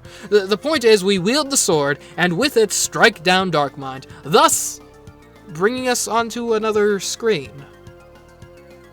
Okay, well, it seems this screen has a puzzle and ladder that we can't get past without jumping. Seriously? After all that, the game forces a power-up on us without a viable jump replacement, and then has the gall to throw platforming sections in the middle of a boss fight. Or so I thought at the time. I later discovered that you can drop your copy ability before picking up the Master Sword, then drop the Master Sword and pick up your initial copy ability again. Using such a method, we can fight with Fighter, then bring it to the puzzle screen. Then we fight again, making the fight simple by breaking the eye when exposed, and then another puzzle screen. Another fight won, another puzzle conquered. Followed by yet another fight, and then a fight against just the eye. For this confrontation, I did actually decide to wield the Master Sword. It's not easy, but it's possible. And upon victory, gives way to a shoot-'em-up finale.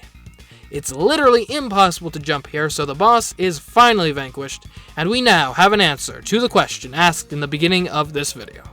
Is it possible to beat Kirby and the Amazing Mirror without jumping? Well, no. I know it's been a while since it happened, but we did have 12 jumps in that tutorial section. But hey, there wasn't a single one after that, which, while not a total victory, I can still be quite happy about. Man, these Kirby No Jump videos have been a real blast to make recently. The last 2 games we've attempted have turned out to be my, as of right now, 2 favorite Kirby games. Who knows, maybe we'll discover a new favorite today, as we look into the following. Is it possible to beat Kirby Squeak Squad without jumping?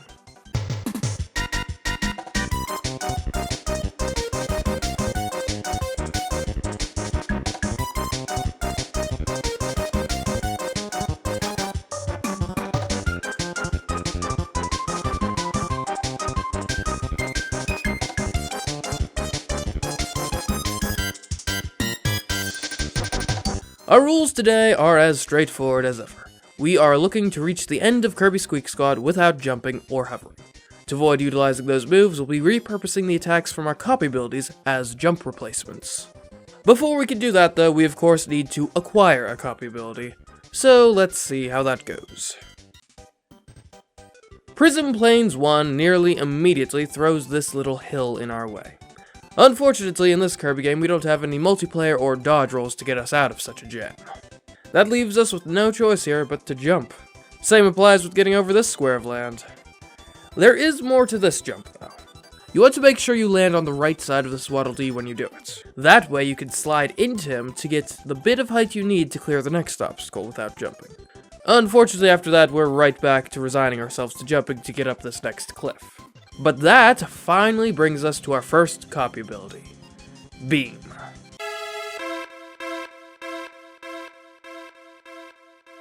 Which has no moves we could use in the stead of jumping whatsoever. A real shame because next up is the hovering tutorial, which we have no choice but to get past the intended way, adding 2 more jumps to our total. But after that we run into Spark.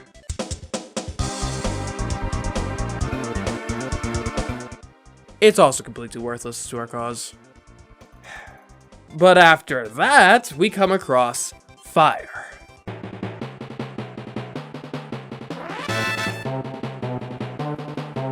Now unfortunately, we learned back in the Amazing Mirror that fire is of no use to us in these older Kirby games. That's because Burn, the move that is actually of use to us in the later Kirby games with fire, actually is its own copy ability in the earlier Kirby games, Burning.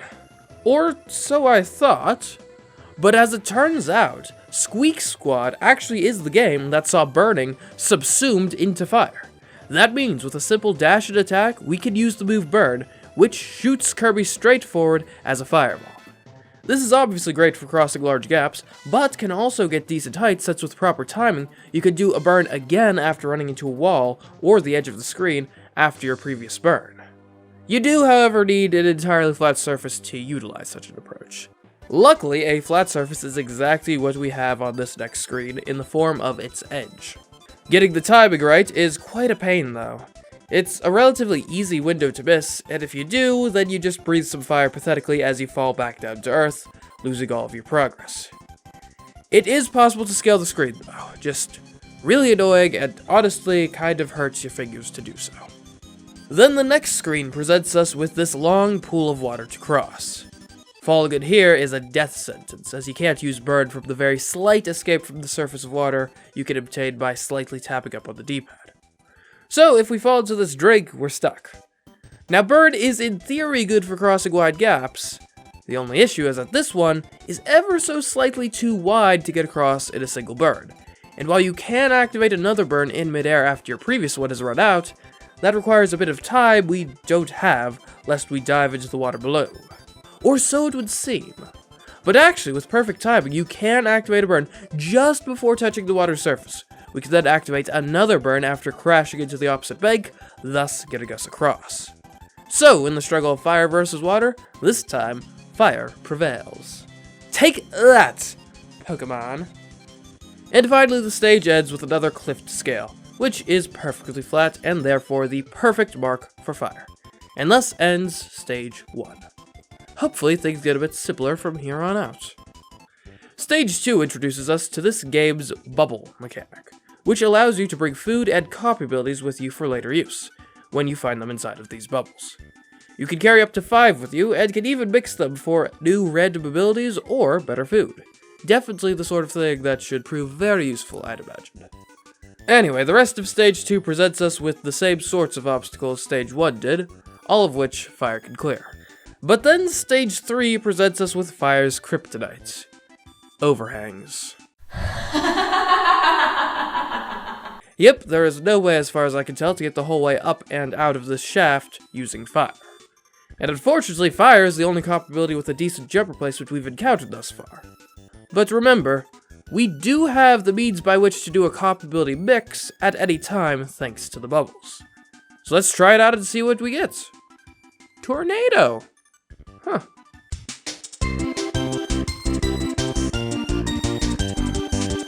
Tornado has been an incredibly useful cop ability in just about every game in which we've had access to it.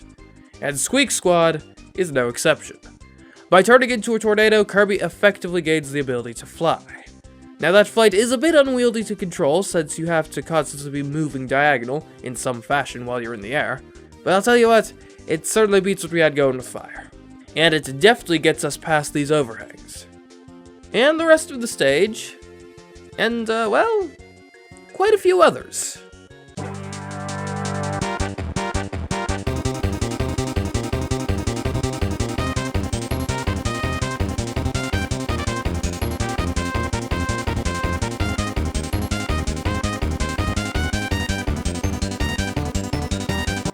Now the switch at level 2 stage 5 almost seemed unmakeable with Tornado due to all the wasted movements you get when you use it.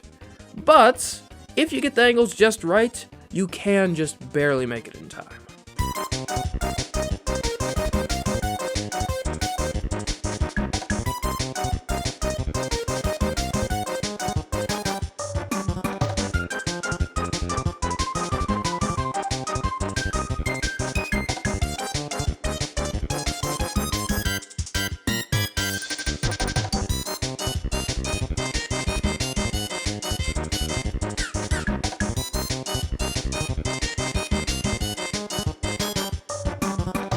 These lava falls at level 5 stage 4 were a bit of a hassle.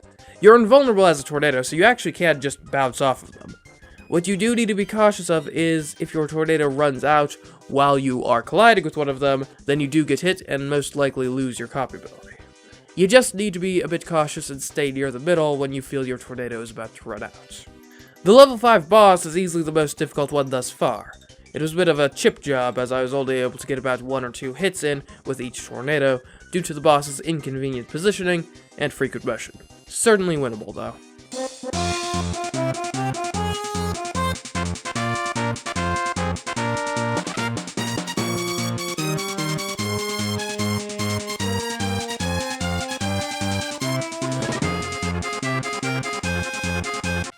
Unfortunately, after finishing level 6, I discovered that I was lacking 3 of the star seals required to advance further. So I went back to the levels where they were, and actually got the large chests they were in. They were actually all quite easy to get, I just ignored them before, like a complete fool. Now on to level 7, and its annoying water level opening. It's not super difficult, it's just annoying because any hit you take in the underwater sections causes you to lose your cop ability, and generally in an irrecoverable fashion.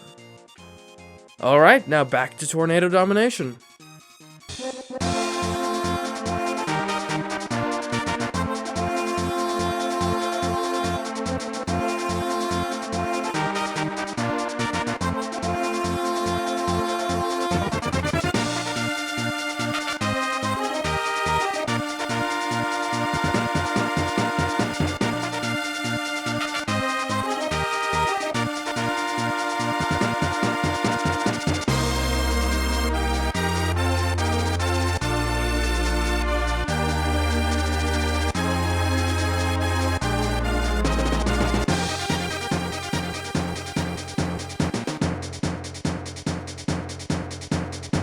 Level 8 Stage 3 had this door in it, which was very annoying to get through, since you effectively have to get your tornado to end just above it to be able to get through it. Luckily, there's no real penalty for failure, so with a bit of trial and error, it can be done. Then the boss fight with DeRoach is pretty easy. It does, however, upon victory, place you in a platforming area with the cop ability Triple Star equipped, which doesn't possess any jump replacements.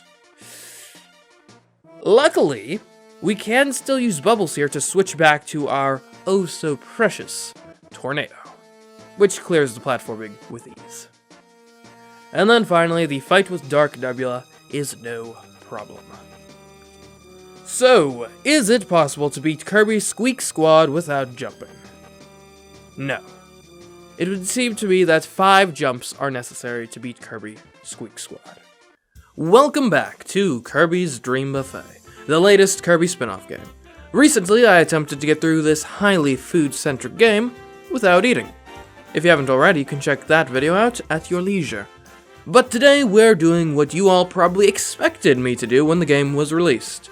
That's right. Today, we answer the question, is it possible to win Kirby's Dream Buffet without jumping?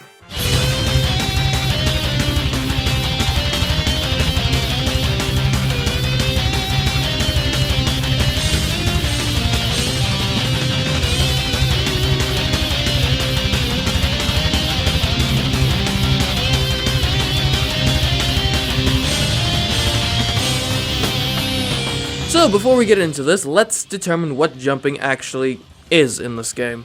Well, obviously pressing the jump button, and thereby jumping, is illegal. But wait, there's more. Historically in these no-jump challenges, we've banned hovering as well. And as it turns out, hovering is indeed a mechanic which is present in Kirby's Dream Buffet. You can't activate it on command, though. The way it works is if you fall off the stage, you automatically start hovering.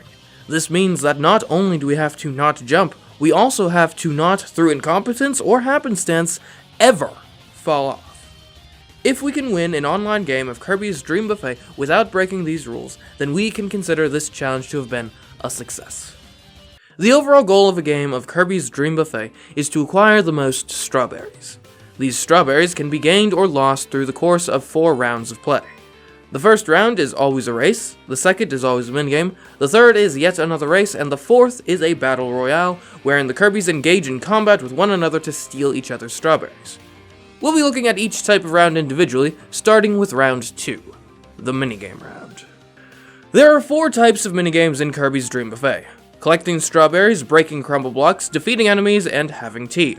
Most of these minigames are about equivalent in difficulty for our no-jump challenge.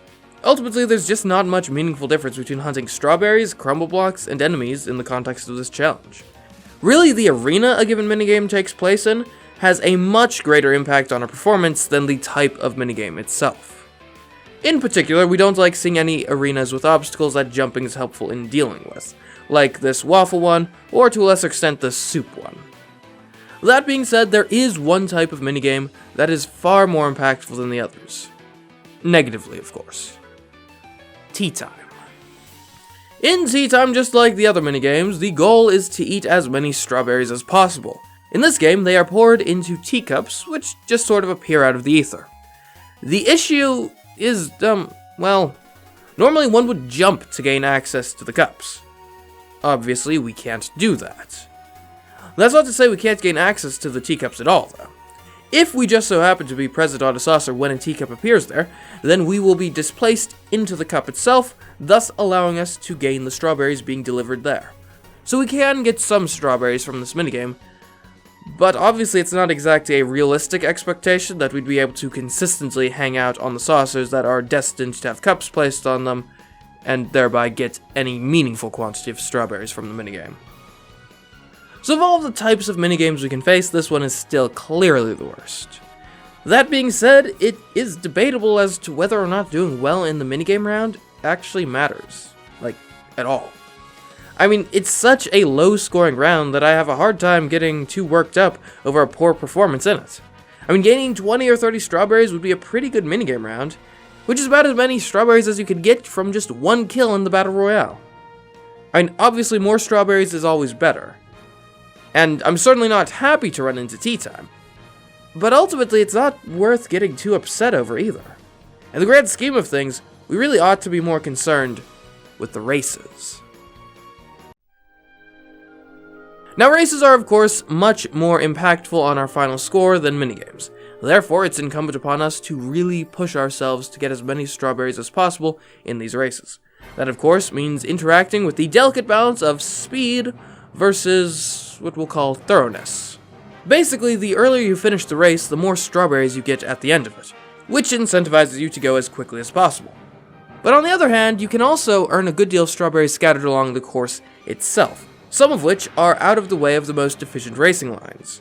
In theory, the best strategy is to be as thorough as possible while still finishing the race first. Obviously easier said than done. More so for us because we have a third concern looming over us. An absolute necessity to stay on the course at any cost. Obviously, most players would prefer not to fall off the course, since it's typically a useless time-consuming detour at best, but for us, being forced off the stage and into hovering as a result is lights out for the attempt. As such, oftentimes we find ourselves needing to sacrifice speed and/or thoroughness to simply ensure the integrity of our challenge. Which is harder to maintain than you think, because we're not only worried about our actions here, nor even the opportunity cost of our actions compared to what our opponents unburdened by the challenge are capable of, but oftentimes what's really concerning is just straight up collisions with our opponents that can knock us to our doom by really no fault of our own. Of course, this risk level varies greatly by course, so let's get into that. Baumkuchen is at about the midpoint in terms of difficulty. There are a few narrow sections which you can certainly get knocked off of, but such sections don't define Baumkuchen. Most pathways here are not unreasonably narrow. Additionally, most of the obstacles present aren't made much more difficult to contend with by removing your ability to jump, including the cool, peaceful tunnel at the end. Pancakes I'd rank as a decent bit easier than Baumkuchen. The pathways here are generally even easier to navigate safely than in Baumkuchen, with the curved waffle bits going so far as to be kind of self-correcting. The rotating pancake walls are a bit annoying, since normally the easiest way to get by them is by jumping between them, but we're talking about an obstacle that when everything goes wrong, you get delayed for a couple seconds, not one where failure means the end of the attempt. Hamburgers, on the other hand, has loads of potentially run-ending obstacles. Narrow panhandles, spinning burger components. Okay, that about covers it, but trust me, those two obstacles are mighty annoying to deal with in this course. Ice cream is a slightly more pleasant experience than hamburgers. Most of it is pretty wide, but the ice physics are quite annoying. Additionally, the narrow shortcuts here are so much more enticing than on almost any other course. They lure you in, and then, well, usually doesn't work out well in the end. But you know what's better than ice cream? My brand new Patreon. That's right, I've finally decided to take the plunge and set up a Patreon. So, if you like these videos and want to support my work, then that is a great way to go about it. But I'm trying to not just appeal to your charity here. So let me tell you about what subscribing to the Patreon can get you. For just $1 a month, you can join at the CMC follower tier, which will allow you to view my Patreon posts, which I'm planning on including news, updates, and probably some behind-the-scenes looks in. Additionally, you'll get to join the CMeeCraft Gaming Patreon Discord server, where we can, as a community, hang out, chat about the channel, gaming, or anything really, and just generally have a good time. For $5 a month, you can join at the CMC supporter tier, which includes all the benefits from the previous tier, plus you'll get access to the videos on the CMeeCraft Gaming YouTube channel 24 hours before they release publicly on YouTube. You'll also get to vote in a quarterly poll to determine an upcoming video topic, and your name will appear at the end of all videos on the CMeeCraft Gaming YouTube channel. And finally, at $15 a month, you'll join the CMC Enthusiast tier, which includes all benefits from the previous tiers, with the added perk of getting your name vocally called out at the end of the videos, instead of just appearing as text. So if any of that sounds appealing to you, you can join at www.patreon.com/CMeeCraft. I've been mulling this decision over for well over a year at this point, and come to the conclusion that this will be a good way for me to connect with this wonderful community we've built here on YouTube a bit more directly, and in the process make YouTube a bit more of a stable venture monetarily. That, of course, outside of the strictly listed Patreon benefits, will benefit us all by allowing me to justify greater investments into this channel. But anyways, the choice is yours. I will, of course, be immensely grateful to any of you that do decide to join, but for now, let's get back to the video. I'm sure many of you are wondering which of the race courses I would consider to be the easiest for this challenge. Well, wonder no longer. It's Shortcake. It's got wide pathways, easily accessible strawberries, non-strawberries that are reasonably simple to nab, and I mean, the ending section is a bit annoying, but generally not life-threatening, so mwah, chef's kiss, I love the Shortcake.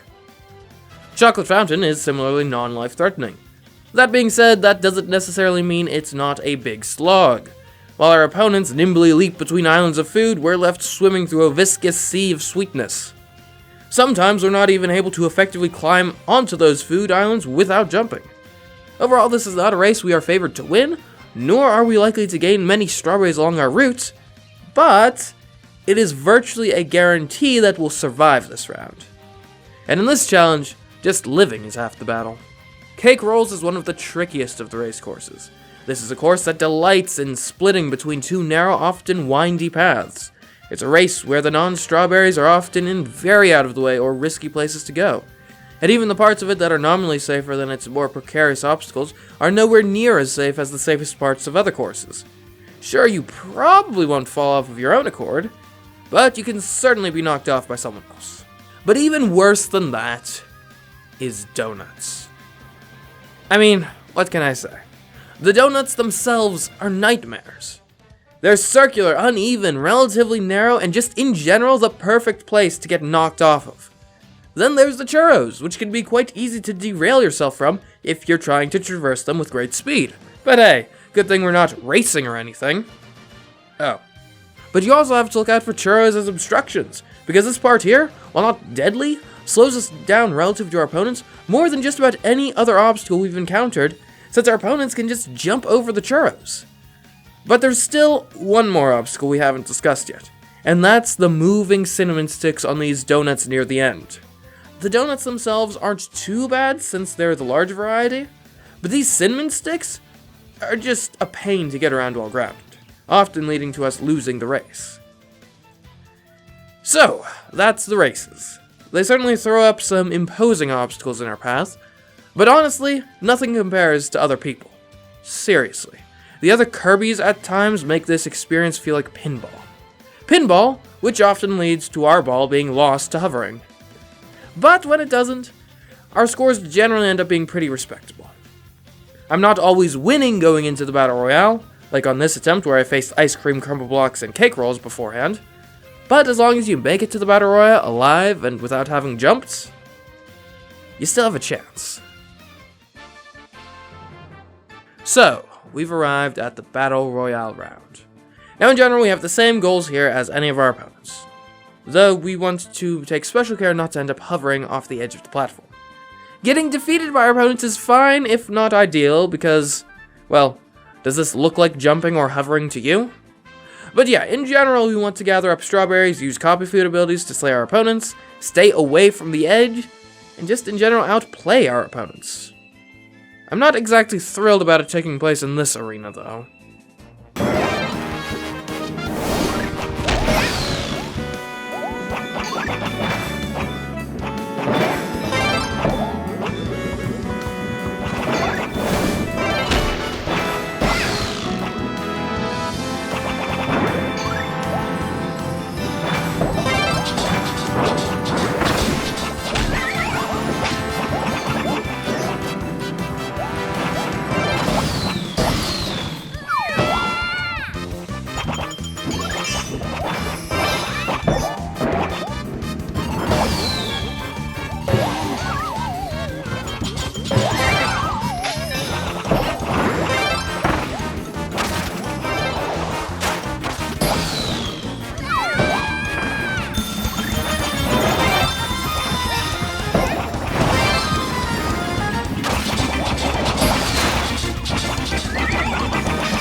Alright, got through the Battle Royale alive, and in the lead.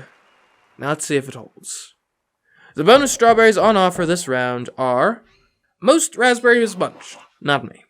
Most cookie walls crumbled, nice. And most copy food abilities used. Again, not me. But still, we win. Which means that it is possible to win Kirby's Dream Buffet without jumping. Kirby Fighters 2 answers a question that, let's be honest, we were all asking. What if Super Smash Bros. Was absolutely filled with Kirbys? Today, though, I'm here to answer a different question pertaining to the recently released game. Is it possible to beat Kirby Fighters 2 without jumping?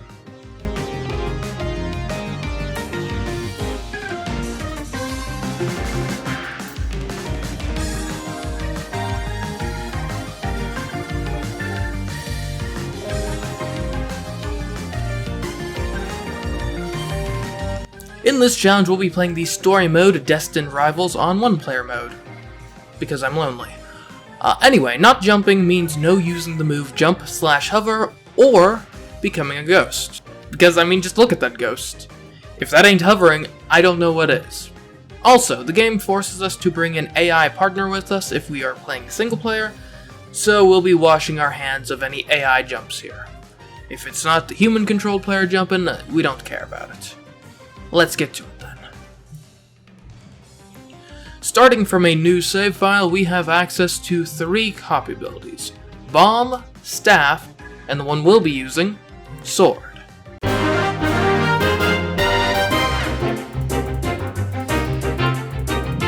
Sword has 2 moves that can be used as jump replacements: the Upward Slash and the Twister Slash.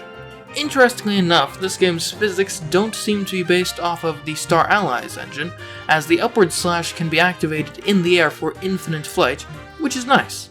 The rest of Sword's moves are decent enough for combat. They don't generally have great range, aside from this one charged move, but they're relatively quick and can combo pretty nicely. One other thing I'll mention about the moveset is something that actually applies to every moveset, which is the ability to block and dodge, which can be quite useful to mitigate damage and break out of opponents' combos, as well as the ability to eat people, which, I don't know, just kind of fun. And that Sword. Hopefully a move good enough to get us to the top of the tower. And when that just means 5 floors up, then a boss against Wispy Woods, it most certainly is. So that means it is possible to beat Kirby Fighters 2 without jumping. Wait, what's this? Alright, this whole story mode was supposed to be about fighting King DDD and Meta Knight, and we haven't even seen them yet. That was a fake out ending. Alright, nothing to do but to delve into the tower once again, and this time, it's 10 floors tall.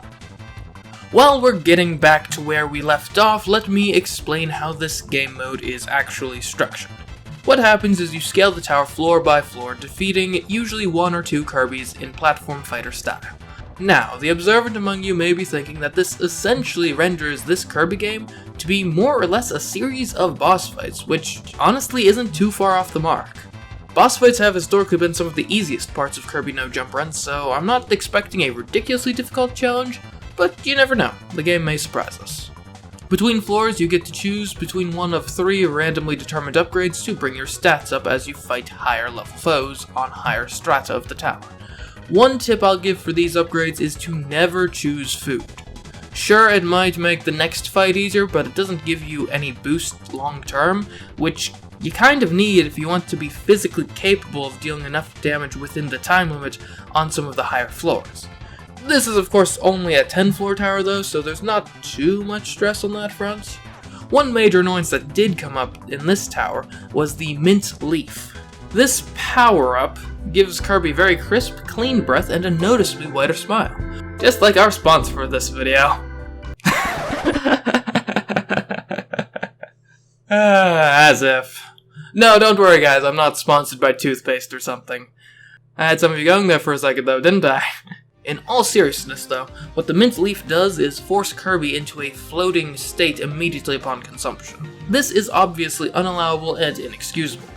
Luckily, it's just an inanimate object that occasionally spawns on the battlefield, so all we need to do is follow the same advice one would give regarding live uninsulated wiring. Do not touch it, which is actually fairly easy advice to follow.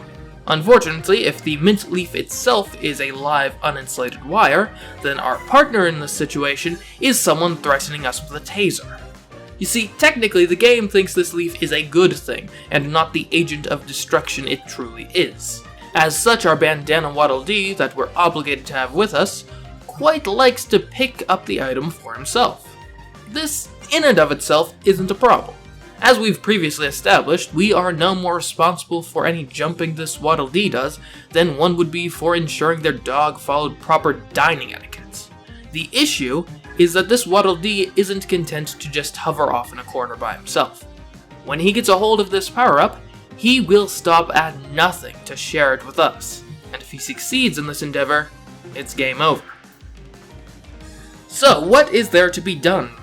Really, there's not that much we can do other than just hope Mint Leaves don't spawn, or at the very least if they do, try to get the enemy team to get them.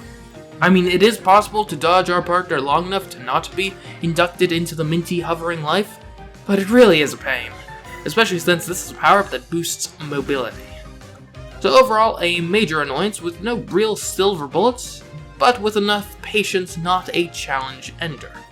Aside from that, the ascent to floor 10 goes by fairly smoothly, so now we get to best King DDD and Meta Knight, except we don't. Turns out they were imposters. Which leaves us no choice but to scale the tower yet again, this time to floor 15. This run went fairly smoothly until the very end, where things got quite dicey in this fight against Kirby and Maglor, and then the fight against King DDD and Meta Knight came really down to the wire. And full disclosure, this is the run where I realized how important it really is to be making those lasting upgrades throughout the journey, and yes, that is footage of me buying a silver Kirby statue instead of an attack stone level 3, so no wonder my DPS was so low. Ultimately, the fight on floor 14 was overcome with a lot of juggling. As it turns out, if the opponent is busy ragdolling through the sky, they generally can't hurt you. As for King DDD and Meta Knight, my low DPS forced me to act a bit more aggressively than I was comfortable with, but ultimately we pulled it out. Just like how they apparently pulled out of the battle at the last second, and now await at the top of a 30th floor tower. We could charge straight into it, but you know what? We've unlocked quite a few things since starting the game, including copy abilities. So I say let's mix it up by trying out Fighter.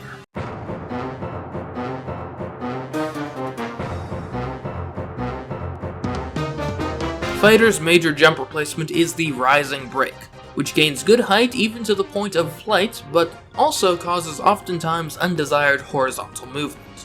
We also get access to a decent long-range move in the form of the Force Blast, though this move does take a while to charge. We also get some fairly robust grappling mechanics, as well as, of course, a myriad of punches and kicks. One real standout kick is the spin kick, which has previously been one of the go-to moves for easily dispatching enemies in prior games. Unfortunately, it's not quite so universally useful in Kirby Fighters 2, since, to put it simply, you aren't nearly entirely invulnerable when using it here. I presume the cause is since Kirby Fighters 2 is balanced primarily as a PvP experience, we couldn't be running around with moves that take absolute priority and give you such generous quantity of invincibility frames. As such, what was once an amazing move for combat now finds itself interrupted insultingly frequently. Nevertheless, the cop ability is still Fighter, which is overall still fairly decent, so let's put it to practical use now. The first 10 floors go by pretty easily, culminating in a fight against Duo Edge, where heavy use of the sky kicks goes a long way towards ensuring victory.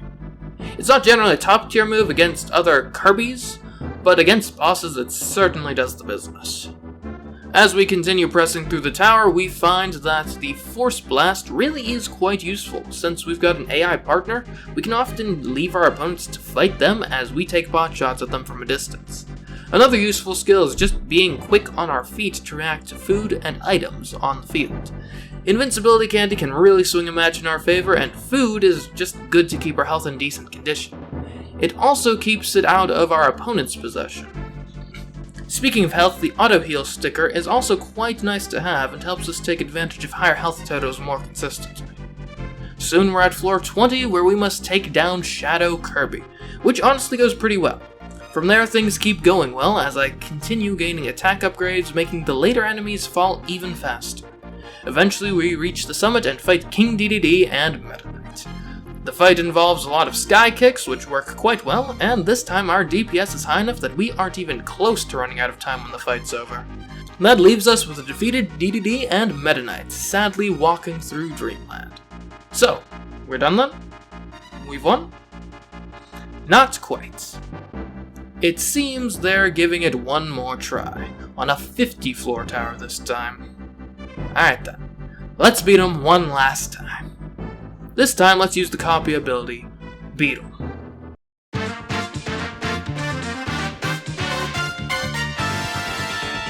In the context of Kirby Fighters 2, I find myself liking this one a bit more than Fighter. Our jump replacement here is the Spiral Horn, which I find to be a bit more manageable than the Rising Break. One thing I particularly like about it is how good it is at juggling enemies, which we've previously established is a pretty good tactic in this game. Another move that is, in my opinion, better than the equivalent for Fighter is the Rocket Horn, which is our big horizontal charge for this copy ability. I'm not sure exactly why, maybe it's a hitbox thing, but I feel like Rocket Horn is less likely to be interrupted than the spin kick. It's also pretty sweet to use the Rocket Horn to die. And yeah, that's Beetle. Its differences are subtle compared to Fighter, but they add up to a copy ability that I prefer to use. With 50 floors to clear, let's stop wasting time and get to it.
So I know some of you may be disappointed by the heavy use of montage there, but honestly, 50 floors as Beetle was really not much of a step up from 30 floors as Fighter. In fact, you may have noticed that the margins of victory against some of those repeated bosses actually increased later in the run. Honestly, I'd say the last 20 floors added some length, but not really much difficulty. Which is to say, it is possible to beat Kirby Fighters 2 without jumping. Over the course of the last several months, we have repeatedly sought to discover whether or not it's possible to beat various Kirby games without jumping. Today we're doing something quite similar, once again seeing if Kirby Star Allies can be beaten without jumping, but this time with a different protagonist. Today our question: is it possible to beat Kirby Star Allies guest star Knuckle Joe without jumping?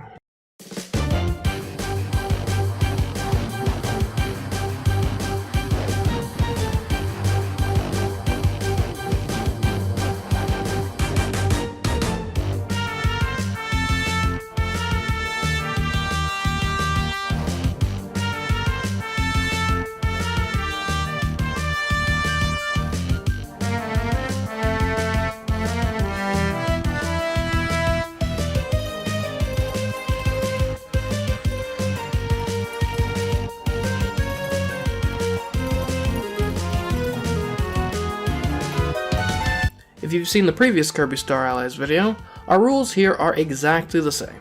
We will try our best to avoid using the move jump/hover, which more or less amounts to not pressing the A button outside of menus. Oh, and I almost forgot. Of course, in this game we'll be constantly followed by AI companions, which will undoubtedly be jumping continuously. For our purposes today, the AI doesn't matter. We're only interested in whether or not the human-controlled player jumps. So let's see if we can fully beat guest star mode as Knuckle Joe without jumping. Before we get into the levels, let's talk about our moveset.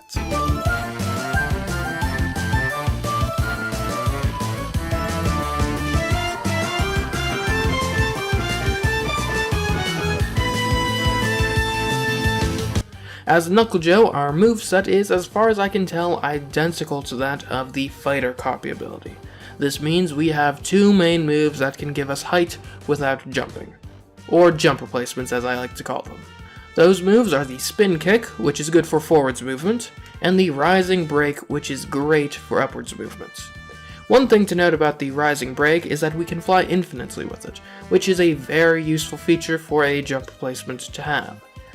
A less useful feature is the fact that when using the rising break, it causes Knuckle Joe to experience a not insignificant amount of sideways movement, which under certain circumstances could be quite annoying. Nevertheless, Fighter has consistently been one of the more useful copy abilities for these challenges, so hopefully that trend continues today. Level 1 starts off pretty easy. Normally in these challenges the opening is one of the most difficult parts, but since we are essentially starting with a copy ability, and by extension with some good jump replacements, the beginning of this challenge isn't that bad. That even includes some obstacles that were nearly impossible to overcome last time we visited Star Allies. After a little while we come to our first major obstacle, a friend train. Now if this is anything like a friend circle, then consider me terrified. Luckily, this specific one can be beaten by doing literally nothing. But I've got a bad feeling about these going forward. Eventually we make it to our first boss fight, Wispy Woods, which we can just rising break repeatedly to beat easily. Bosses generally aren't too difficult for this type of challenge. These ladders were pretty annoying. Not difficult, just annoying. And finally, level 1 is over, jumpless with a fairly easy King DDD fight. Welcome to level 2, first appearance of the Friend Circle. In case you don't know, friend circles are completely unredeemable institutions founded on pure evil. The reason for that is because when in a friend circle, the only thing you can do is jump. I'm sure you can see how that's a problem. This particular friend circle section requires 3 jumps, which will be adding to the friend circle / friend train jump counter. Since these jumps occur during such a departure from the regular gameplay of Kirby Star Allies, I'm tracking them on a separate counter. These jumps are going to happen, there's not really anything we can do about that. Our real goal today is trying to keep the regular jumps counter at 0. That's what I'd consider a win today, at least.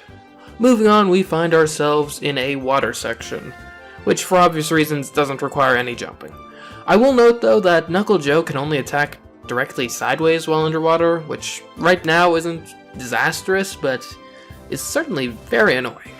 As we wrap up level 2, this vertically focused lava area is a bit tricky in light of the fairly precise platforming being made a bit more difficult because of the horizontal movement that occurs when using the rising break.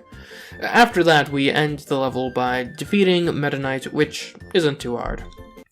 The first part of level 3 that offers much in the way of difficulty is this vertical section with the moving platforms, which again is made a bit tricky due to the horizontal movement that comes with using the rising break. Our next hurdle in this level comes from a friend train section, and this one does require you to jump. These friend trains are just like friend circles in that while you are playing as one, the only way to interact with the game at all is by jumping. So, how many times do we have to jump? Glad you asked. It's 1, 2, 3, 4, 5, 6, 7, 8, 9, 10, 11, 12, 13, 14 times. Luckily with that friend train behind us, little more than the level's final boss stands in our way, which is certainly surmountable jumpless. Level 4 starts off featuring an old friend of ours, Keys. Luckily, the evil keys are actually pretty chill today, only appearing in really easy or completely optional challenges.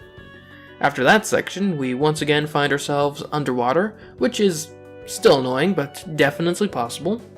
After the water, the next main section of the level is a mini boss rush, and by this point you should be aware that bosses are basically free wins for us in this challenge. What's not a free win is this vertical section.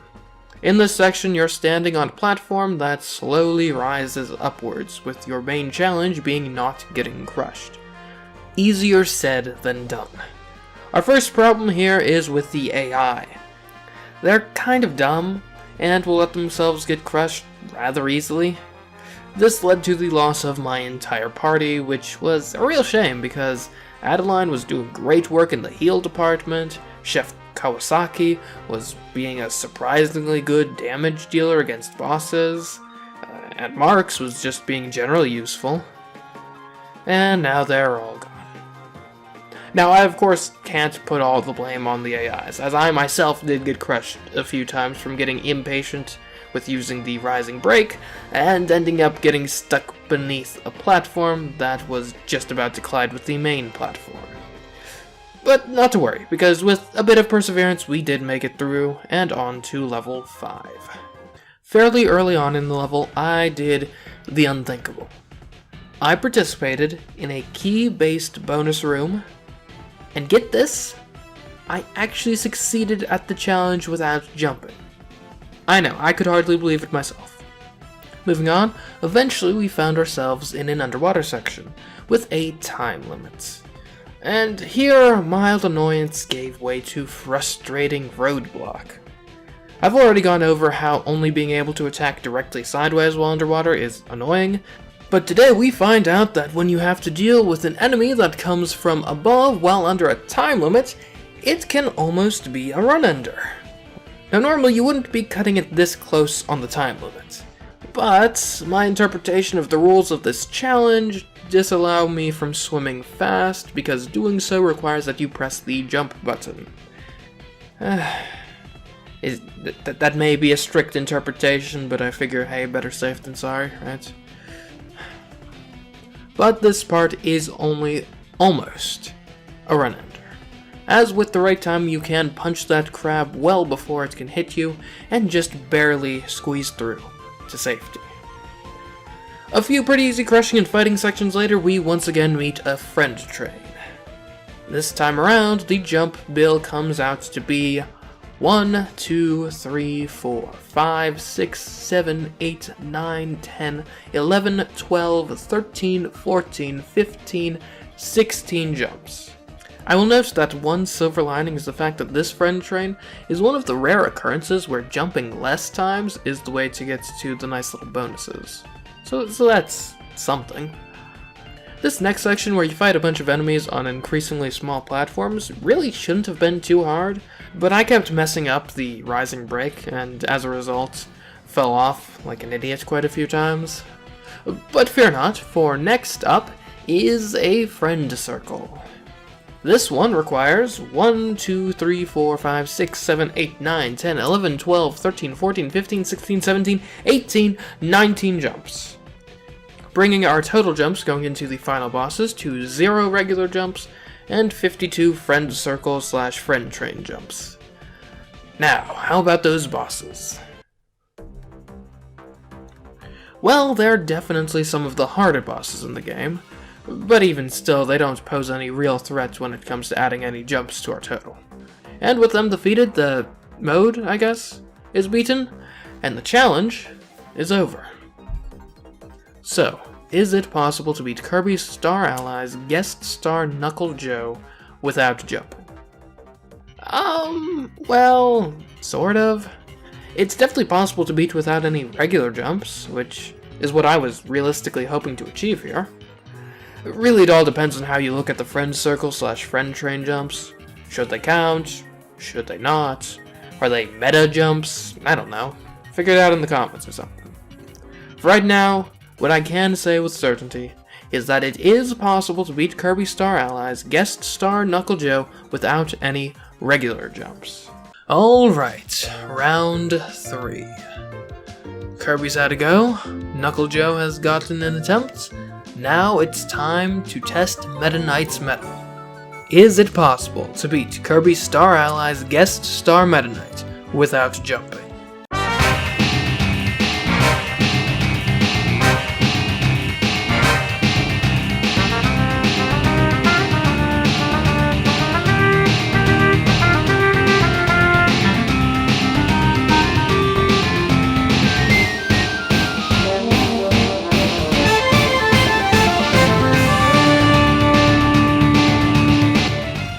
Need I even explain the rules at this point?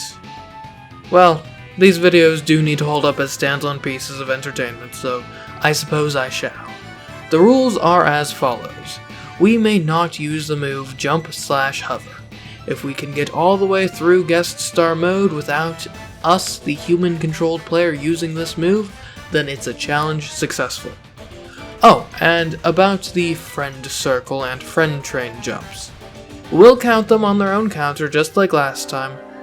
That being said, they're really not all that interesting as there's not much we can do about them, so we're really going to be just kind of glossing over them.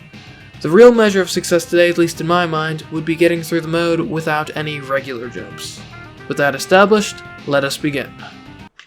Level 1 begins with some easy fights and friendships, which eventually give way to the jumping tutorial. Of course, this should be no problem, as with Meta Knight's sword-based moveset, we should be able to upward slash over it no problem. That's not an upward slash. Perhaps we should take a closer look at Meta Knight's movesets. It is true that Meta Knight's moveset shares many similarities with Kirby's sword copy ability. There are, of course, some exceptions. One of which is the omission of the upward slash, which for those unfamiliar has historically been one of the most important moves in our arsenal for avoiding jumps. Instead, we get the up thrust, which has next to no jump replacement utility. That's not to say Meta Knight has no useful jump replacements. He still has the Mach Tornado, which is something, and can certainly be used for clearing minor obstacles. Unfortunately, it's not quite sufficient to clear this one. Luckily, there is one more move that Meta Knight possesses, which can potentially be of use to us. The Shuttle Loop. This one's a bit unwieldy to use, but when used properly, it can get Meta Knight a good distance or height, depending on the needs of the given situation. Overall, Meta Knight does have a couple useful tools in his belt, which will undoubtedly only become more versatile as we pick up friends with elemental abilities to complement them. He does have one glaring weakness, however, which is that infinite flight.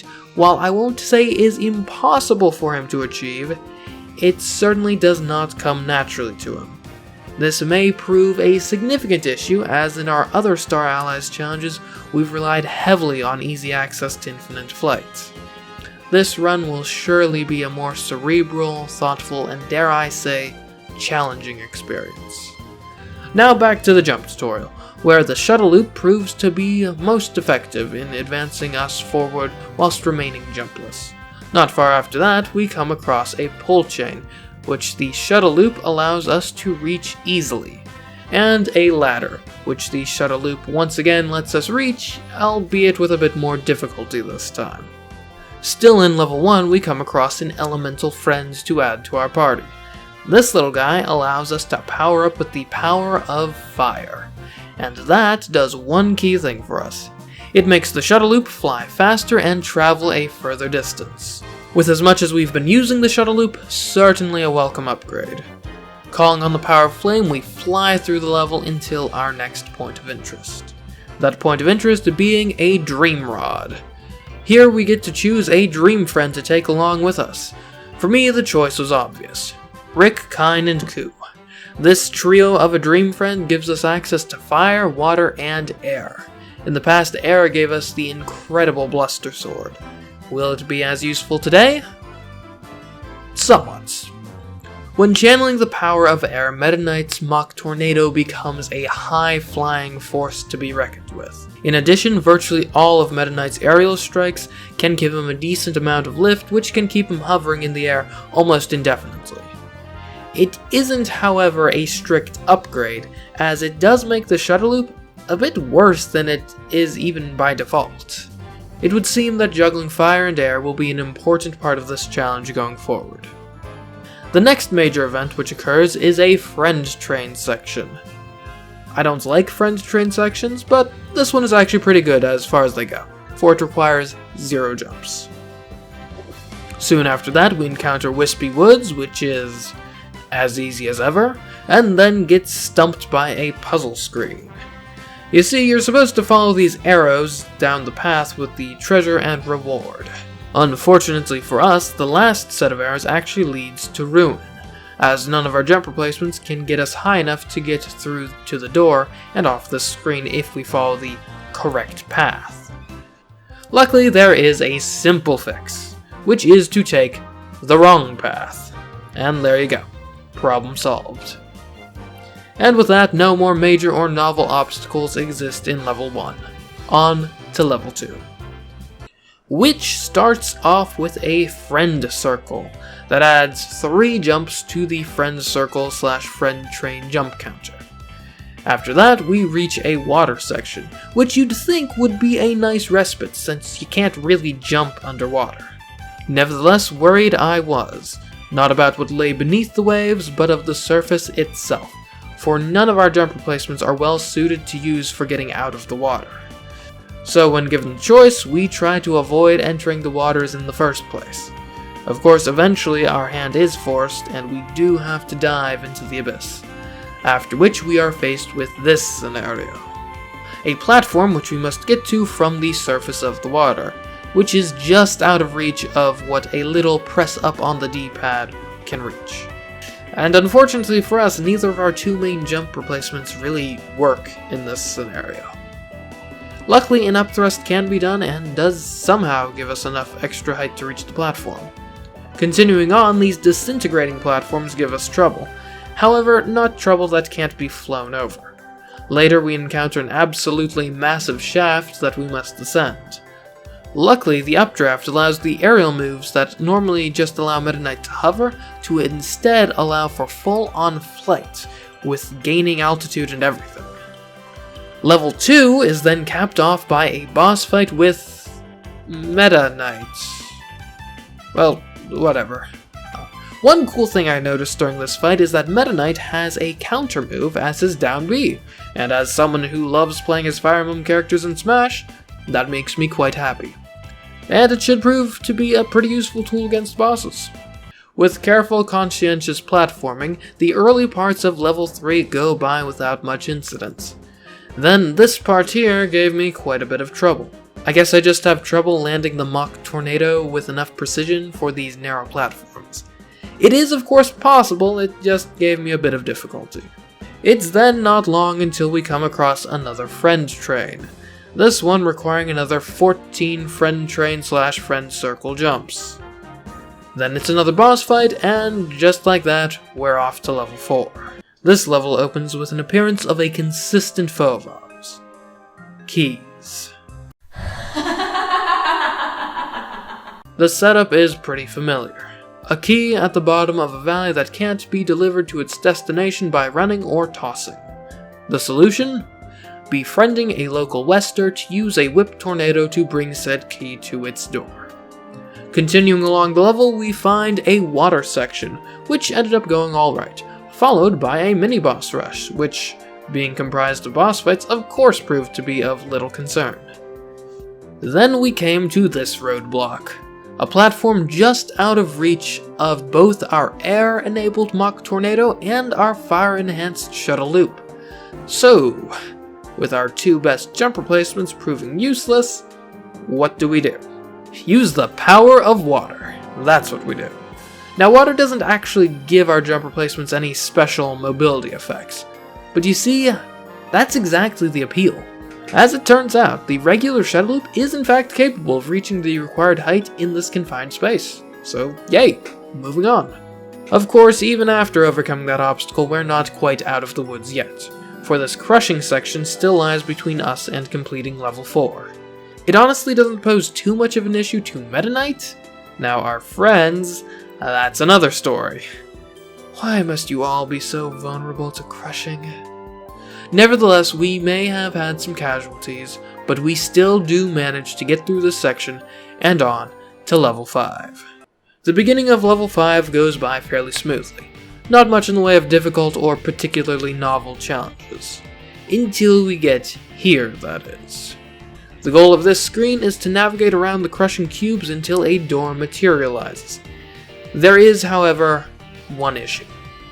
The cubes are too tall to allow our jump replacements to get us on top of them, which we must do to successfully overcome the obstacle. And trust me, I tried all of them. Air-powered mock tornado, fire-powered shuttle loop, air-powered shuttle loop, just a regular shuttle loop. I tried getting thrown, but that seems near impossible to actually work out. So, yeah. This'll be our first regular jump. Unless, of course, I'm missing something obvious.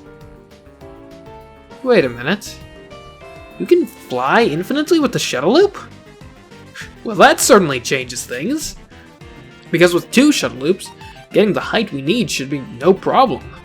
And indeed, it isn't. While the next room operates on similar principles, it thankfully contains a ladder which makes the whole process go by much smoother. The next bit of the level isn't too difficult, although it does contain tons of friend trains and circles, adding another 35 friend train / circle jumps to the counter, bringing it to a grand total of 52 friend circle / friend train jumps. Then the last part of the level contains a bunch of crushing segments which once again prove fairly annoying, but certainly not impossible. And finally, we get to the final bosses, which are bosses, so they really aren't too much of a problem for us here. Thus, proving that it is possible to beat Kirby Star Allies Guest Star Meta Knight without any regular jumps. Kirby, Meta Knight, and oddly enough, Knuckle Joe have each made attempts at beating Star Allies without jumping. I don't think King DDD is just going to sit by and let them have all the fun. You know what that means. Is it possible to beat Kirby Star Allies Guest Star King DDD without jumping?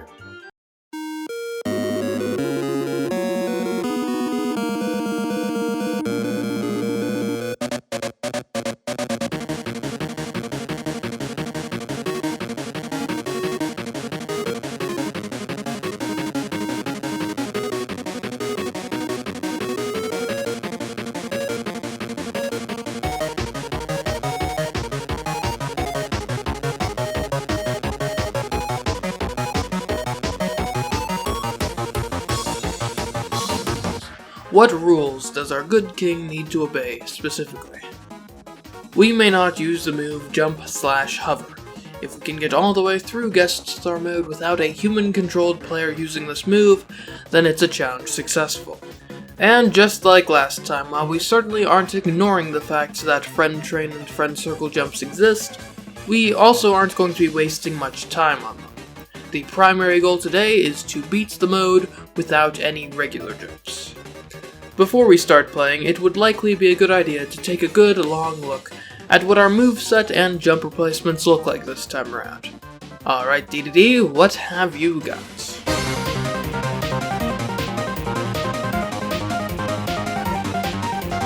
In terms of jump replacements, King DDD has two moves that can give him some air. The first and less useful of the two is the head slide, which can clear small gaps and really short obstacles. But that move is nothing compared to the Super DDD jump, which, just to be clear, while it may have the word jump in its name, it's not the move jump/hover and therefore is a legal jump replacement. As for how well it does that job, it's pretty decent. It is activated by quickly pressing down then up then B, which is certainly one of the more annoying methods to activate a jump replacement. Another downside of this jump replacement is that it doesn't enable infinite flight capabilities. Not only that, but as far as I can tell, you can't even use it in midair. Let's not be too negative though. In exchange for dealing with those drawbacks, we are rewarded with a jump replacement that has impressive height and great control over your horizontal movement while airborne. It is by far our best jump replacement, so let's hope it's good enough. The first level starts out pretty easily. We beat up some enemies and clear what is traditionally the hovering tutorial with ease. Then we come to an extremely high ladder. Good thing we have quite a high jump replacement, which brings us right to the height of the ladder, and then pulls us back down to earth. So, as it turns out, we can't grab the ladder during the jump replacements. That's certainly an issue. An issue that can be overcome with an aerial dodge. You heard right. We can dodge at the pinnacle of our jump replacement, which then gives us back full control of our penguin protagonist on the descent. This leads us to the discovery that our jump replacement doesn't get us high enough to start climbing the ladder anyway. So, I guess DDD just flat out can't climb the ladder. And if that is the case, then we'll be forced to already perform an illegal jump. Or perhaps we can outsource our ladder climbing via multiplayer to a Knuckle Joe we found earlier in the level. Alright, get up there Knuckle Joe, climb that ladder. Or get teleported back to me for going out of frame. Our best jump replacement failed, multiplayer didn't work, and somehow I doubt our other jump replacement is going to be very useful in this context. With those two tools exhausted, what do we have left? Perhaps a combination of the two would work? We may not be able to quite reach the ladder with our jump replacement, but we can move the camera up a bit. Just enough to get the door to the next screen in frame, in fact. This little detail allows us to try the following strategy. Step 1. Position Knuckle Joe clinging to the bottom of the ladder. Step 2. Use the DDD super jump to pan the camera up, then start dodging like mad to keep it up there. And step 3, which really occurs basically concurrently with step 2, climb the ladder with Knuckle Joe, then sprint right and get through the door before it goes off camera. Wow, I can't believe that actually worked. The next point of interest is a Dream Rod. And you know what? This ain't our first rodeo with one of these, so all you veterans out there, if you feel confident, go ahead and right now leave a comment predicting which Dream Friend we'll be picking.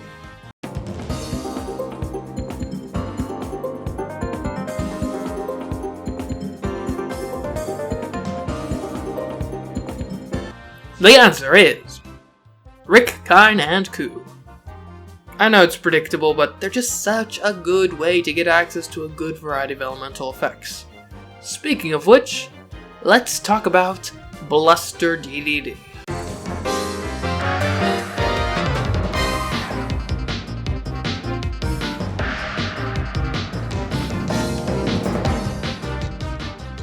It should come as no surprise by now that adding some aerial elemental power to our moveset gives us much more potent jump replacement options. In this case though, it doesn't actually impact our 2 jump replacements we already have. But it does add a few more to the arsenal, such as the Hammer Twirl, Giant DDD Swing, Giant Swing, Ultra Giant Swing, DDD Hammer Flip, and the DDD Hammer Throw. So, that's a lot more options in terms of jump replacements. That is certainly a very good thing. But let me pour some cold water on your expectations of this Bluster ability. Because while we may be gaining a great variety of jump replacements, even taken together, they still have one glaring weakness. That weakness would be a lack of infinite flight. Still though, aside from that detail, this is a pretty decent moveset. With that moveset in our possession, we move on through the immediate part of the level with relative ease. That includes a friend train portion that causes no jumps. Later in the level, we come to a vertical section which features platforms that you can jump up through, which is great. What isn't great is that these same platforms allow you to fall through them when you press down, which is an important step of activating our Super DDD jump, which is still a jump replacement that I do like to use. With good timing in the execution of the move, it still can be done while standing on these platforms. So really, it's more annoyance than roadblock. The rest of level 1 goes fairly well, including a boss fight with Wispy Woods, a Waddle Dee ball chase, this latter section, and a King DDD boss fight. Level 2 then pretty quickly grants us 3 friend circle jumps. Oh well. The next part of the level is water-based, and that's perfectly fine, as DDD's underwater moveset is pretty alright. This screen requires us to get DDD out of the water and onto a platform.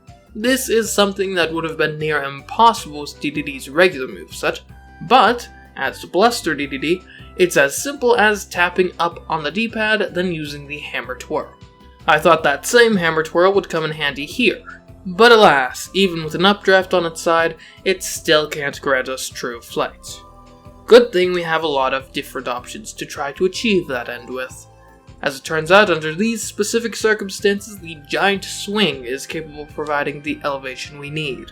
Eventually, we reach another vertical section with those same platforms from before. In this case, I found the DDD Hammer Flip to be a good jump replacement to use under this circumstance. Speaking of vertical sections, here's another updraft section, and this time the Giant Swing doesn't quite suffice. What does work is a Super DDD jump followed by a dodge and then 2 Hammer Twirls. Then the next time we encounter an updraft, we use mostly dodges, which actually works quite well. We then finish off level 2 with a Meta Knight boss fight victory. Level 3 overall goes fairly smoothly. We do encounter another one of these vertical sections again, but by now we have a pretty good method to get through sections like this, so it's of no real issue. There's also this section, which is actually pretty easy as King DDD because his Super DDD jump gives us very good control over horizontal movement while it's in use. Later in the level we encounter 14 unavoidable friend train jumps. Level 4 starts off with significant difficulty due to one evil key. This is the troublesome key in Star Allies. The one at the bottom of a valley whose slopes bounce the key off of them. Today this key is overcome with a bit of off-screen multiplayer teleportation. The next concerning obstacle is once again a familiar one. Here the Super DDD jump doesn't quite get us up to the next platform. Today this obstacle isn't too difficult to overcome though, as a Super DDD jump followed by a dodge and the Hammer Twirl does provide the height we need to clear the jump. Another jump shortly following that one also requires an interesting combination of moves to overcome. Most of King DDD's jump replacements are height focused, so there's no single one that provides enough horizontal movement to clear this gap. What can clear the gap is a Super DDD jump followed by a dodge and then a few giant swings. Next up is this infamous crushing section. This area of the level has brought great difficulty upon our previous protagonists, but in DDD's case, it's actually pretty easy. The combination of the super DDD jumps, sheer height, and the ease of control of its horizontal movement makes this section a relative cakewalk. The one exception to that assertion would be the very end, where King DDD's lack of flight caused this last section to be cut very close. So close that I lost a good ally. Nevertheless, we did survive ourselves and press onwards to the Krakow boss fight and level 5. All this wind in parts of level 5 required some quick, rash decision making, which is not great when you don't have flight as a safety net. This did not stop those challenges from being overcome jumpless, however. Eventually, the level led us to this screen. A screen which has historically been cleared by infinite flight. An ability which, like all penguins, King DDD does not possess. And that's a problem, because the Super DDD jump doesn't give us quite enough height to get on top of this block in the midst of its attempt to crush us. That jump alone can't make it, but what about a jump, and a dodge, and a hammer twirl, and another hammer twirl? Yes, it can! The next points of interest in level are a couple of friend trains and circles, which add 16 and 8 friend circle/friend train jumps respectively. Which means that thus far we have a total of 41 friend circle/friend train jumps. And spoiler alert, but we aren't going to have to add any more of those. Now let's get back to avoiding normal jumps. Immediately following that last friend circle is this section of moving, very crush-happy platforms. And I will not deny that they did indeed give me some trouble. Mostly because the Super DDD jump is kind of annoying to activate. That being said, the prescription to get by them isn't too complicated. It mostly comes down to patience and forethought, which, when utilized, will bring you to the final bosses, which, being bosses in a Kirby no-jump challenge, are fairly easy to beat without breaking our rules. That means, it is possible to beat Kirby Star Allies guest star King DDD without any regular jumps. It sure was nice of Link to try and get in on the no-jump action, but I'd say it's about time we have more guest stars from the Kirby universe give it a go. And you know what? Let's knock out a few popular requests in a single video today. That's right, everyone. Today our question is really 3. Is it possible to beat Kirby, Star Allies, Guest Star, Bandana Waddle Dee, Maglor, and Adeline and Ribbon without jumping?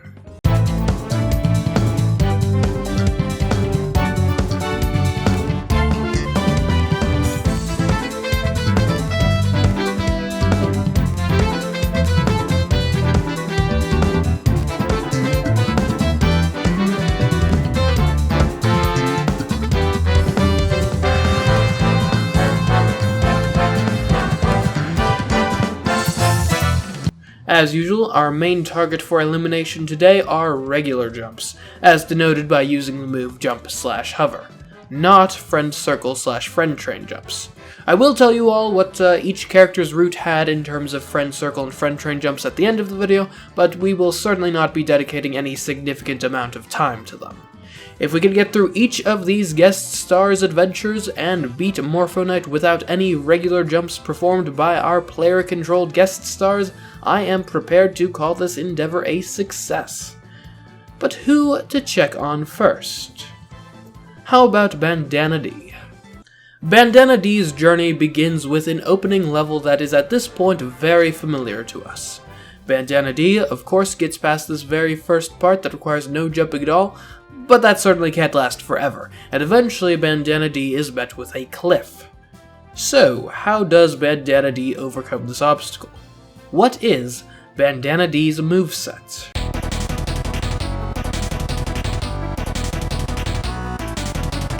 Bandana Dee's moveset is with little exception the same as the old classic Spear. As such, Bandana Dee only has one real jump replacement to speak of, the Spear Copter. Luckily, this jump replacement is pretty good, as it's able to offer us both good height and horizontal movement with even just a single use of the move. Which brings us to one of the Spear Copter's main weaknesses. it is in most cases extremely untenable to use while in the air. This means that for most intents and purposes, we cannot achieve infinite flight with Bandana D. That's not necessarily a deal breaker, but it is certainly inconvenient. One other inconvenience of the move is the fairly long charge required before Bandana D can actually perform the Spearcopter. This means that Bandana D's reaction time when called upon to use the Spearcopter on short notice isn't great. Nevertheless, the Spearcopter is overall a pretty good jump replacement that is more than sufficient to get Bandana D over this cliff, up onto these pole shades, and generally through the rest of this opening section. Alright, it looks like Bandana D is well on his way. Let's check in on Maglor now. Maglor also starts his journey with a familiar opening, though this time it's not one we've seen in Star Allies before. Instead, it's a recreation of the first level in Kirby's Return to Dreamland. And as any of you longtime viewers should know, this bodes quite well for us.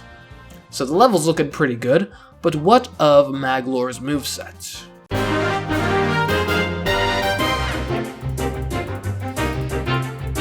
Honestly, playing Maglor in a no-jump challenge feels almost like cheating. We have here not one, but two great jump replacements at our disposal. The first one being the Maglor Surge, which sends Maglor flying forward at great speed. Whilst in flight, he has the ability to gain a bit of height. This move has the effect of not only being a very good jump replacement for wide open areas, but also greatly shortens the amount of time it takes to get through the game. And that's not even Maglor's best jump replacement. That honor goes to the Magic Sphere and its derivatives. That is because the Magic Sphere just flat out gives Maglor the ability to float and fly with ease. Like, literally, you just hold down the B button and gravity might as well not exist for Maglor. So like I said, Maglor's moveset is really almost too good, and I can hardly foresee anything posing a serious challenge to him, let alone this opening. So with two of our three passed their openings with ease, I suppose we ought to check in on the last one, Adeline and Ribbon. I wonder what sort of cute little obstacles she faces at the beginning of her journey. Oh. Well, I think we know who drew the short straw for opening sections. Well, if the terrain isn't going to do her any favors, let us hope that her moveset makes up for it.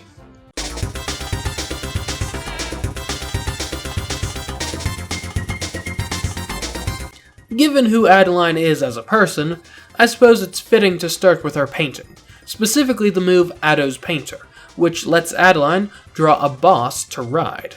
Now, as cool as the ninja and ice dude are, what really interests us today is her ability to draw Krako.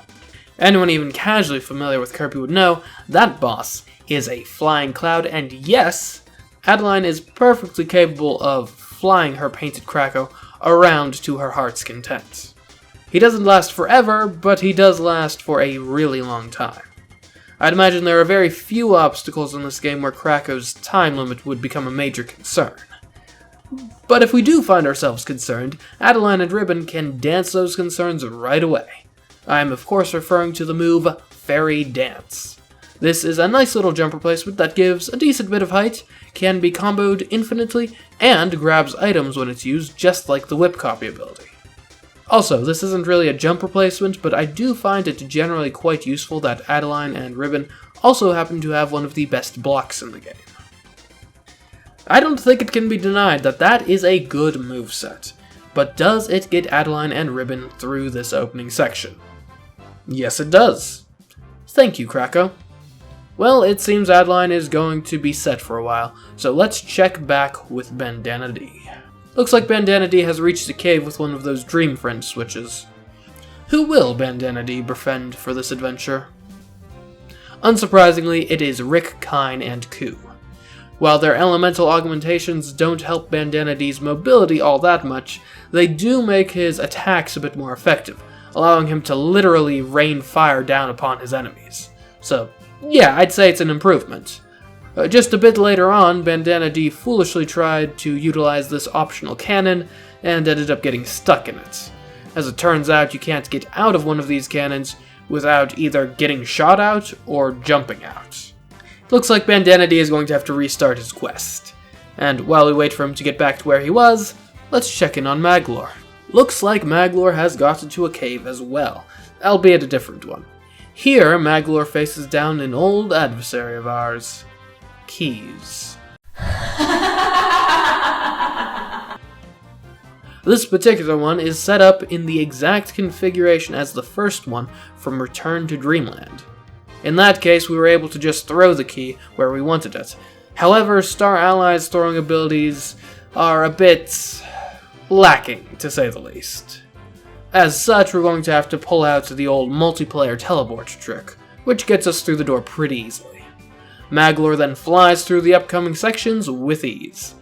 But how's Adeline doing? Good question. Let's find out. Seems like she's doing pretty well. That spike-filled area has given way to a much more friendly plains, followed by a bit of a memory section, neither of which are much of a challenge for her. With that, all three of our heroes are set and ready to face the Preamble 2 as well as Wispy Woods itself, followed by King DDD. And they all get through that with flying colors. We next join Bandana D in a tropical archipelago. Here we encounter one of Bandana D's biggest weaknesses, water. Now you may be wondering what exactly causes Bandana D to be a hydrophobe. Well, that would be because Bandana D does not have a single jump replacement that works from the surface of the water. This means that a slip into the drink can prove to be a fate worse than death for our orange little hero. As such, we try our best to hop from landmass to landmass during this section, which, given how far a single spearcopter can get you, proves to be a fairly simple task. Unfortunately, much like death and taxes, the water cannot be avoided forever. Yes, Bandana D is forced to plunge into the depths of it, which inevitably leads us to the resurfacing. Try as he might, Bandana D cannot get enough height from the surface of the water to reach this platform without jumping. Has our little friend failed us then? Perhaps not, because Bandana D has some friends of his own. Among them is a Blade Knight. This Blade Knight can use an upward slash to get up on the platform and through the door to the next area, thus saving our beloved Bandana D from the terrible fate of jumping. And one boss fight later, Bandana D is through with his tropical vacation. Meanwhile, Adeline and Ribbon find themselves in a bit of an annoying region. In essence, the enemies here rain down various hazards upon their enemies. This is especially annoying to an Adeline riding atop Krakow, since a single hit causes Krakow to disappear, and then likely causes Adeline to fall into oblivion. It's far from impossible, of course, but does represent a fairly annoying slowing of the pace. Immediately after that area is this area featuring giant moving chunks of land. Once again, this is an area that Adeline can certainly get through by merely exhibiting a bit of patience, though it can certainly take you by surprise if you're not expecting it. Now let's check in on Maglor, who by sheer coincidence is doing the exact same section Adeline was just on. And sheesh, that is an efficient way to get through that area. Maglor really is the easy mode of this challenge, isn't he? Back in the realm of mortals, Bandana D experiences pretty smooth sailing up to this windy section. Once again, we see the limits of the spearcopter on display, this time for its poor reaction time. If this Waddle Dee doesn't want to be impaled on the spikes here, he has to anticipate the pits before they show up. Not an absurdly difficult task, but certainly a bit of a hurdle. It is worth noting that Maglor takes on this exact area as well, and it barely even registers as a blip on the difficulty radar for him. Lucky Maglor. Everyone makes it to Meta Knight and defeats him successfully. Next up, the Gem Bastion. Bandana D's journey through this area is remarkably smooth. Everything's kept at a pace where the spearcopter feels right at home, and as such, Bandana D gets through the Gem Bastion with ease. Adeline's trip is almost as easy. As it turns out, Krakow is great for navigating through these purple-hued halls. One point of interest ended up being this key room. Now, theoretically, this could have been easily overcome by simply using the fairy dance, but to be perfectly honest, I had not yet realized that the fairy dance was able to move keys. So, I instead resorted to multiplayer teleporting, which worked fine. Maglor, on the other hand, found Gem Bastion to be the most demanding chapter so far. Which, granted, isn't saying much, but Still, it's a point I'd like to make. There's a section where Maglor has to get a key across these rising and falling platforms. Luckily, they move in such a way as to allow Maglor to successfully throw the key from one platform to the next, meaning that multiplayer is not necessary for this key.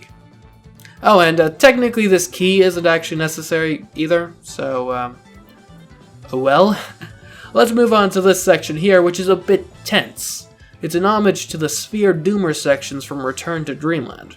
Those are auto-scrolling sections. Star Allies tries to get across the same feeling by making the platforms here start to fall away as soon as you step on them. So that is pretty tense, especially since Maglor doesn't move very fast when using his main jump replacement. Of course, the falling platforms are the only real incentive to keep a quick pace, and since Maglor can easily fly indefinitely and therefore doesn't really need the platforms at all, the tenseness of the situation actually turned out to be a bit of an illusion. In any case, all of our three amigos end up taking down Zan Partizan and are ready to move on to Chapter 4.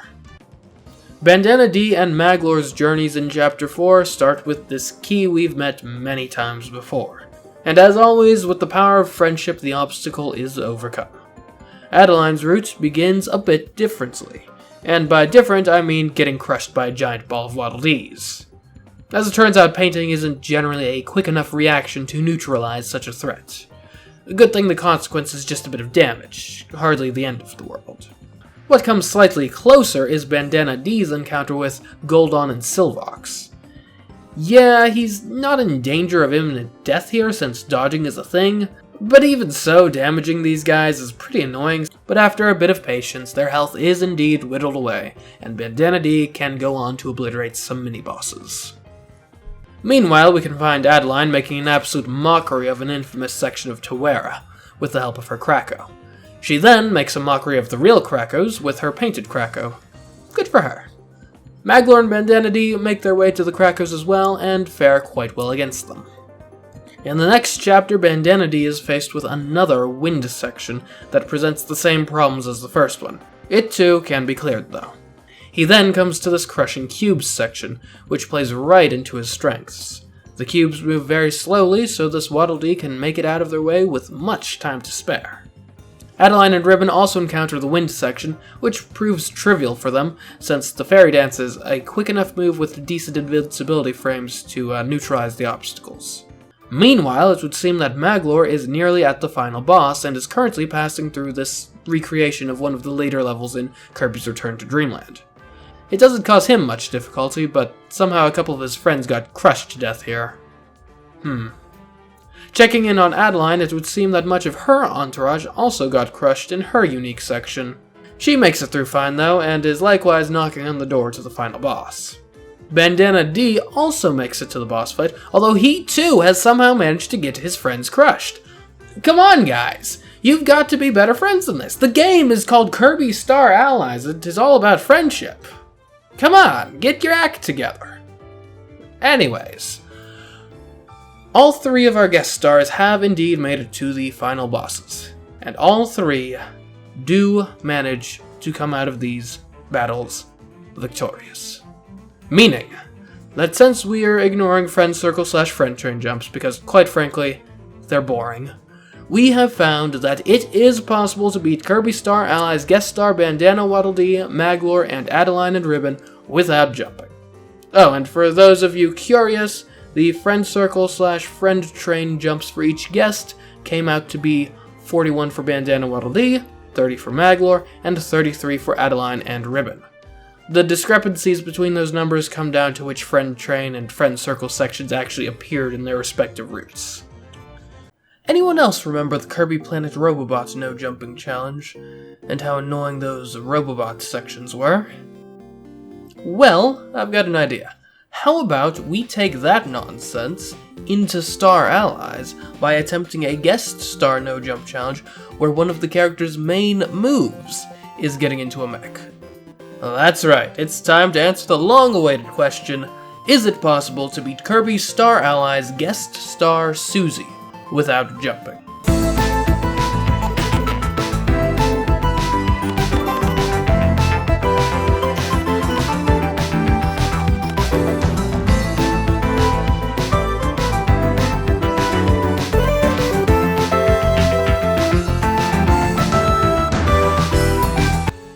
As for rules, I mean, come on guys, it's another guest star no jump challenge. It's the same rules as last time, no jumping / hovering, and these rules apply only to ourselves, not our AI companions. Alright, with that cleared up, let's look into this first section of the playthrough, which is a very nice homage to the opening level of Kirby Planet Robobot. That of course means it starts with a very simple descent, but that of course can't last forever, and before we know it, we stand before the first obstacle we must find a way to get over. Well, with adversity deciding to strike now, I don't think we have much choice other than to take a gander at what moveset Susie offers us.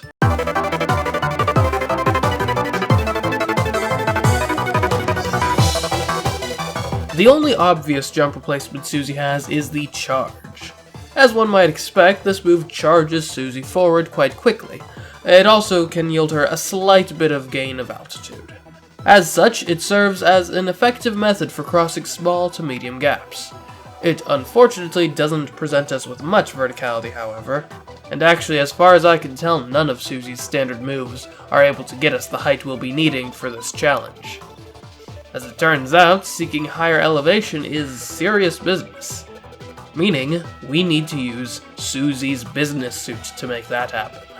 Although even the business suit doesn't seem to have an obvious answer to the height question. That's because the move we're interested in isn't one you were probably expecting. The move in question is the dismount from it. You see, if you press a trigger while in the business suit, Susie gets out of it immediately and the suit itself just kind of disappears. Susie herself, though, remains at the level of the cockpit and even actually gets a little height boost when dismounting as well. And with that, we do technically have a vertically focused jump replacement. I'll admit, it's far from the best one we've had, but it does clear this first obstacle, which is good enough for me for now. We continue through the level utilizing both of those jump replacements when applicable until we come to this wall, which neither of them has the height to get us up. At least not individually. What we can do, though, is dismount onto this nearby platform, then charge from there to our true destination.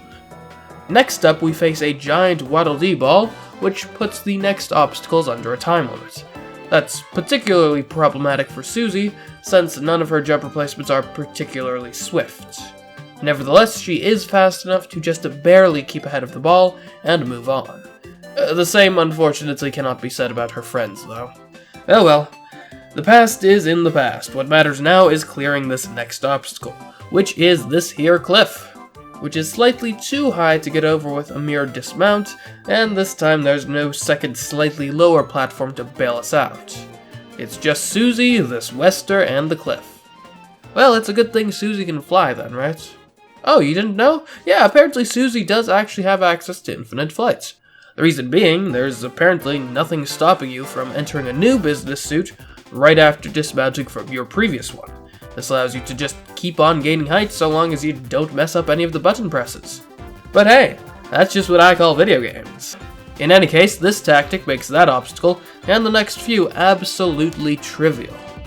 All goes quite well until our meeting with a very important enemy, a Broom Hatter. This custodian is especially relevant to us for one reason. It holds within it the elemental powers of air, thus allowing us to access the improved moveset of Bluster Susie.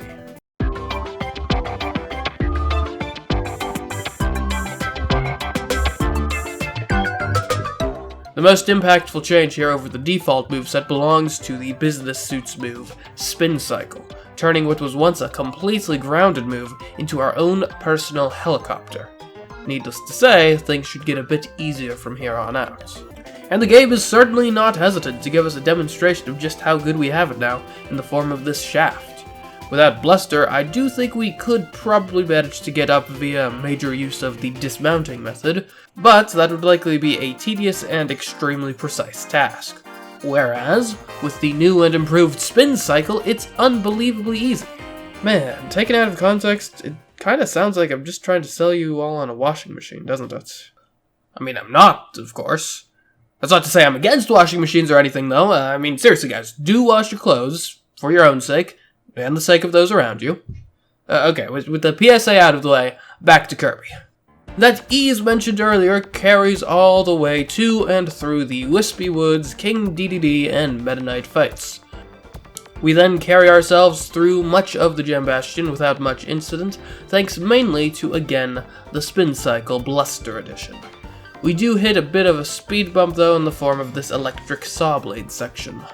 I imagine the typical idea here would be that the player would take on some H2O elemental powers to short-circuit the blades, thus clearing a path before traversing through towards their true destination. Of course, that methodology isn't as easily available to us, since Splash Susie isn't nearly as capable of the platforming feats we require in this section as Bluster Susie is. Ultimately, the solution here ended up being to make peace with the fact that you are going to get hit by the saws, and instead of trying to squeeze past and avoid them, to just run up to and embrace them like it's 2019. So in short, don't fear the saws. Accept that you're in their territory, and if you want to utilize their real estate, you'll have to pay their toll. In blood. Or I guess technically it's health, but a toll of health didn't sound nearly as overly dramatic. That being said, it's not as if I'm hydrophobic. There are areas in the saw section that feature much smaller and fewer gaps, and in those areas, of course, I'm willing to whip out the water gun. In any case, we do make it past here and end up using even more water against Zan Partizan. It's then not long before we run into these Waddle-Dee balls again. Unfortunately, Bluster Susie doesn't get any sort of speed boost as compared to regular Susie, so outrunning these things likely won't be any easier than before. So let's not then. There we go. Easy. We fight some local trees and then are thrust into the water. Water's always a bit nerve-wracking in these challenges because, quite frankly, you don't really know if you can get out until after you've gotten in. Luckily for us, though, the dismount method works wonders for exiting these seas. Another excellent water-based thing, fighting Franziska as Blizzard Susie. Moving on. Before we know it, we're in the 5th level, and nearly dying to sheer negligence. Luckily, the dismount method of elevation gain can really work well in a pinch. In other news, we absolutely tear our way through all of the kill all the enemies on screen sections before coming across a 19-jump friend circle section. Oh well, can't be helped. Then, as a final test of our jumpless platforming skills, we're faced with this section.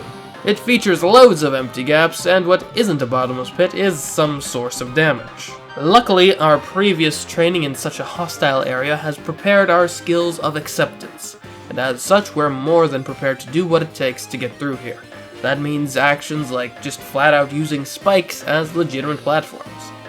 And with that behind us, we now come face to face with the final bosses, which of course are not run-ending hurdles, which means, if you discount the friend circle jumps, it is possible to beat Kirby, Star Allies, Guest Star Susie without jumping.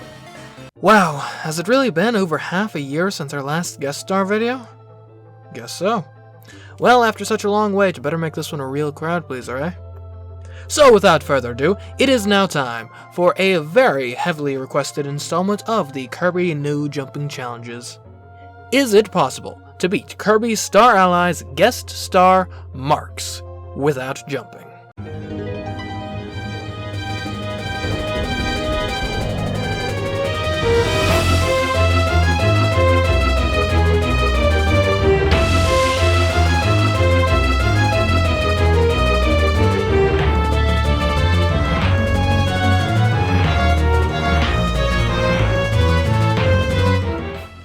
Just so we're all on the same page, the rules for this no jump challenge are as follows.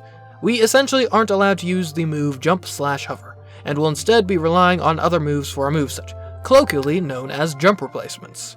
There are certain friend transformations that force you to jump, and while we will jump as few times as possible during these sections, they're not our primary focus.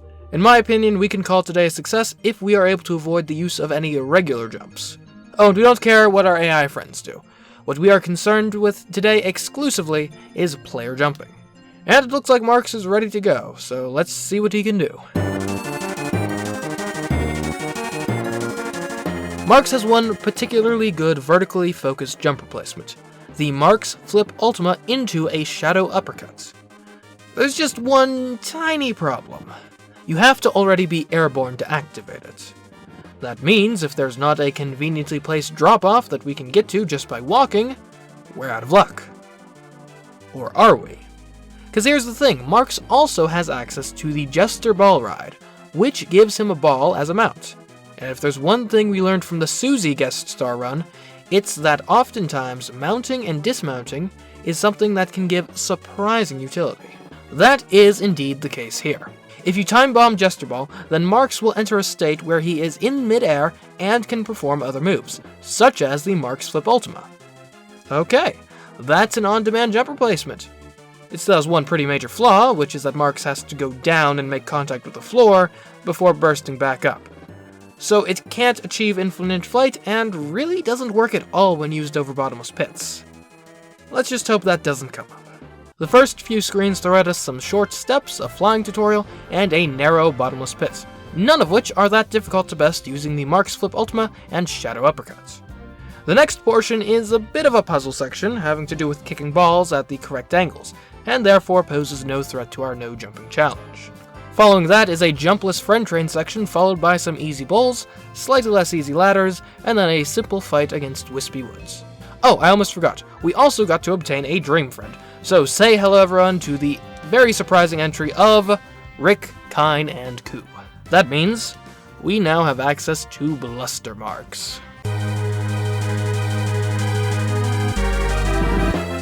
I'll start with a move you might have expected Bluster to augment, that it doesn't, and that is the Shadow Uppercut.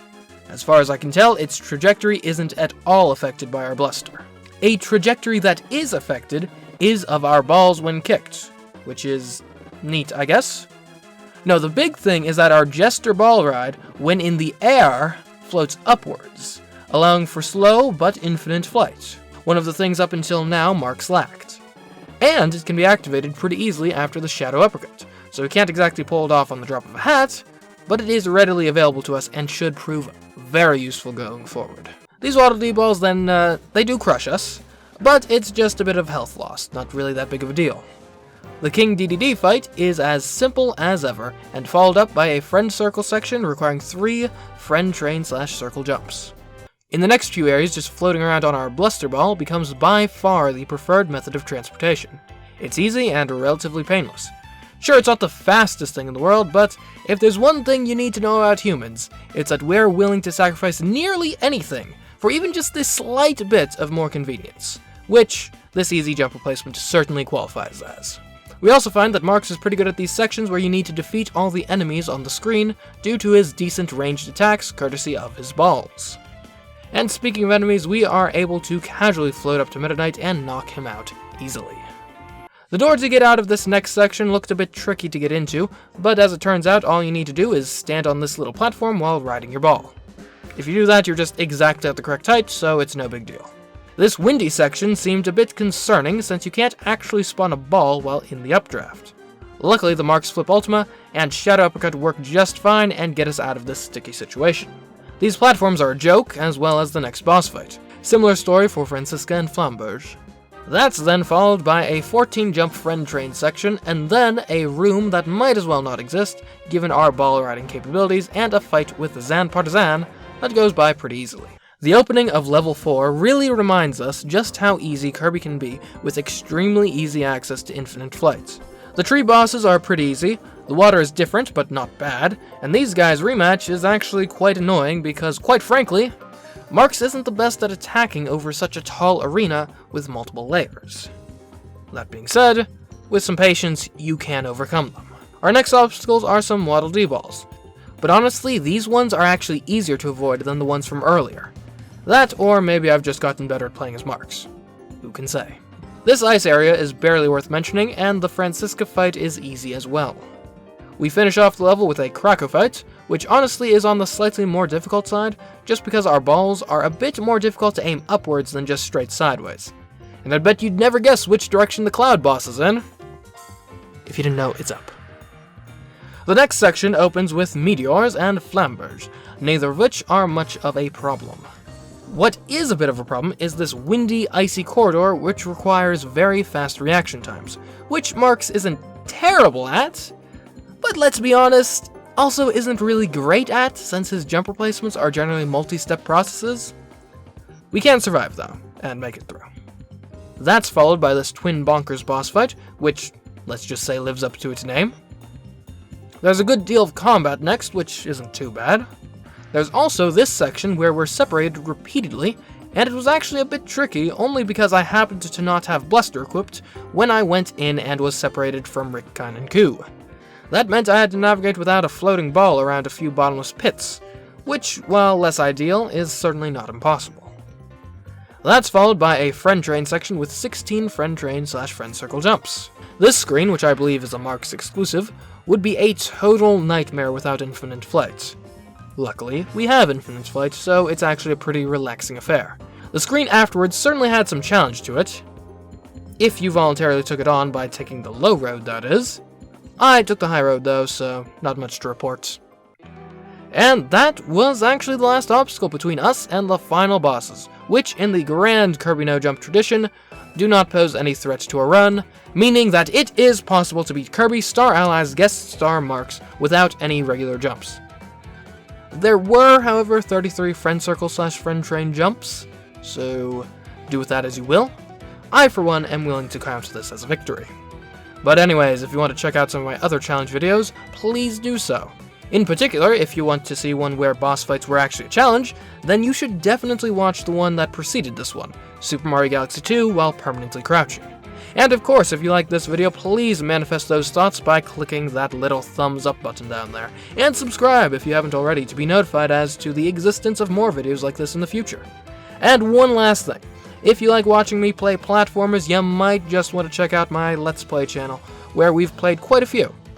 But anyways guys, until next time, I've been CMeeCraft, and you all are very much invited to the next video I put out. Goodbye.